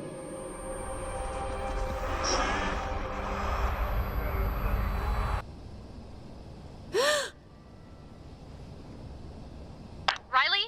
Are you there? We're shuffling projects and need to know before Leslie walks out the door if you'd be willing to sign up for another job next month. You are one of our better researchers. And it'd be the same deal, basically. No offense, but absolutely no way. No shot in hell. Over. Yeah, this job has a lot of turnover. It's not particularly engaging. Well, thanks for everything, Riley. I think you can pick up your check at the campus admissions office. Okay, sounds good.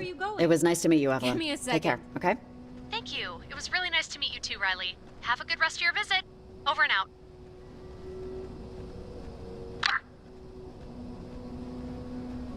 The first thing I heard this morning was my mom calling up to me from the kitchen to take out the trash. I slept in a little, I guess. Do you hate me?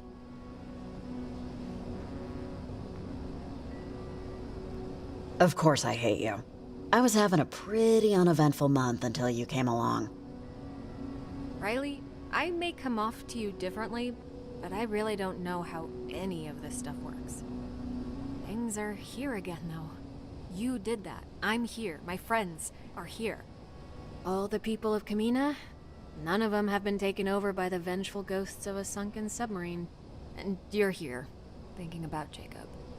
I can't help but feel sad for him. I know it was his decision, but it still feels like giving up. If you give up something that holds no meaning to you anymore... No, I won't say that. But I will say, he seemed content, and I think we'll have to live with that. Hey, buddy, what are you doing out here? Hey, where are you going? Athena, where are you taking me? You're Jacob. He's okay. He's, I don't really know how to put it. I guess he found what he thought was his purpose, really. Finishing what his friend Maggie started. It's nice. He was the one to end it. And that doesn't mean he didn't love you. Trust me, he did. But he also knew I'd be here to take care of you. So, don't worry.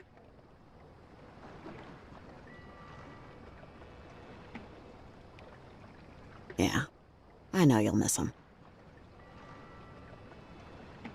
Okay, so I know you know Jacob pretty well. You know how he snores, how he gives belly scratches. But I know him a little differently. So, you want to hear a story? It's a story about how Jacob helped me sort some things out. In a few different ways.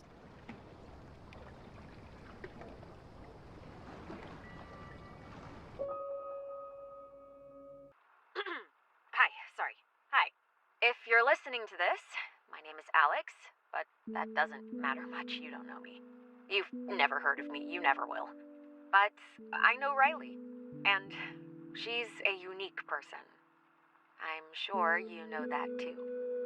what you probably don't know is that she helped me out in a really big way recently. And the only thing I can think of to do to pay her back is to send you this package.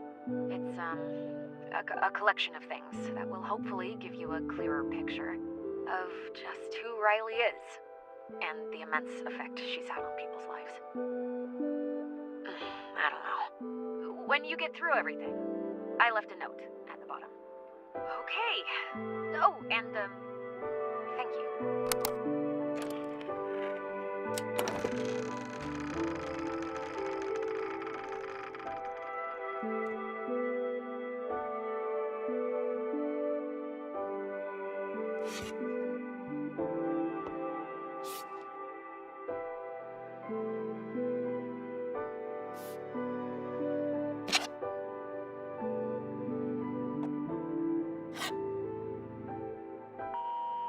Hey, Olivia. Don't know if you'll ever get this. Don't care either, really. This is just for me. I hate what you put us through. I hate thinking about that night. I hate the nightmares I still have. I hate that you made Charlie like you, even though you're not worth liking. I hate that you moved away and I don't get to tell this to your ugly face. I hate you, and Charlie won't admit it, but you ruined his life too. I'm just glad he has Riley to talk this stuff out with, or else he'd be going insane, like I am. Hope you have a terrible time and a worse life wherever you end up. You deserve it.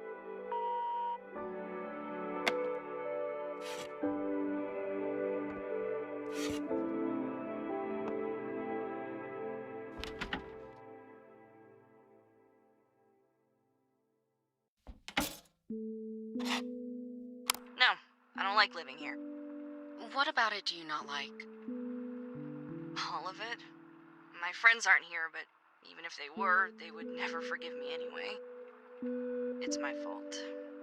What happened to them was my fault. And I shouldn't rag on my aunt and uncle too much. They're trying their best. And I know not liking Downers Grove is my fault too. It's a town like any other. It's just not Camena. I used to, you might not believe this, but I used to be able to make friends really easily. I'd see someone in gym class or study hall or something and say, I'm going to win them over. And I would. I had a knack for connecting, for making people feel good about themselves. After my parents died, I let that part of me die with them. You know, it's not too late to get it back. It might be. I don't know.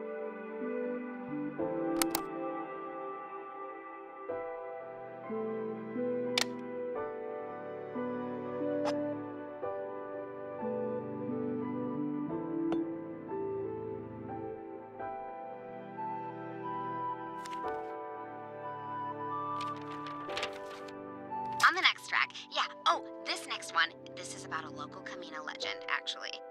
There used to be this guy. His name was Jack? I think, maybe, but he was a sculptor. Made stuff out of junk. He lived in a cabin out by Berenson Creek. He vanished. This part's true. He disappeared several years ago, left his dog to a friend. And people say if you walk through the woods at just the right time of night, you can hear his voice on certain radio stations. Creepy, right? Anyways, the song is called Disenfranchised, and it's by our favorites here,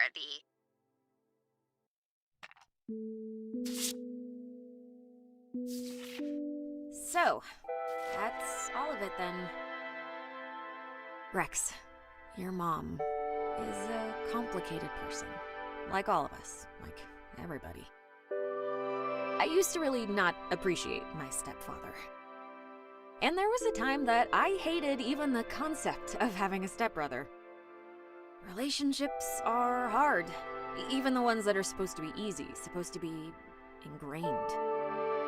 I don't really know what I expected to do with all this. But just know that your mom isn't just your mom. She's not just the person who you maybe think failed you. She's a person that has a life, and that life has a lot of branches to it. And she cares about you, Rex. You were the future she didn't want to lose. And no matter what you think of her, remember that. Alright, I think that's it. Oh, and stay off the radio. Here are some other things that I wanted to complain about, questions left unanswered, and other stuff that I just didn't find a better place for in the video.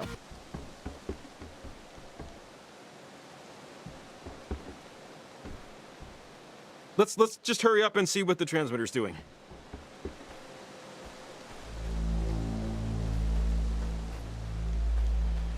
No, don't go that way. Climbing will take too long. Let's just take the stairs, come on. The gate's open. You don't have to... Okay, I'll just see you there. Yeah, seriously? Okay, I'll just meet you there up and around. I'm sorry, I just wanted to. I don't get climbing surfaces like this in the city. That's okay, I guess. I just didn't think that would be a priority right now.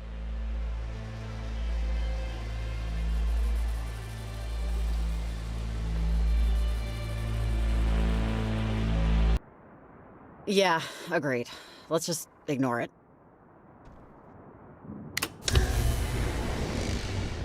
Why wasn't Heather Gross the lead artist for the game? It was kind of jarring to see the original staff of Night School in the interviews, but no interviews from Heather Gross. Maybe I missed something, and if I did, please leave me a link in the comments below. I would love to see her talking about the game. I just didn't find any material, so if it exists, I'd love to see it. The beginning of the game doesn't seem to make a whole lot of sense. I don't know what it has to do with the game. Where am I? On this strange island with a lighthouse and it's not functioning. We never come back there throughout the course of the entire game. It doesn't feel connected to the rest of the game. Why is Maggie Adler up there? Didn't she live on Edwards Island? Is this a lighthouse near there between the island and Camena, maybe? I saw a theory on Reddit that suggested it may have been the beginning of the final loop of the night. Before the sunken confrontation, Alex tells Riley about how she's been stopped by her and Jacob many times prior to this, but that in all those times, Riley never came to Edwards Island. So this could imply that by going to the lighthouse at the beginning of this playthrough, events were set into motion. But since it's never referenced again, whatever, I guess. Why did they think the first transmitter was fucked, but they didn't want to turn off any of the other ones? Also, what exactly were these other researchers that Evelyn mentions doing? I know she says that it's too much for some of them to handle, but getting scared out of knowledge by eerie phone calls, I'm sure some determined enough nerd would be willing to work remotely in order to assist and not be deterred by spooky phone calls. I feel mixed things for the characters of Riley and Jacob. On the one hand, I think that they were written to both be viable enough options to be sacrificed to the portal so that the player might not feel as badly about sending them over Olivia, and I can see why the game designers might think about this. However, in some ways, I think the character of Jacob has fallen prey to so many men in modern media, deliberate nerfing of male characters. If you're confident that your female lead is written as strong enough on her own, you shouldn't feel the need to make her male counterpart weaker. I mean, come on. Subtract from the male to give to the female. When did modern feminism become Adam and fucking Eve? Where is everybody's cell phone? These are teenagers and some young adults who grew up around them, so why does no one seem to have a phone? They never communicate with them. I know on Edwards Island there isn't any service, as Jonas tries it in the first game and fails to call his dad. I understand that the signals would almost certainly disable the phones, but what bothers me is that Maria is the only one who seems to mention that she hopes Charlie's ringer is on, which I would think would imply a phone, right? In my first playthrough, I told Jacob my dad isn't doing well, and then not long after, he asked how my dad is doing. Shouldn't you know? I just told you! My dad isn't doing too great. I thought I should, just move back, you know, at least for a while. Be home to be close to him. Oh, you know what? Sorry, I just remembered. How's, your dad doing? The last time I saw him was back in high school. When they hired me for this, they said I was gonna have to work with somebody. And I said, you know, that's fine. What can you tell me about them? And I said, all we can tell you is that she used to live here and then she moved away. And now she's moved back. And I remember thinking, that's funny. I never heard of anyone ever coming back. I guess I just needed a reset. I didn't have a permanent address, and drifting like that can feel great for a bit, like I'm beating some system, but I didn't really have anything to show for it but a foggy memory and a lot of bad habits. Hey, you know, your dad rewired my folks' garage when I was a kid. How's he doing? Still an electrician? Yeah, he's not doing too well, to be honest. You know, he had me kind of late, so he's getting up there now. That was part of why I came back, honestly, to be a little closer to him. I'm sorry to hear that. Give him my best when you see him. So is the portal over Edwards Island drawing nearby ghosts, like the one of the kid from the beach cave whose shoe Riley discovers? Are the signals of the walkie-talkies and radios giving voice to some of the dead along the coast? If so, why didn't we get anything like that in Garland, the actual ghost town? I think that I, a man who struggles deeply to remember to bring dryer sheets to the laundromat, does not have every mystery of the universe solved. Why would Jacob need to go to the laundromat if he has a washer and dryer in the basement of his house? It might have been easier to send Jacob into the portal if we could have seen his forever moment and ensured he was really going to be happy. Jacob's anger issues with Charlie seem so over the top and unearned. There's the whole gingerbread thing, which is weak. He says that he and his crew mess with him and his stuff and threatens that he'll smack the mouth off his goddamn face. Sir, you can't go around saying things like that to a minor. I don't like Jacob after all. Portal.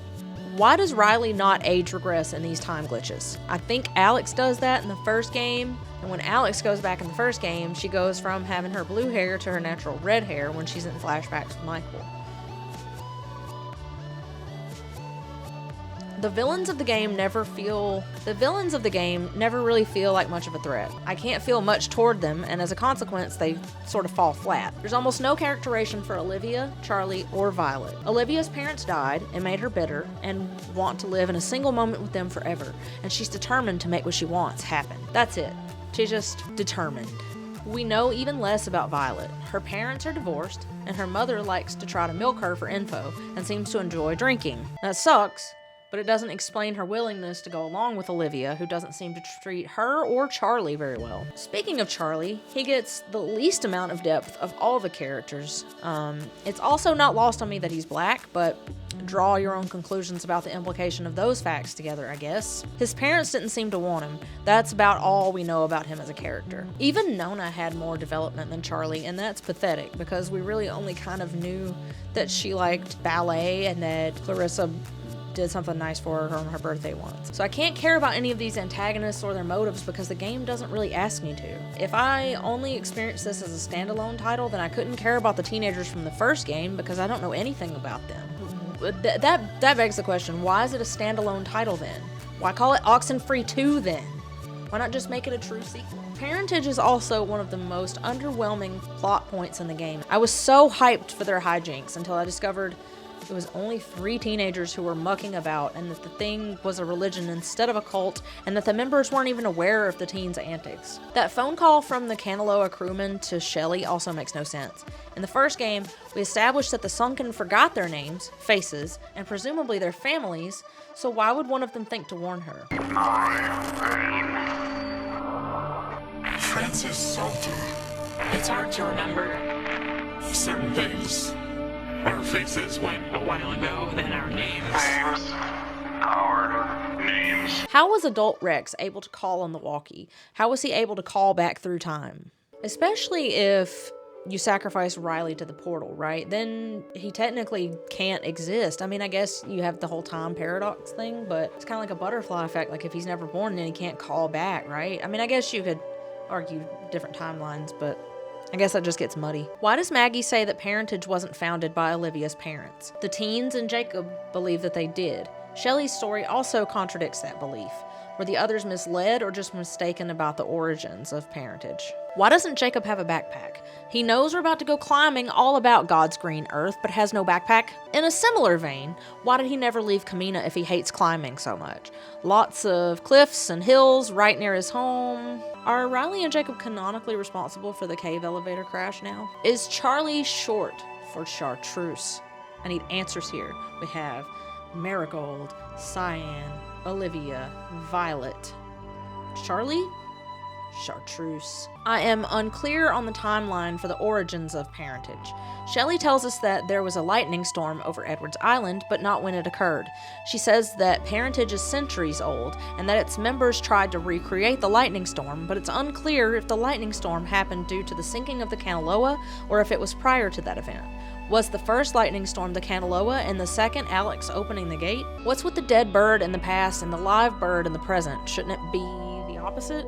Was it to like subvert expectations? Because it just doesn't make sense to me. Why would Maggie want her letters to be buried? Because no one else would believe them? Does Hank know that his dad Kenneth tried to talk to his brother after his death? Why does Garland have a wall gate? Didn't the military develop that over on Edwards Island for security? Is "see a man about a dog" referring to Jacob?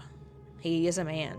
He has a dog. Again, why does the order of the candle lighting in the Church of Garland matter so much? Without Hank's EMF boosters, none of this would be possible. We wouldn't be able to plant the final transmitter in Garland without him. Again, what was with the glow-in-the-dark backpack that Shelley mentions? Why wasn't the Alex twist explored further? How is it that she and her friends weren't absorbed like the Sunken were? Alex also has more agency than her friends. Could that be an allegory for player choice? Conclusion. Oxenfree 2 functions decently as a standalone title and as a sequel, but it doesn't do either one exceptionally well. In fairness, the original game would be nearly impossible to outdo or even really to match. But because it tries to do both things at once, it can't fully succeed at either one. With that said, it was still an enjoyable playing experience, and I would still recommend it. I would just say maybe play the first one so you got more context and you can care more about Alex and her friends. It does okay as a standalone, but it'd be very beneficial to play the first game first. The protagonists fit the tone of the game pretty well and overall have good chemistry together. The antagonists, however, are hit and miss. The Sunken are as creepy as ever, and Alex and friends do a good job of spooking the protagonists too, but Parentage was a huge letdown. They're just 3 teenagers who are mucking about with forces that they don't understand and who have unclear motives about why they are doing so, with the exception of Olivia, and even her motives seem trivial in a way. None of the teenagers are fleshed out enough for me to really care about what happens to them. The walkie-talkie characters function well for their individual purposes, and they help fill empty space when traveling. There seemed to be some manipulation of the developers towards sending Olivia through the portal. They might have made our protagonists viable enough options, but it also seemed pretty clear what the player is being driven toward. If we had seen Jacob's forever moment, it might have helped push us in that direction,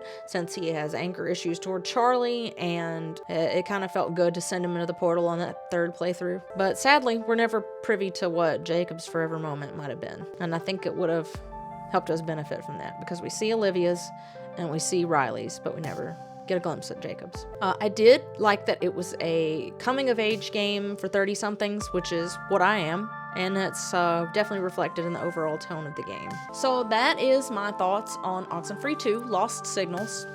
I hope you enjoyed this video today. Thank you for being with me.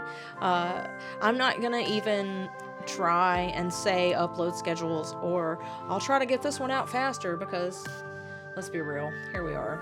But I have recently quit my full-time job, so I am able to devote my time into more YouTube projects and social media. So I will be more active very shortly on social media. You should check out, I'm doing a podcast now with my friend Candy. That's Candy Love. We are doing a podcast called Da Girls Podcast. Check us out on YouTube. We just uploaded our first video a couple of days before I recorded this one, so we may even have more up by the time this video goes up, knowing how I am with these big monster videos, right? But we just want to have people come on and talk about whatever you like. So give us a look. So you can also follow me on Instagram at Elsewhere. And on TikTok as well. I will start to get more active on those platforms as well. So, but thank you again for joining me today. Please feel free to like, comment, subscribe, share this video if you think it's worth sharing, and hopefully I'll see you in the next one.